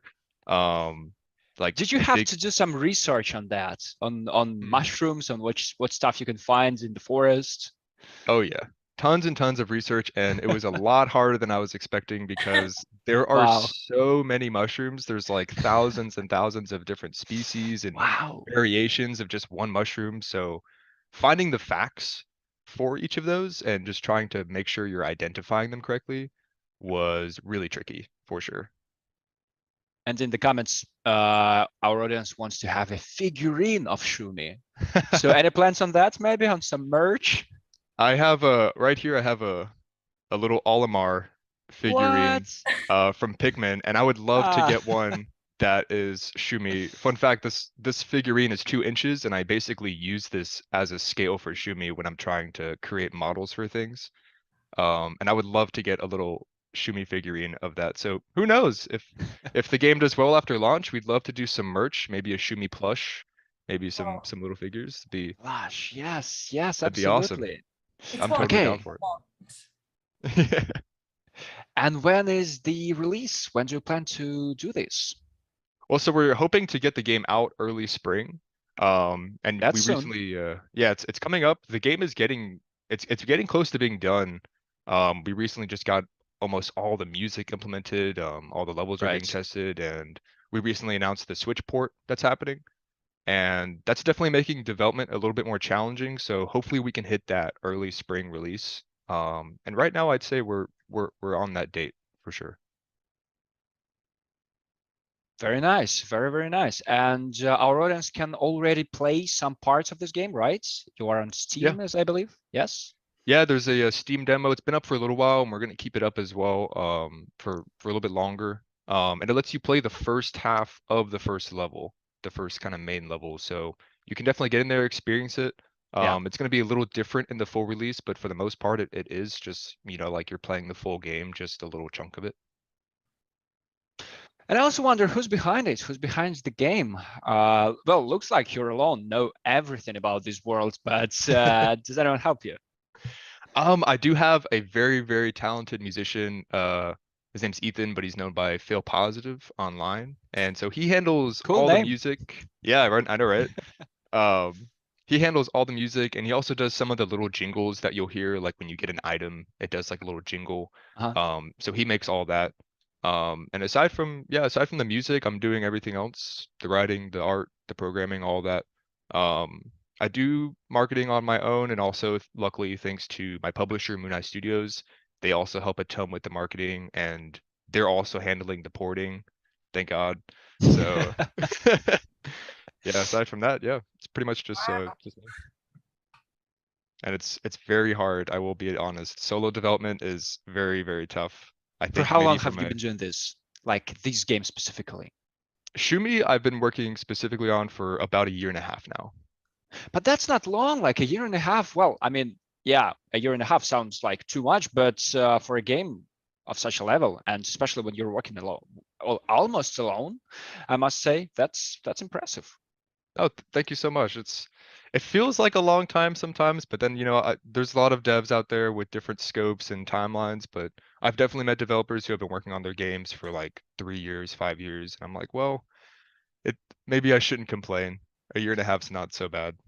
But haven't you ever tried to like assemble a team of professionals, maybe like not professionals, but just fellow developers who help you with doing this? Yeah, that's a good question. I would love to have a small team. I think it would be cool, maybe for my next game if I'm able to do it. Yeah. But I also still really love doing everything, to be honest. I don't know, maybe that's just me being greedy, but when I first got into game development, I made my first like small game all on my own. And I was like, oh man, I love this. I love the programming. I love making the art. I love like kind of having control of everything. So for Shumi, I don't think I would have wanted it any other way than how it is now, but there are definitely days where I'm just like, wow, I really wish I had an artist to finish this model for me so I can fix this bug, or vice versa. So it can definitely be like that, but who knows? Maybe my next game I'll have a small team. That would be pretty cool. Sure, man. I mean, sometimes it gets complicated, right? But yeah, it's important to not to give up. Yeah, to pursue your goal, to fulfill your dream of making this huge world of of this person Shumi. This little mushroom. I'm like, I've got to get the game done because I've got to get Shumi home. That's like an inspiration for me. I'm like driven to get Shumi home. So yeah, I'm definitely not giving up. This is a passion project of mine for sure, and I'm excited to see it through. I'm excited to see everyone play it so far people who have played the demo have really given me great, positive feedback. So I'm like, okay, I guess I'm doing something good here. Okay, very nice, very nice. And yeah, so basically you at DevGAMM you're probably searching for an audience right now, right? Yeah, I mean, definitely always looking to get some more people looking at my game. I post a lot on TikTok, Instagram, Twitter, and my publisher's really helping me boost that as well. But I feel like there's definitely still people out there who might be interested in my game and haven't been able to see it because it's really hard to get your game shown out there online. I mean, it's very competitive. So yeah, always looking for good exposure, definitely. Definitely. So I guess we should just wish our audience to get Shumi back home, to wishlist this game, and yeah, to try help Noah to bring this lovely mushroom home, wherever he's coming from.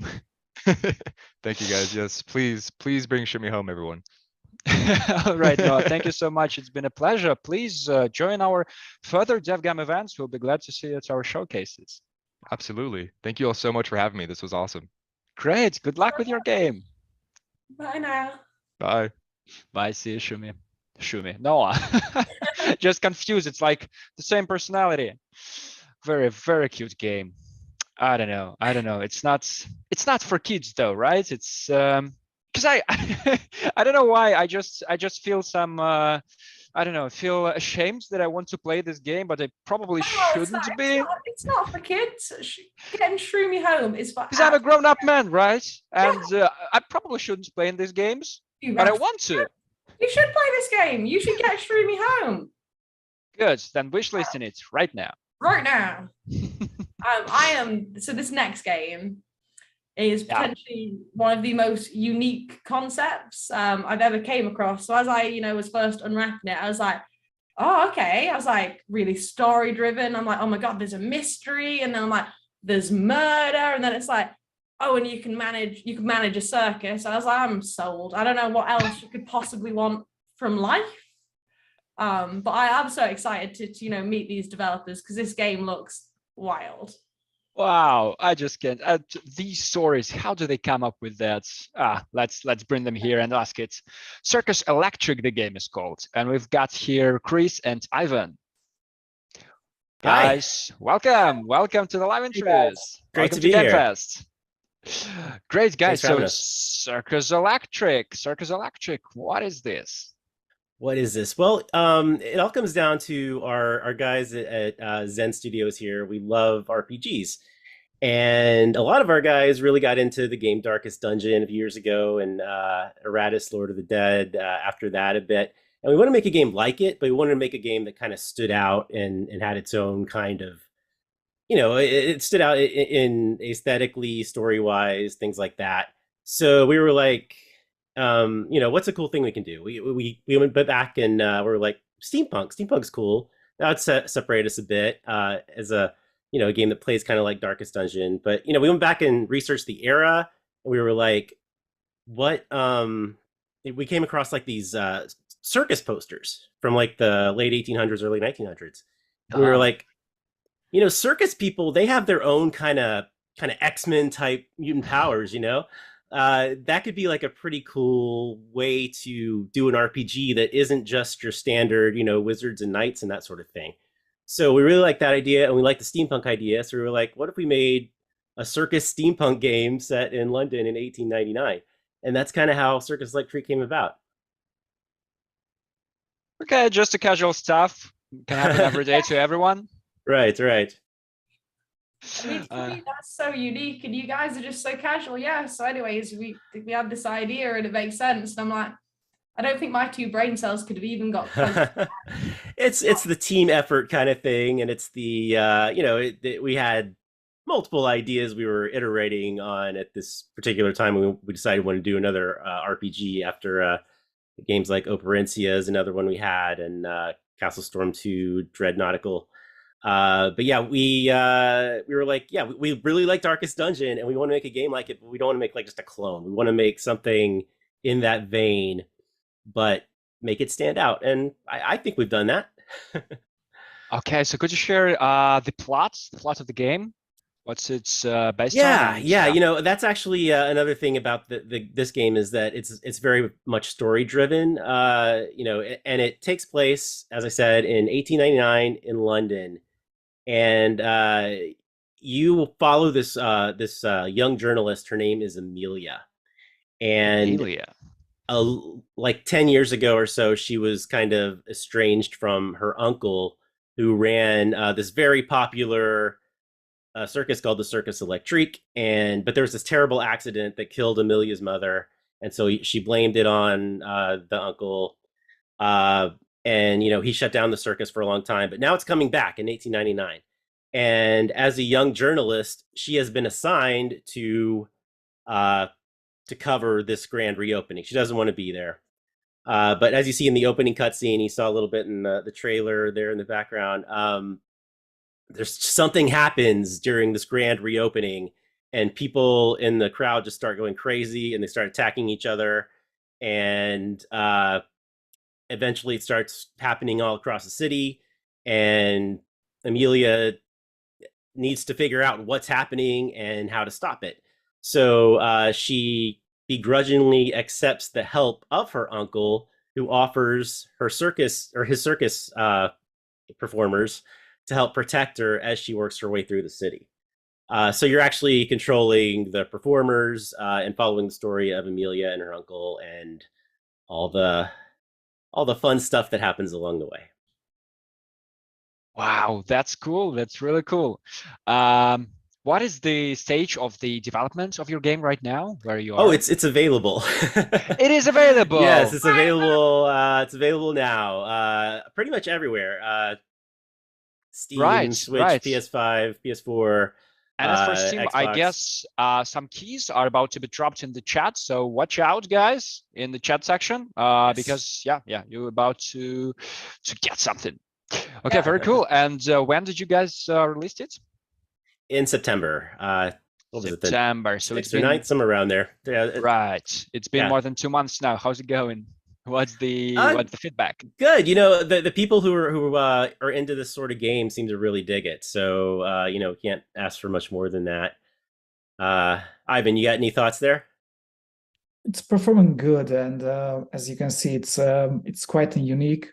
It's a mixed genre, so we are mixing RPG elements with tactical elements and with simulation, because you are going out, you have to fight through the streets of London against the vicious, but in the meantime you have to keep it up with your circus, and you have to perform circus shows, and you have to manage your whole circus. So it's a mixed genre. Which is that's right. It's something I didn't mention is like we have this kind of tycoon element where it's a very large part of the game too. You know, a lot of the stuff is the going out on the streets and fighting the vicious are what we call everyone who's been kind of brainwashed and is killing everybody for some reason.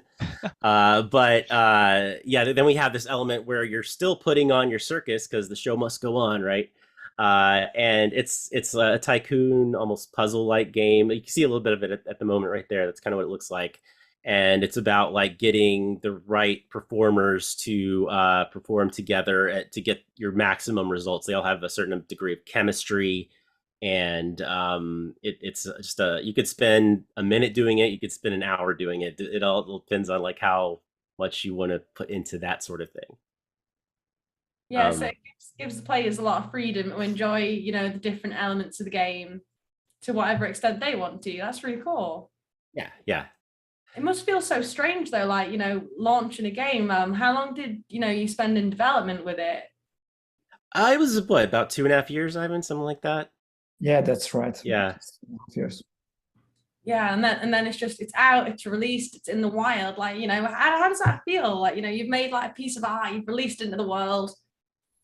You know, like what happens? Yeah, it's great. You know, you spend the first few days after like watching streams and reading reviews and making sure people like it, and you know, and for the most part they have, you know, dissenters here and there, but I think it's the kind of game you put a little bit of time into it. It does look a little overwhelming if you just like look at that screen right there, right? And you don't know anything about this type of game, but it's actually pretty easy to get into once you get everything down. And then you start like figuring out, like, we have like 15, I think, different classes of characters, and there's so many different ways you can utilize them together. You have to strategize in ways where, whatever position they're in, you got 4 positions there. So they only have certain skills available from certain positions. So you might want to shift them around, and that's the same with the other side too. So they're like abilities you have that can shift your enemies around or yourself. There's all sorts of tactical things you can do besides just attacking and defending. So I think that makes it pretty cool too. Do you have like a favorite like class in the game, or a favorite like character, like that you're like, yeah, this is mine, I love this one? Yeah, early on, you get like kind of certain combos that you like, and then you keep getting new characters, and it's like, oh, I want to play as this character, but I really like this other character. Am I going to take them out so I could use this? But yeah, I think one of the first characters you get is the fire blower, and I really like her kind of different types of moves. She's got one where she can like throw a fire trap into the second position, and if you manage to move a character to a different position, that fire's still there. So like the character that comes into that position gets affected by it and starts burning too. I like the knife thrower who's got like kind of like a Wild West Annie Oakley kind of attitude to her, and she throws like a knife at your feet and pins you down, and all sorts of knife attacks. Ivan's probably got a favorite or two as well. Of course, the clown. Yeah, sure. We're bringing back the clown. The clown has been forsaken for the last 20 years or so with, people seem to hate clowns all of a sudden in the last 20 years, but the clown had its day, and we are bringing back the clown. Yeah, I see, but I just wonder, what's it about the circuses? I mean, have you ever heard of a story that happened in circus and things were normal? No, it's usually some crazy shit's going around. Yeah. Why? That's true. This time the crazy stuff's going all around London. So the circus is one of the more normal places, actually. I hadn't really thought about that, but it's at this particular moment in our alternative London, the circus is one of the more normal places in town. Right, but did you guys... Sorry, Christie? It sounds like real London too. But did you guys actually have to attend any circuses just to make some research or something? I don't think we did. It's hard to find a circus these days, at least here in America. I don't. Yeah, probably Maybe, somewhere. Most of the game was developed in Hungary, where Zen is centered. I'm in New York Right. myself. I used to go to the Ringling Brothers and Barnum and Bailey Circus a lot as a kid, which toured America a lot. But yeah, I think we just kind of depended on just old school, your typical circus types. If you name a traditional role in a circus, it's probably represented in some way in this game. Clowns, strong men, fire blowers, escape artist, acrobats, etc. Yeah, they're all kind of referenced in some way, usually in a playable way. Right, very cool. And could you please just a little bit introduce the team behind that? So as far as I understand, Chris, you are you in a team, or you are in the publisher side? Oh, I'm part of the team. I'm the one guy kind of based alone in America over here. But, yeah, most Just of the team's escaped in those guys. Hungary. You're like escape artist. We did mainly. This was a pandemic developed game for the most part. Ivan can probably speak better to that than me. Yeah, absolutely. Chris writes the story as well, so he's the lead writer on the game. I'm the project manager, and yeah, we worked. I think at the top, we had 25 people working on the game. So from designers to assurance to programmers, developers. So yeah. Sounds like a large team. Did you guys actually manage to figure out how to develop games like distantly during these COVID times? Oh, absolutely. It was a change for us as well, because we had our office in downtown Budapest. And it's a new challenge for us to, how to work and to work good and properly from home, from remote. And I think somehow we did it. Yeah, we did it. It was good. I mean, we could handle all the challenges that came across. And yeah, it seems that we can work and we can do games and develop games from home as well. Yeah, sure. It's now even strange, so weird it feels to remember those times, like when the first wave kicked out, and yeah, it was so scary and so dark. But now it's like completely gone. You're like block in your memory for these times. Right. So yeah, how's it going? Is this your first DevGAMM experience, by the way? Our first game? And no, we've worked on some. Oh, sorry. DevGAMM, right? Yeah, DevGAMM. Yeah, sure. Yes, it is. Yes. Very nice. Well, I hope it's not your last, because next year DevGAMM will come to different locations, and probably we'll see some new in-person events. So you're definitely invited to be there. Thank you very much. Thank you. All right, guys, and thank you for your game. Good luck. Good luck with everything. Thank you for having us. Thank you. See you next time. Bye. Bye. Circus. Well, that's fun. So much excitement. I feel like I'm gonna have like a little heart attack or something. It keeps going the way it is.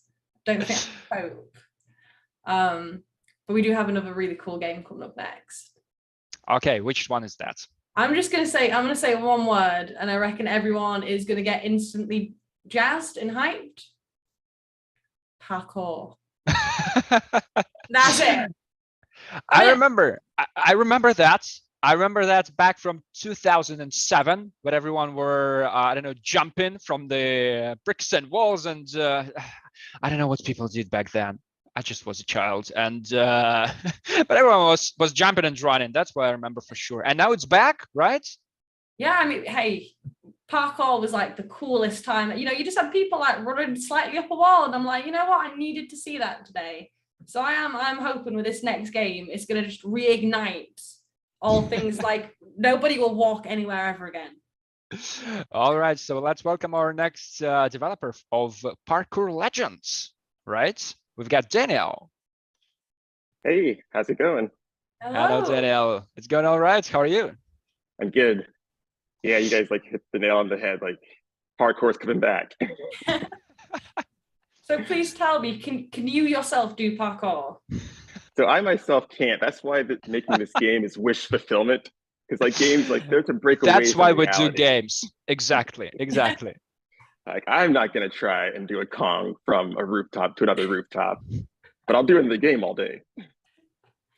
So where did your passion, for parkour come from? Of all the games in the world, I love that you went, it's this one, but I want to know why.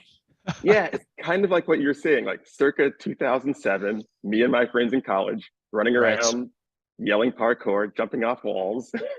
So I think like when I sat down to think about what kind of game I wanted to make, like parkour is just such a perfect marriage of mechanics in the real world that like a 2D game, like marrying that with parkour is like a natural fit. And I feel like it hadn't really been done in a very emphasized way yet. Yeah, there'd been nothing just for that just focus entirely on it. So could you tell us like, just everything about the game, realistically, if you could just tell us. Yeah, so it's like you said, there's wall runs, you can run up walls, you can run across walls, you're grabbing onto ledges. So the whole premise of the game is, if you distill it down to like what's the goal, it's like to finish levels as quickly as possible by like finding the best route, which involves figuring out the best move to use and using it skillfully. Then I throw in some like extra fun mechanics where if you pull off cool or crazy moves, you like kind of boost your adrenaline. And like once you get enough adrenaline, you can like sprint to the finish line. So it's like very like action induced, adrenaline filled game where you're just like pulling off moves, jumping up walls across things, sliding under obstacles, grabbing ledges after you slide up from them, jumping and rebounding all the time. So you're like always on the move. Like what I tell my friends when they're like testing it is like, if you stopped hitting the run, like the forward button, you're like doing something wrong. You should always be moving. I mean, you know, just from the gameplay, it looks so quick. It looks so smooth. And one thing that really stood out was like, you know, this was the game that when I was in school and college, I would have snuck to the library to try and like really sneakily play in lessons. Exactly. That's what I was thinking of. Yes. And I think I had some similar game back on my, what was the name of the brand? Sony Ericsson? You remember such type of phones? I remember having something like that back then in 2007 or something.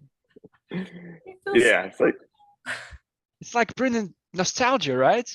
Yeah, it's like, I mean, it's so true because like it's obviously it's got that pixel art aesthetic to it, so it's retro. It's got that retro vibe, the pixel art style, and then at this point, like, yeah, parkour can I guess be included in that nostalgic wave, that time period. So it's like all of these like old things that just like I loved growing up, just like coming together in like this one game. Okay, so you were running, you're doing some cool tricks. You're choosing the color of your pants, and what's the ultimate goal of the game? Do you have to like? Is there a final boss or something? There are no bosses, but like the levels ramp up in challenge. So what you see as you play the game is like you're first just learning the basic moves. So you're learning how to like jump across rails and balance on things, learning how to slide and roll, and like getting a sense of like what kind of obstacles you'll be overcoming. And then like once you learn those moves, it kind of just takes off from there, where it's like it's opens up. The levels really kind of let you choose how you want to tackle them. Like sometimes I'll think that I know what the best route is, and I'll see someone play it, and they'll do something that I wasn't expecting, but the moves allow for that kind of freedom. Yeah. So, and that's kind of like what parkour is too, where it's like the best route from point A to point B isn't like written in stone. Like you can adapt and be flexible and figure out the best way. But there are like as extra things to do for players. There are like hidden items thrown around so you can like find different colored clothes that you were watching the character equip. Some side challenges.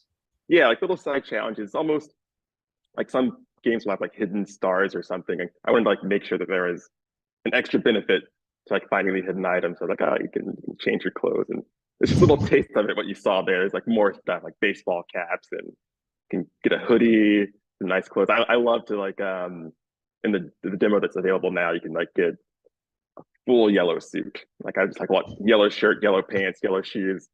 That's my personal favorite style. That's so cool. So the game, you mentioned about the demo. So the game's available now. So the game will be out I'm planning for 2023, like maybe second half of 2023. But the demo is up now. So yeah.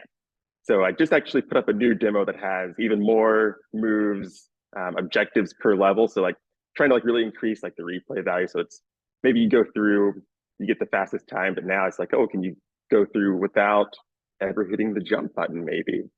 Is that possible? Can you do enough?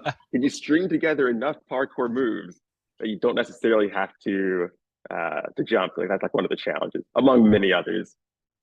Oh, I love it. Demo's out right now. And we actually share some keys right now in the chats to your game. So yeah. The audience, grab it right now, guys. It's I see the first key is there. So yeah, get ready for some new ones as well. Yeah.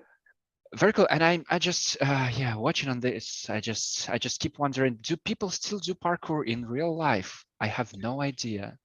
Yeah, there's still a community out there. Like there's like YouTube videos still. Yeah. And one like funny thing was that I was like still like getting some feedback on the game because like it's still early alpha development, and I showed the demo and the trailer on the parkour subreddit, and it was alive. Like they were upvoting it. Yeah. They're like you need this move, you need that move, and I was like, it's going in. It's all going in.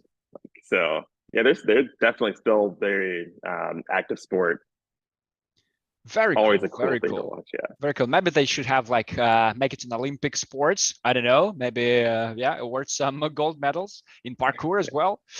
Guys, so Daniel, could you introduce to us to your team? Who's behind the Parkour Legends? Yeah, I can introduce the entire team. That's it's me. So I'm doing the solo dev. So really, yeah, I'm doing the art and like so like there's some aspects that I like it's the music, the soundtrack, which is everyone loves the soundtrack, but that's a service I use. But as far as the programming, the art, the level design, mechanics, just yeah, just me. that's insane, man. I mean, you're not the first solo developer today at these live interviews bits, but I just keep wondering, what's your inspiration? How you do this alone? This is insane, man. Yeah, I think part of it is just like so like this game is made in Unity. So I think part of it is the tools just get better and better every year, where it's like, maybe 10 years ago it would have been really hard to try to make this by myself. Like the tools are just like kind of there where it's like it of course takes time. It's like the biggest cost, like time and patience and I guess like perseverance and stuff.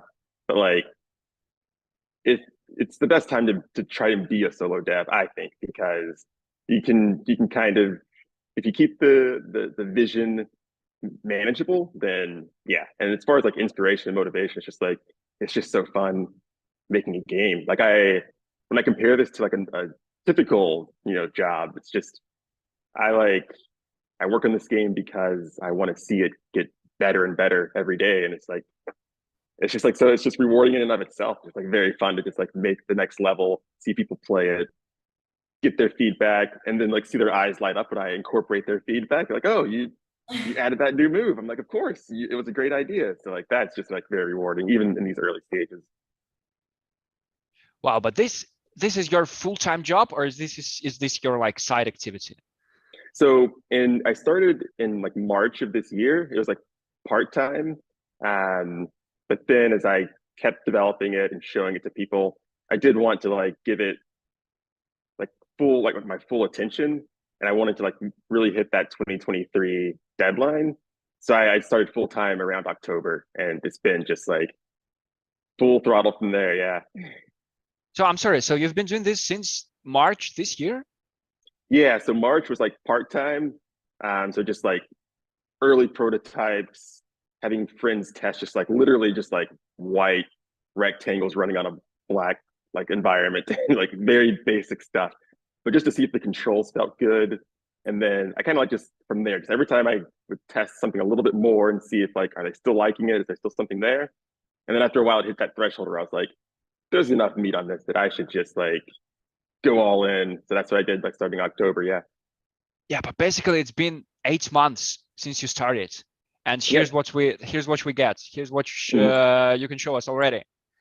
Yeah, I mean it starts small and then just like wow. every day make progress. Yeah. I mean, that's just wow, man. It's so impressive. I wouldn't even have one thing to make that game, and you're just like, don't worry. Well, yeah. Don't worry. Yeah, exactly. Yeah. I mean, I definitely, I am proud of what I put together in that time. But like you said, there's been so many solo devs that you guys have probably been talking to, and I'm aware of some of their games, and I'm just like happy to be even considered in the ranks of them as well, like part of the same like festival and showcase. So it's like it's impressive what you can get up to if you like really put your time and effort into it. Yeah. But do you like sometimes have these days when you're like, no, it's not working. I just don't want it to proceed, and I just want to give up or something. Do you have such moments, or is this like a complete success story? There are frustrating moments where maybe there's a bug that like just keeps coming back. But for me, it's like if there's something that's like lacking in it, it makes me just like want to work harder to get over it. So like when there's like a bug, especially if it's like the bug's shown up like 3 or 4 times, yeah, I just like want to work more hours to like get that bug squared away once and for all. And then like other days, just I guess one advantage of it being solo dev is that I can bounce around the activity. So some days I may just like make a TikTok or like post on Reddit. And some days I'll just like scout out new songs to put in the soundtrack. So I can like vary up the kind of work I do. Some of my favorite times are just like, I'm going to make a new move. So I'm just going to draw out the different animation frames for that, watch some parkour videos, get inspired. So it's like not even a code day. So you just like can just find like something to like keep it fresh every single day. Wow. Wow, I guess that's inspiring. I mean, if anyone's watching like and doubting themselves, well, this is just an example that you can do everything basically, and you're releasing next year. That's insane. So you're looking for a publisher, right? So publisher, I think at this stage, not exactly. I wouldn't say I'm like actively seeking a publisher. I think I'm working with some really smart people who kind of help give me good advice and like help me guide like my decisions in a way that like I think if I had a publisher, I'd be looking for like that external feedback. And I just like have a good circle of friends and people that are kind of helping me on that end. So I kind of like the absolute creative freedom because I do have a very clear vision of what I want this game to be. And not that I think a publisher would necessarily compromise it, but it's going to be like a PC / eventually console game with like very solid mechanics. Like I don't like dumb it down. I want it to be like very mechanically driven so that you feel like you're pulling off the moves and feeling rewarded for it. And just like keeping it that creative freedom is what also helps keep it motivating too. Great, Daniel. Thank you so much for sharing. It's incredible. And to anyone who's listening and watching, parkour is back. You didn't know that, but now you do. Yeah. Well, thank you, Daniel. Thank you, and best of luck to your game.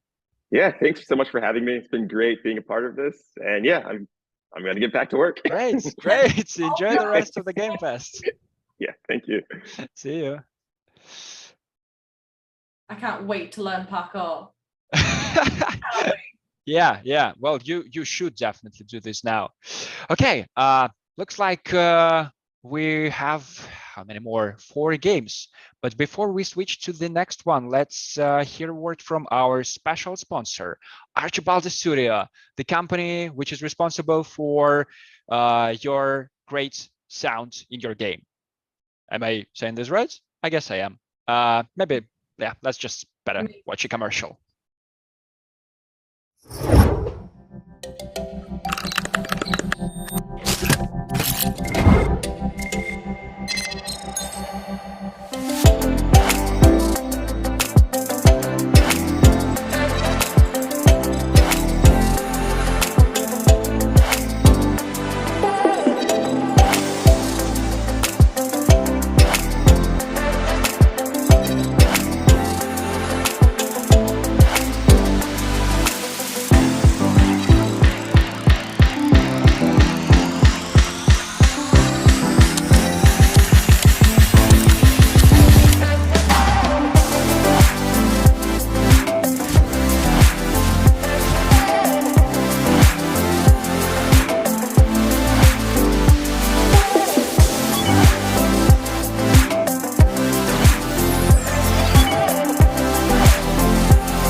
Welcome back.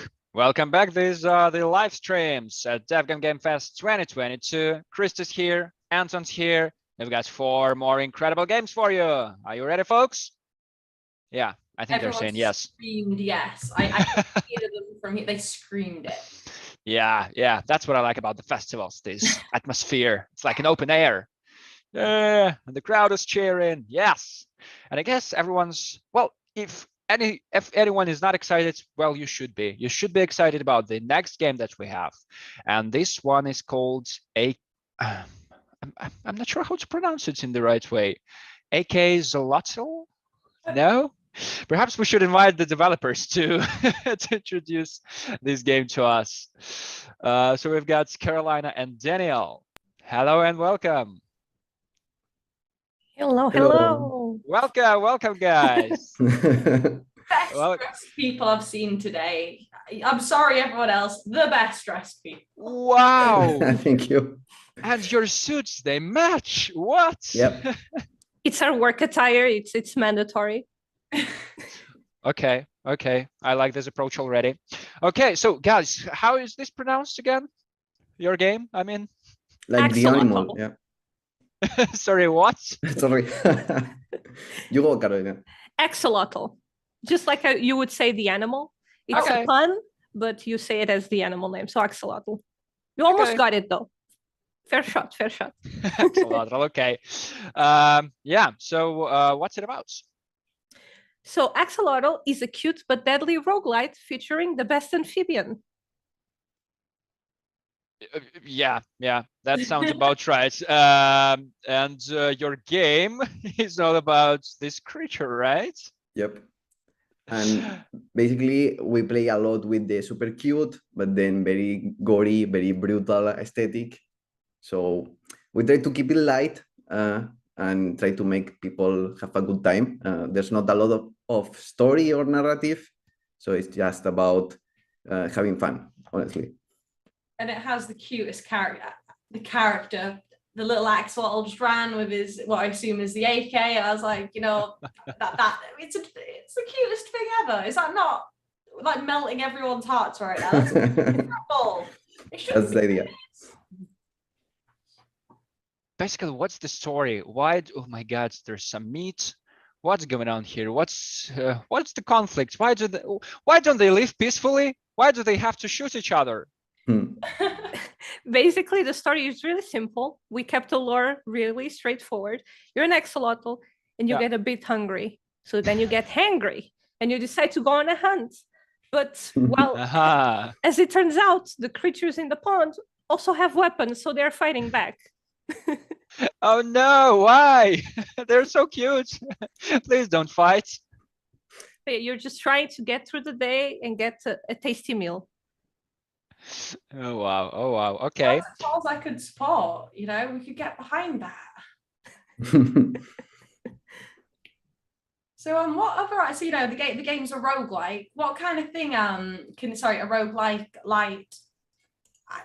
I'm not even gonna try to say bad, but what kind of things from that genre can people, you know, look forward to seeing, you know, in Axolotl with your own twist on it? Yeah, we base the game a lot in the meta progression. So you can normally beat the game, but for people that have a more difficult time or just want to complete everything, the ingredients that you gather when you're hunting the cute animals, you can do some cooking when you're in the hub area. And that's how you get better stats and some unlockables. And apart from that, we also have the Tamagotchi side of the game, where you collect another baby axolotls that you can feed and you can nurture them. And as they grow up, you can select different traits so they become new playable characters. And that's like the main thing. And then you shoot them and eat them. Use them like your own. Yep. There's tons of different designs and you feed them cookies. And as they eat, you pet their little heads and they grow. Oh God, really? Yep. So cuteness and cruelty is all combined in this game. Yes. And then there's a raccoon. There's a lot of things, to be honest. Wow. We try to get all the funny animals that everyone knows, raccoons, frogs, I don't know, bears, crabs, everything that can be made into a meme. And we gave it a weapon and there we go. You have just listed all, you know, the funniest animals. Yep. I don't really think there's anything left. I'd have been like, oh, that. There is. Oh, you know, is there maybe secrets for, you know, of different animals that'll be in the game? Not much as a secret, but I probably forgot of some. So. So, you know, we've got to know who on the team actually has an axolotl. You know, there's got to be an axolotl in the studio. We don't, I think. Just the two of us. We are the axolotls. Yeah. And that's we can see. Yeah. No axolotl in the studio. Oh my goodness. For Nick in the chat, do you guys also have some different weapons in this game? We can see a rifle, maybe something else. We have a big variety of types of weapons, and there's also rarities inside the category. So like you can start with an AK and you end up with a machine gun, for example. But we have some lasers, some melee combat, some explosives. There's a bit of everything. It's mostly based on real life because that's the style. But you can end up being on the crazy side of the weapons, let's say. The Wolfie Hero says that katana is the best weapon in the game. Do you have a katana in the game? Yes. Oh, of course you have. Of course you have. How did you come up with the idea? What was the inspiration of the story? Actually, I was just talking with friends over on Discord, and I was saying, I'm gonna do an axolotl game because no one is using them. And someone said, okay, shut up, Danny, just give the thing an AK. And I was like, hold on. And the pan appeared in my head, and I just went to check if it was already a thing. It wasn't, so I was like, this has to be a game. And that's how it started. Like, it's a very simple origin. And look what it's became today. I mean, I'm absolutely dying because of the everyone in the chat is doing axolotl puns. Just don't die or you'll become an axolotl. That's so cool. Your community must, love the meme potential of this. They must be so down for that. We try to deep a lot into the meme potential, and like if something can be a joke, it's gonna be a joke. Yeah. Where you are now in terms of the development process? Right now, we did the Kickstarter on summer. Okay. Since then, the team has grown quite a bit, and we are, I will say, in the middle of development. We are starting to add a lot of content. We have a pretty good base already, so we're just trying to add content right now and polish.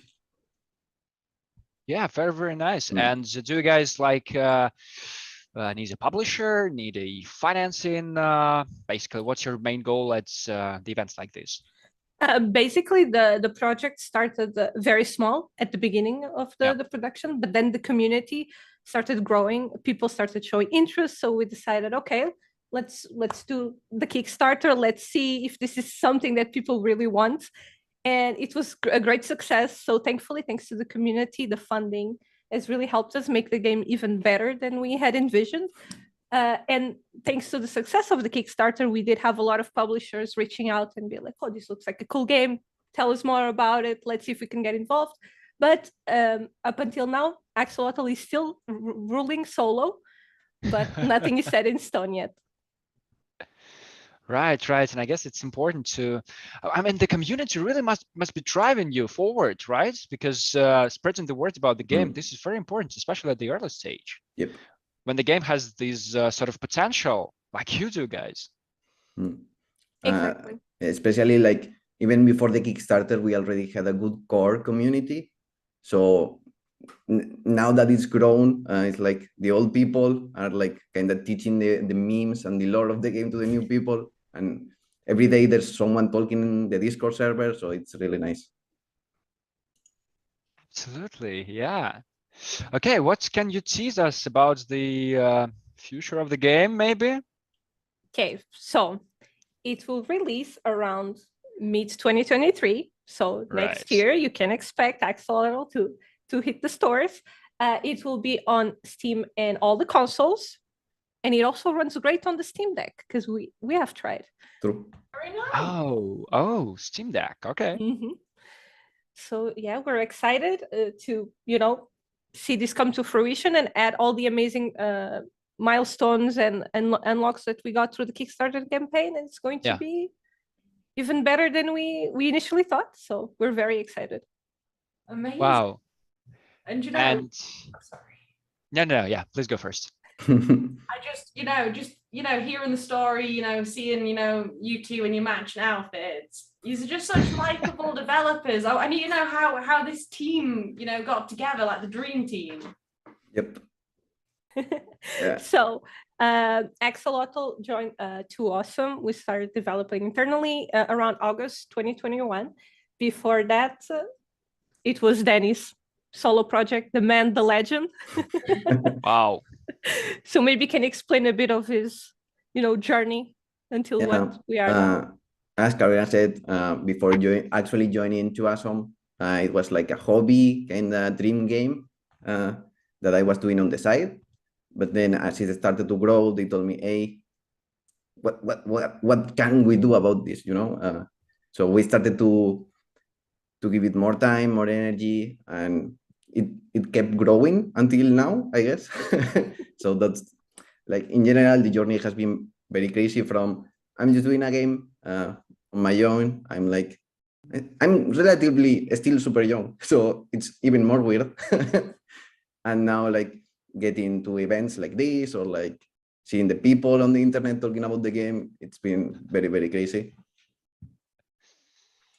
Very, very nice. And again, the community, hands down. I mean, what I see in the chat, someone in the community called those animals axolotls. And that's genius, definitely. Wow, guys, good luck with your game. I mean, looks amazing. Looks very cute and very nice. Thank you so much for joining us. Thank you so much for having us. Yep, it's a pleasure. Great, good luck. And yeah, please come to the upcoming DevGAMM events. We'll be always glad to meet you in person as well. And especially in those suits of yours. Yeah, of course. Okay, so guys, thank you and see you next time. Bye-bye. See you, bye. Christie, I was thinking that the plots is also happening in the woods. Shumi, our mushroom from one of the previous games, is also in the woods, and I just really hope that this is the different forest, because poor Shumi just won't survive without a rifle in these worlds of those creatures, axolotls. Shumi just doesn't have it in him to go do those deeds. Yeah. I'm worried. Yeah. I'm worried. Yeah, all of them are cute, but it's a different kind of cuteness, I guess. I've got 2 more games left, and you know what? My face hurts from smiling. I need to smile a bit less for the rest of the hour. Well, maybe we have some gruesome game coming up, or maybe not, and maybe we'll be deadly serious. I mean, with the upcoming for a few projects. There's one word on this next game that just had me from the first second, and it's pretty serious. It was okay. Supernatural, and I was like, oh, I'm in. I hope it doesn't scare me. So I'm really excited. Suspense. Is there any suspense involved? I'm hoping so. Okay. But are you going to be okay, Anton? I know you don't do too well with horror. I don't want you to get too frightened if the trailer is a little bit spooky. You're going to be okay. Well, we'll see. We'll see. I might get scared, of course. Sometimes I do. Sometimes it happens to me. Okay, so this next one is called, and again, I'm having some troubles. It's called Kazlevka. Okay, I'm just gonna keep I'm just gonna keep practicing, but I guess that the developer will do this better. So yeah, so maybe we should well, it's on the thing. It was just on in the testing room, but for some reason it's just blocked here.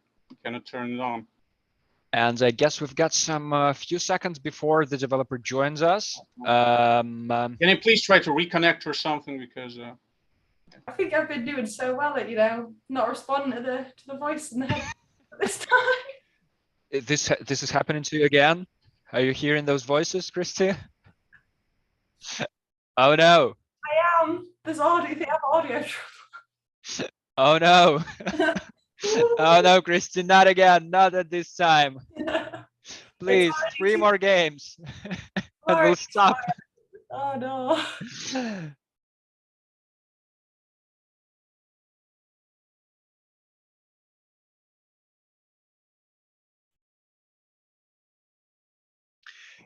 Hi. We've got our developer with us. Yes. Oh. Hello. Hello, Oscar. Hello. Apparently the video is not working for some reason. I'm sorry. It was all right in the test room, but. So you were the voice in Christie's head. Yes, indeed, and that kind of aligns with our video game. Because, yeah, it's a story about aliens, so maybe there's a little bit of mystery to this little interview is going to be appropriate. Well, it's a shame that we can't see your face, but I hope that we will see your game, and maybe you can say a few words about this game of yours. Maybe you can introduce it to us. The game is called Kuzlovka. Kuzlovka, right? Kuzlovka or Kuzlevka, as the English speakers call it. Sometimes they call it Kuilevka. Sometimes they come up with other interesting constructions. Well, the game is set in a distant post-Soviet village where an unknown flying object crashes straight into the house of the protagonist. Oh, wow. And the thing is, this isn't an alien invasion. They came here to sort of, how do I say it in English? Well, conduct a survey, if I'm not mistaken. And they're sort of studying humans through their wishes and desires. So what you're looking at right now, however, is is very spooky. Is a dream of the protagonist, because the game is the game is separated in like two parts. One part is the real world where the UFO crash happened. The other part is like the dreamscape of the protagonist, where he kind of like, you know, reflects on his past or his days in the village or the events that happen right now with the UFO thing and all. So yes, the game is split into two parts. In the real world, you have to, you know, conduct those little interviews with the visitors who want to enter the UFO, because you know, it's like a wish master machine. It makes any wish come true, but you cannot just let anyone use it, right? Because well, it might be dangerous. So first, you have to sort of test the person who comes to you, and then you decide whether you should or should not let him in. And of course, it has different outcomes, 6 different endings and all. And basically, it's a game about decision making. So making decisions is the most important part of this game. It's like a sort of you know, interactive fiction, like choose your own adventure. Exactly. Yeah, it's a story-driven game. Gripping. Yeah. Well, as to the dreams, inside those dreams, the character is like, you know, free to roam some bizarre locations created by his imagination, and basically the dreams are the only place where the protagonist is able to walk, as he is disabled and he cannot walk in the real world. So in reality, all he can do is communicate to others and make this decision on whether the person is allowed to enter or not. Because for some reason, I'm not going to disclose yet, the UFO only accepts his commands. Like, he is the only one who can either let the visitor in or not.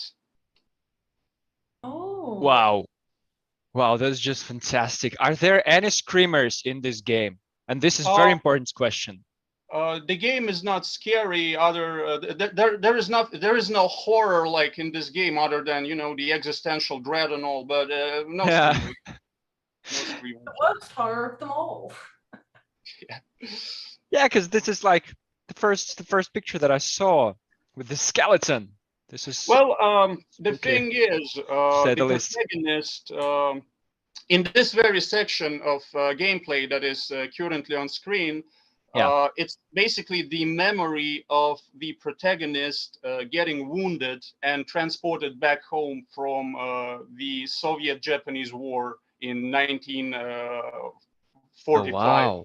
Oh wow. So yes, he is disabled, as I said, and in these dreams, he's sort of reflecting on his life. There's a lot of such themes as death and time are what the game's story is basically revolving around. Yeah, and I like the concepts that this is like a narrative-driven game, right? So you've got to make yes, those decisions. Wow, yes. that's I guess my favorite type of games. And wow, and those interviews with the ghosts you said? No, not ghosts. The ghosts in the dreams are like basically just memories of the guys he served with. It's in the dreamscape. In the real world, people come from like all over the planet to enter the UFO because overnight this little distant post-Soviet village turns into the most important place on Earth. Presidents come, foreign businessmen, everyone wants to get in because it's yes, this thing is a wish master. So oh, do you think we could get in? You know, if we were to try, would we make? Well, if you pass the little test, and if it turns out that your intentions are fair, and you know you're not meaning any malice to society and all, then yes, why not? I feel very excluded. Impressive. How did you come up with the idea for this game? And yeah, what's basically the story behind it? Well, you know, me and my friend, we're a team of two, basically. My friend who's doing all the job, like making a video game, and I'm the script writer here. One day we were sort of, you know, discussing, hey, you study in a film school, maybe you can come up with a plot for me, my friend said, who was studying game design at the time. And I was like, okay, village, aliens, early 90s. And there it goes. Sounds about right. That's how it was born. Well, of course, there's a lot of, you know, social commentary about things going on in the world. Concealed social commentary, so to speak. Like basically this game's plot is a sort of a statement. I'm not yet ready to disclose, but soon enough you will see. All right. And I like but it's not like the whole plot happening in this train. It's like an introduction, right? Not at all, not at all. Like it's probably just the video that the guy sent you. It's about this episode. It's set in very different locations because the dream world is like there are 5 dream sequences, or yes, there are 4 dream sequences set in completely different locations, and basically you spend a week in this village in the real world. Trying to solve the UFO situation. And every night you see a new dream based around like both the day that you just lived and some memories of the protagonist. So we kind of both reflect on the events that have just happened and the protagonist's biography from way before the story takes place. I like the hats, by the way, that the skeletons are wearing. Yeah, like military hats. Yeah, we can know the backgrounds from the they're start. all there. Right. Yeah, maybe a few words about the development process. I mean, I know that you're a writer for this one, but maybe you know the development stage. Are you about to release, or Almost do you know done. the release date? Yeah, the game is almost done. It's like maybe 96% ready. 96, cool. 96, yeah. Well, we are set for release in early spring. Okay. And the most important part is ahead yet, because in a story-driven game like this, proper voice acting and proper English translation is extremely important. Yeah. So that is what we are currently working on. That's the thing that needs to be done. And judging by the video, our protagonists have just awakened. This is the night of the crash on the screen right now. Yeah, and that's the village. That's his home. Like he was just having a casual night with some vodka, you know, and maybe And a cigarette. Yeah, maybe he just had a little bit too much of it, and you're about to witness what happens next. Wow. Yeah, a bit too much attention was paid to this gameplay feature in this video. A bit too much attention. Sorry, You were like playing it right now. It's like a stream and showcase happening. I don't know. Well, yeah. Basically, in the real world, your entire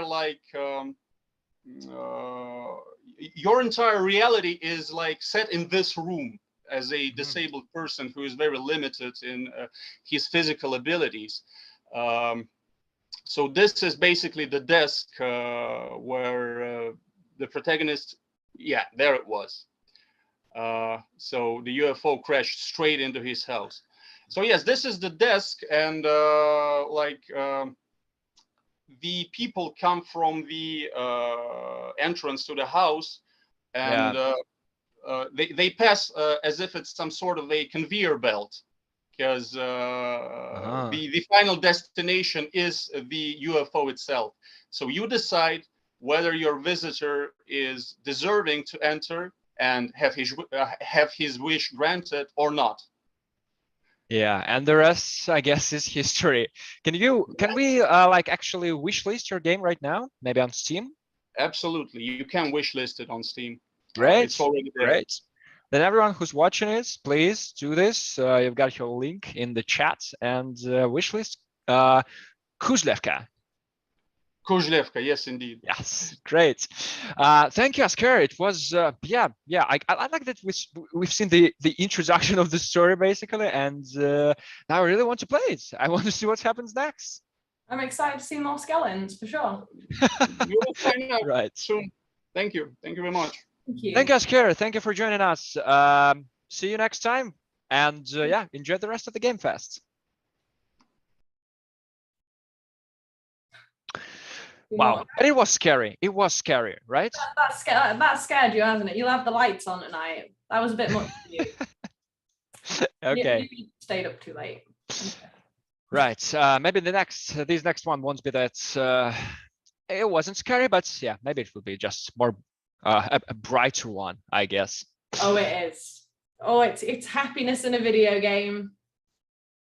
Oh, and judging by the name, I think we're moving south because we're saying farewell north. Right? There's a collie. There's a border collie in it. Okay. So yeah, I will move to the next game, and we're welcoming Kyle here. Hey, thanks for having me on. Hey, hello, Kyle. Hey, how's it going? Yeah, going all right. Seen lots of incredible games, and about to see another one, right? Hope so. Yeah, hopefully not too scary. I know you guys were saying that the last one was looking scary for you, so hopefully this one's a little calmer. Yeah, just a bit scared. Yes. So yes, can you tell us more about? Can you tell us something about Farewell North? Yeah, sure. So Farewell North is set in the Scottish Highlands. So about as north as you can get in the UK. And you play as a border collie in this kind of human border collie duo. So you're playing as the dog in this kind of buddy adventure. And you're traveling through this chain of islands in Scotland to restore color to the world. We're playing as a dog? Did I get it right? Yeah, you play as the dog. Which breed? He's a border collie. Oh, wow. Sold, just like that. It's happiness in a video game. You know, it's so inviting. It's so, you know, and the concept is just so charming. I mean, I'm very biased though. I had a border collie and I'm from the north of England, but oh, amazing. I'm probably gonna say maybe this is the best game ever. I don't know, but oh, that's awesome. Well, thank you so much. Yeah, hopefully I can do it justice. I don't have a border collie. I feel like I have chihuahuas and they're more than enough for me. So I'm kind of living through the video game.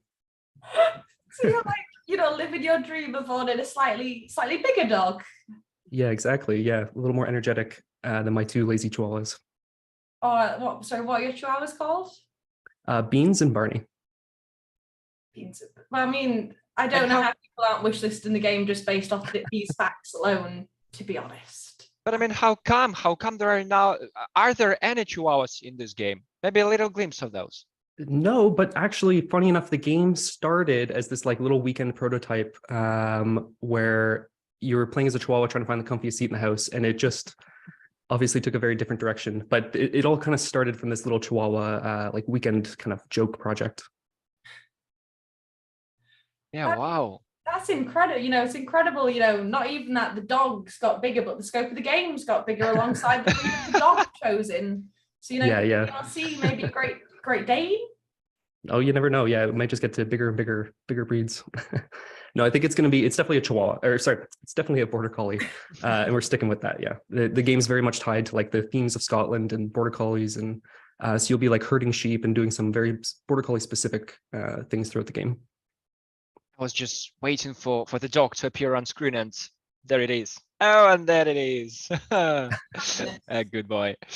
Maybe a little bit more about the plot. What's behind it? Yeah, so it's definitely a more narrative game. I don't want to give too much away, but you can play the demo, and the demo kind of gives you a bit of like a glimpse into what the game's about. So effectively, you're coming back home with your owner here, and she's gone through like a really traumatic experience, and you're trying to bring like color back to her world, effectively, trying to bring joy back to her world. And so you're going from island to island, kind of reliving these memories of what led to her to come back here. And so the story will kind of be told through that. I must ask, Kyle, are you like, again, another solo developer? You're working alone on this game? Sort of. I'm the only person working on it like every day, but there's a whole bunch of people who have helped make this much bigger game than I could have ever made on my own. So I've got a composer, John Konsolakis, who's doing all the audio. He's incredibly talented, and the audio is like just always like the top reviewed part of the game. I've got a voice actor who I met here in Scotland since moving here, who's brought her voice to the main character. Moon Eye Studios is helping publish it, helping do some animations and some things that I can't do on my own, really. So yeah, I don't think it'd be fair to say that I'm a solo developer. I mean, you're still, driving this project forward, turning it into what it is today. And I mean, it's incredible, I don't want to keep saying it's like happiness, but Well, when you're getting feedback from friends, is it similar? Are they saying like this is like happiness? I think it's kind of interesting because the game is a lot to do with like mental health and not quite depression, but these kind of darker themes, and then overcoming that, bringing happiness back to it. So I think it's awesome that you pointed that out, because that's really what I'm trying to get to is this kind of moving through these kind of darker themes and into something brighter. Yeah, I mean, that's a really powerful message. And I imagine, was that something really close to your heart when you kind of set out to make this game what it is, or where did that really come into it? Yeah, I've always liked games that kind of really make you think. I've always just been kind of drawn to like darker aesthetics and these kind of games that deal with these kind of themes. And of course, there are personal connections that kind of feed into the story. And it's just it kind of started with this whole idea of bringing color back to the world, and the story kind of formed around it. And then it was really like building a game to kind of drive that narrative was what kind of came out of that. Incredible. That's incredible. And judging just by the idea, maybe you also came up with this plot during COVID times. Yeah, actually. So I moved to Scotland like the February of 2020. So like just before everything shut down. So I had all these plans to travel Scotland and had all this travel inspiration. And so when everything went into lockdown, that really like gave a lot of inspiration for the setting and the theme of kind of going island to island in the Scottish setting. That's so interesting. You see, we've got several games of as of today that we've interviewed that were also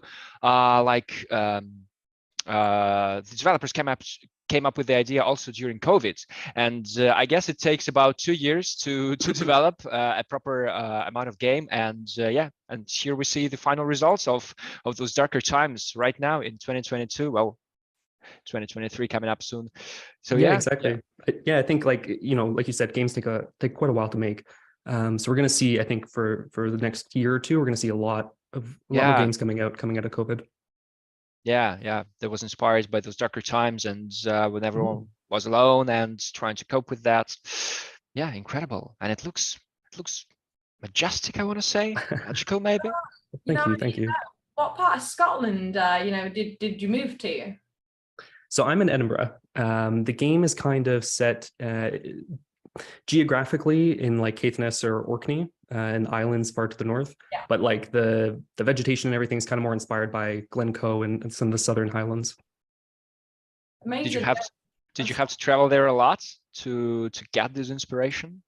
So during COVID, the Highlands were like completely locked down. They didn't want people coming from the city and bringing COVID to the Highlands. So it was really all online. And then in 2020, end of 2021, I guess, I got to go out to John O'Groats, which is like the very north point of Scotland, where the game, where we are right now, actually, with the lighthouse.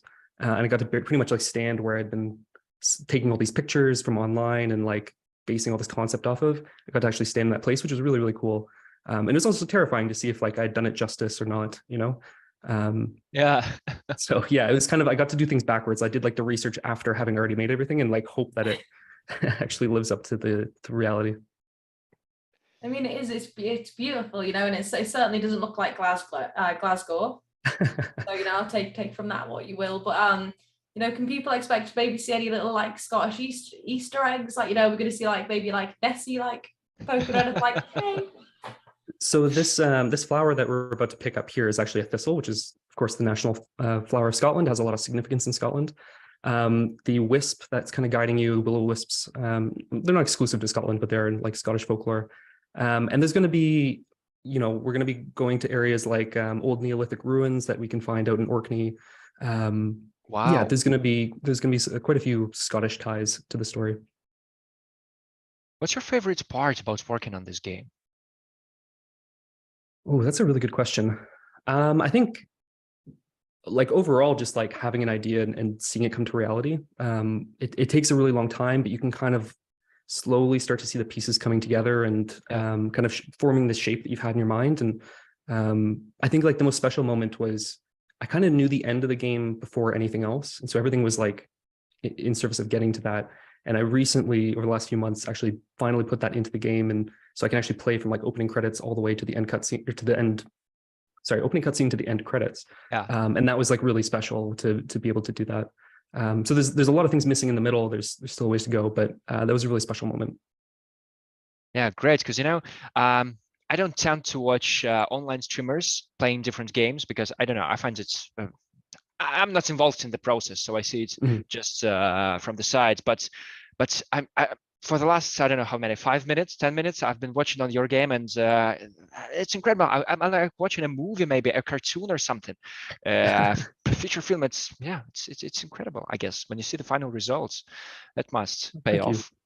Yeah, it's really cool. I for a little while had a hard time watching people play it because it's such like a personal project that I was working on for so long, kind of by myself. Yeah, I can imagine. Yeah, it's weird. It's like watching someone read your diary, but I think I'm getting a bit better at it recently. So yeah, it's really cool to see people play. And especially maybe the hardest part is like when publisher comes in and you receive this feedback, like it's a personal story, but they tell you all the technicalities, and maybe that's like doesn't work so well. Yeah, I think with me, right? it does. Yeah, Mooneye has been amazing. They've given me full creative freedom to just build what I want to make. Obviously giving me feedback where I ask for feedback, which is awesome. But then sometimes you do have testers, or you're at like an event where people don't know you're standing right there, and you'll get a bit more raw feedback. And sometimes that can sting a little bit, but you try not to take it too personally. Yeah. Wow. So come again, when it's about to be released? Do you know the dates? So we don't have a specific date yet, but it'll be latter half of 2023. So it is going to be next year for sure. And it's going to be on PC and Mac, and I would love to see it on consoles, but we don't have anything confirmed just yet. Cool. Very, very cool. Yeah, I can't wait to see what happens with this game next year. You know, it's definitely something special and something to look out for.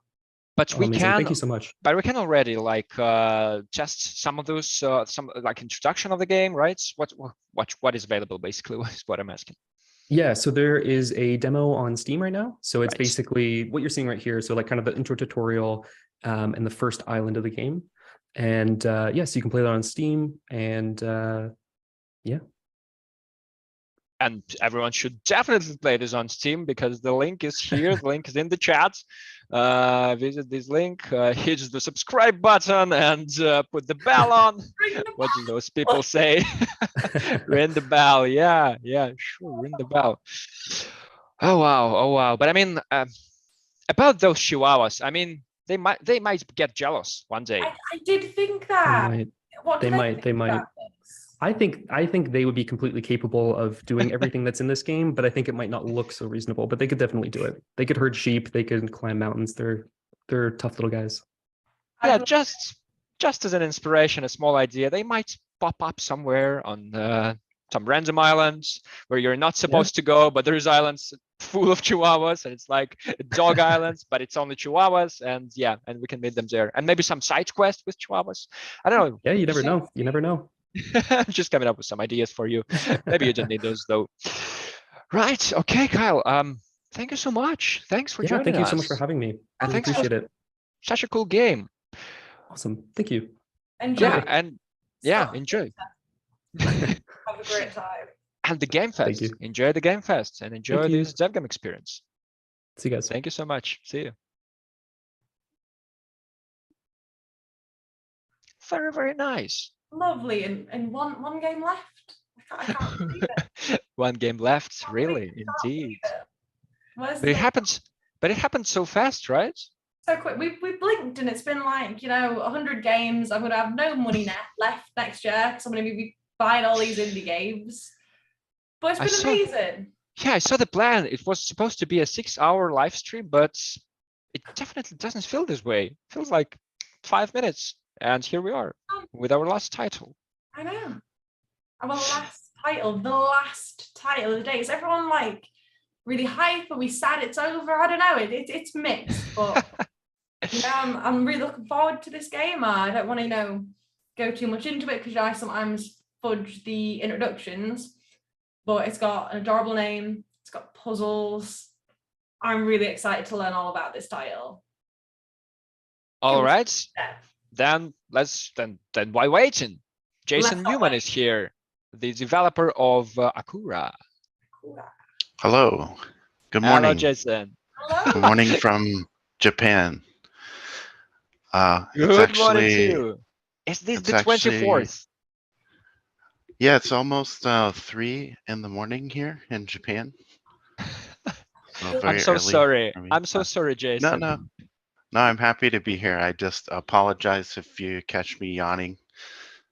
No, if you just look so awake and ready for the day. I would have thought you were going to like a pool party or something. Like, but thank you. Well, I want to look nice. So. Yeah, but are you? Do you usually like go to bed by this time, or is it like a regular stuff to being awake at 3 a.m.? I'm kind of. I used to be a night owl, but my wife is a teacher, so she gets up really early. So now that's usually I wake up at like 6 a.m. So, just a couple hours early today. Wow. Well, thanks again. And I like how DevGAMM went global. I mean, from Scotland to Japan now. Incredible. What a journey. What a journey. Okay, so let's get to business. Akura. Could you tell us more about your game? Could you introduce it to us? Sure. Yeah. So it's a open world puzzle exploration game with a kind of retro Zelda aesthetic.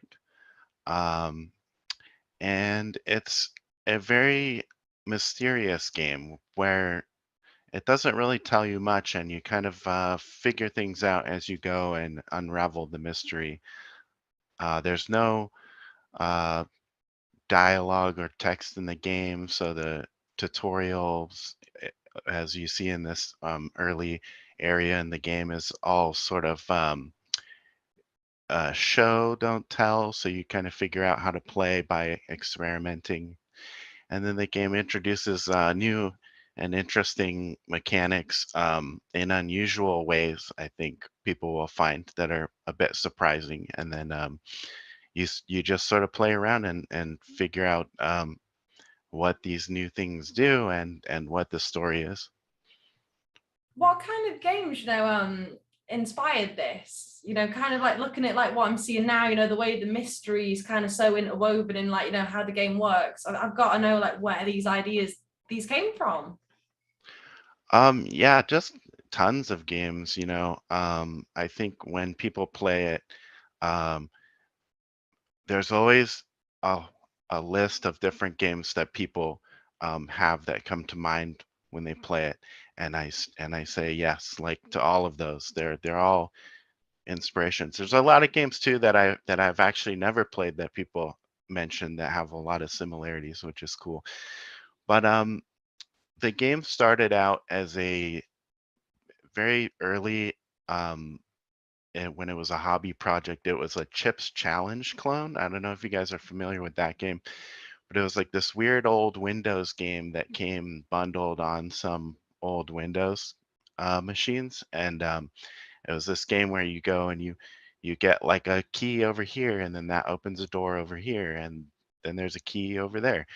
Um, Now the puzzles were all like on one screen in that game, and so that's something that's kind of unique about this game, is that the puzzles are all like interwoven and in this sort of open world. So if you get stuck on a puzzle, you can just leave that screen and come back later. You can solve puzzles in different orders, and you can actually finish the game without completing all the content. So it's kind of like flexible for more casual players. Um, or if you're like love, you know, like collectathon games or Metroidvania style games, then you can, you know, really try to go for the 100%. And so like that's another game that's a huge inspiration to me, is Super Metroid. When I was a kid, I remember I beat that game, and after playing for like hours and hours, and then it shows your completion percentage at the end, right? And I got some like abysmally low number, like 30% or something, you know. And I was just like, what? I can't believe that there's so much more to this game. So I immediately went back and started playing it again. And I think that moment was like a huge inspiration for me with this game, where I want people to experience that, where they make a bunch of progress and you feel great, and you can even finish the game, and then you see that percentage at the end and you're just like, what? Like you're excited to go back and see what you missed. But then again, it's something from my childhood. I'm looking at this game. I don't remember the title, but it's something. You know, it's very familiar. Something. Yeah. Again, Oh, nostalgic. I should definitely. I should mention too that the art style, the biggest inspiration for that was the Game Boy Color Zelda games. Those are probably my Right. favorite Zelda games, and that feeling of nostalgia is sort of like a visual communication language. I found that a lot of people understand immediately. So that sort of helped me make a game without text and dialogue to explain things, because I think a lot of people understand this language where, you know, something like, oh, you see a crack in the wall and you're like, oh, I know that there's a secret behind that. I want to blow that up, you know? No, that's such an interesting kind of, you know, line of thought. Of video games do almost in a way foster their own language. Of you'll see something in a game and you'll just go, oh, that normally means something, and then you just understand, like, you know, from like following like the pipes in like BioShock or something like that. And that's really interesting that you've kind of made, you know, this kind of puzzle game without like the text. You know, you've kind of done it in a welcoming but new way for players, and I think that's so exciting. And you know, like even just looking at the visuals, but we gotta know, will it come out on the Game Boy Color? Yeah, people asked me that early on, and in the beginning I was kind of like trying to stick to the limitations of that console just for fun. But then like the game just became a lot bigger and better, I think, with a bunch of stuff that the Game Boy can't possibly do. But it will be coming on the Nintendo Switch. So look forward to that. It's close enough. It's like the Game Boy, but it can keep up with how good the game is. Exactly. Where are you guys in terms of development process? Where maybe you are a released title or not? So we have a very large demo that's on Steam right now, and it takes on average, I think, around 2 hours for most people. So it's pretty big for an indie game, especially. And development is going well, and we sort of have a window to release sometime in the first half of next year. And so I would say at the latest, the end of June, but nothing official has been announced yet. But well, it has been now. Yeah, basically, yes. Surprise. As far as I get, I see those names. Jason Newman, that's you, and Craig Culver, is this your partner? And you are making this game. There are just two of us, basically. Yeah. Two of you, I mean. Right. Yeah, you could join. I just can't pay you though. But so Craig is the one making the music. And I'm doing everything else. And Craig's younger brother is helping us with play testing and QA and things like that. And he's going to help us with more like production type stuff next year. But it's funny because we all actually grew up across the street from each other in the same small town, and just weirdly over time, like I used to make games for my friends growing up. So I used to make games for them, like adventures with sidewalk chalk and things like that. And then Craig, he started making music when he was very young, and then yeah, just like then like years later, I was working on this game as just like a hobby project, and then I sent it to my friend Craig, and then he made a music track for it, and it was just like so perfect. And yeah, and then we just went from there. He kept making great music. The soundtrack for this is incredible. Wow, amazing. And how long have you been developing this game? I've been working on this for 3 years full time. I did a Kickstarter about 3 years ago, and then that's when I was able to start working on it full time. When that was a success. Before that, I was working on it for a couple years as just like a side project. Right. And now, I guess all this work pays off, right? Seeing the results. It's so yeah. That this is like your lifelong passion, from drawing your games on a street. Yeah. Seeing it on a screen. How do you think you're going to feel, when the game launches? Like, have you thought about your launch date at all? I'm I never think about things like that, and I don't have the ability to. Like, I'm one of those people where I'll be really excited about something, but I don't show it because I like don't experience it until it's happening. So I don't know. Yeah, I'm really nervous and excited, but I have no idea what it's going to be like. Every step of the way so far has been like a huge a new adventure for me. I've never released a big game like this before. I have like one other small puzzle game that I've released. So yeah, everything has been new, and it's been quite the journey. And as well, like, a question did kind of pop up.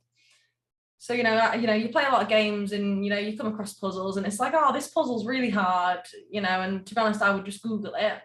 But if you're making the puzzle, how would one make a puzzle? Because you can't Google it because it doesn't make it. Do you know what I mean? Like, it's really impressive. Like, could you maybe talk us through like the design process of, okay, I'm going to put a puzzle in the game. Like, how does that happen?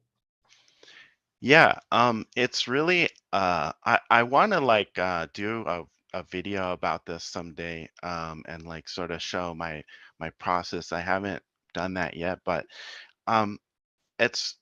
there's like a few different approaches usually when I start a puzzle. First of all, with this game, because it's this sort of open world island game, right? I'll usually sort of have like this rough layout of empty rooms, and some interesting like connections between the rooms and stuff. And that might like be a good jumping off point.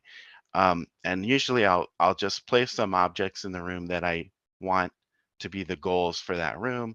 As you've seen in the game, there's like keys and stars and gems, and you can collect all of those things. And I have this sort of overlying strategy for like what's available to the player at what time. So I'll block things off, right? Based on you have to come back later with this power, right? But the design of the puzzle might start from like, I might think of an interesting interaction between two objects that are in the game and start from there. Like I would just say, okay, I want this interaction to be the main part of the puzzle, right? And then maybe obfuscate that by adding more elements.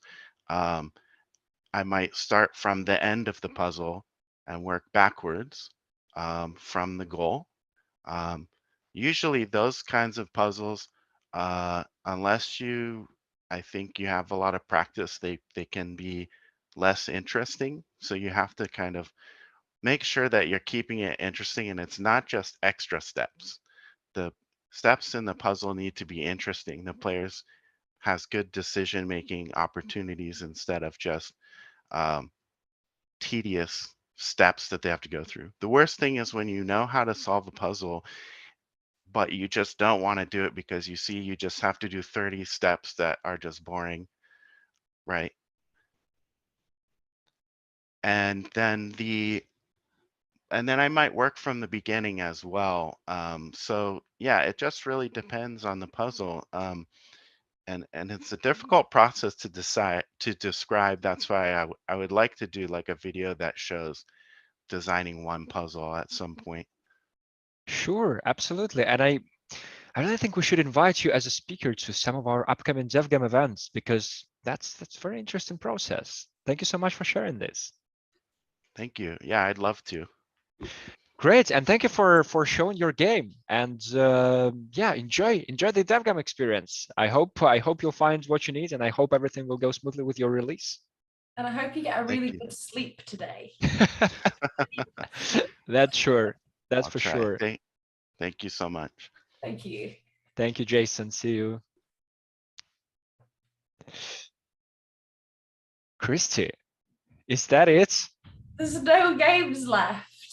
What happened? How did we get here? I don't know what to do with my existence anymore. I've really been focused on these games today. Well, I'll tell you, you should definitely check out devgamm.com/fast22, because there are like 200 more games out there.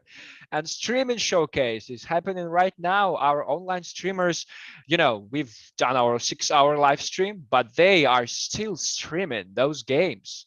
And there's a dozen of online streamers, and they play those games, and everyone can enjoy them and should enjoy those games. They will enjoy them games. They will enjoy them. So did you like your first DevGAMM experience, Christie? Please tell me about it in details. Oh my goodness. Okay. So I have absolutely loved today.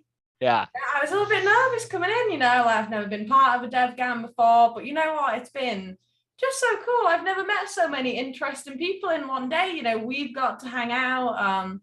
And truly, I'm going to spend so much money on indie games next year. It's just so sad because there was so many games that are amazing. Yeah.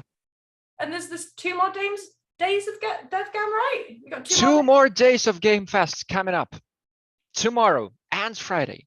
And by the way, tomorrow, this live stream will be back, and your colleague, Tom Bryan, will be there as well, co-hosting this live stream. Tom's way better than I am. Oh, that's not true. That's not true. But we'll see about that. You did absolutely great, Christie. Thank you so much. And thanks again to our sponsor, of the Game Fest, called Archibald Studio. That's these are the guys that you want to come to when you need a proper sound to your game, and sound effects and whatever, basically everything that makes any kind of noise in your game, even if it's clicking, yeah, and everything else. Archibald Studio are your guys. Definitely check them out. Archibald. Do we have to say anything else before we go to sleep or go to recharge ourselves? We have to go to sleep right now. Absolutely. I want also to thank the audience in the chat, because shout out to you guys. If you did it, if you watched all of those games together with us, then you are just incredible people. And thank you so much for joining. The best people out there. So the first day of DevGAMM Game Fest, and in Japan it's already the second day of Game Fest. So this is coming to an end. And thank you so much for being with us over these past 6 hours. It's been the best. Great. So my name is Anton Shashura. And I'm Christie. See you next time. Have a good night. Bye-bye.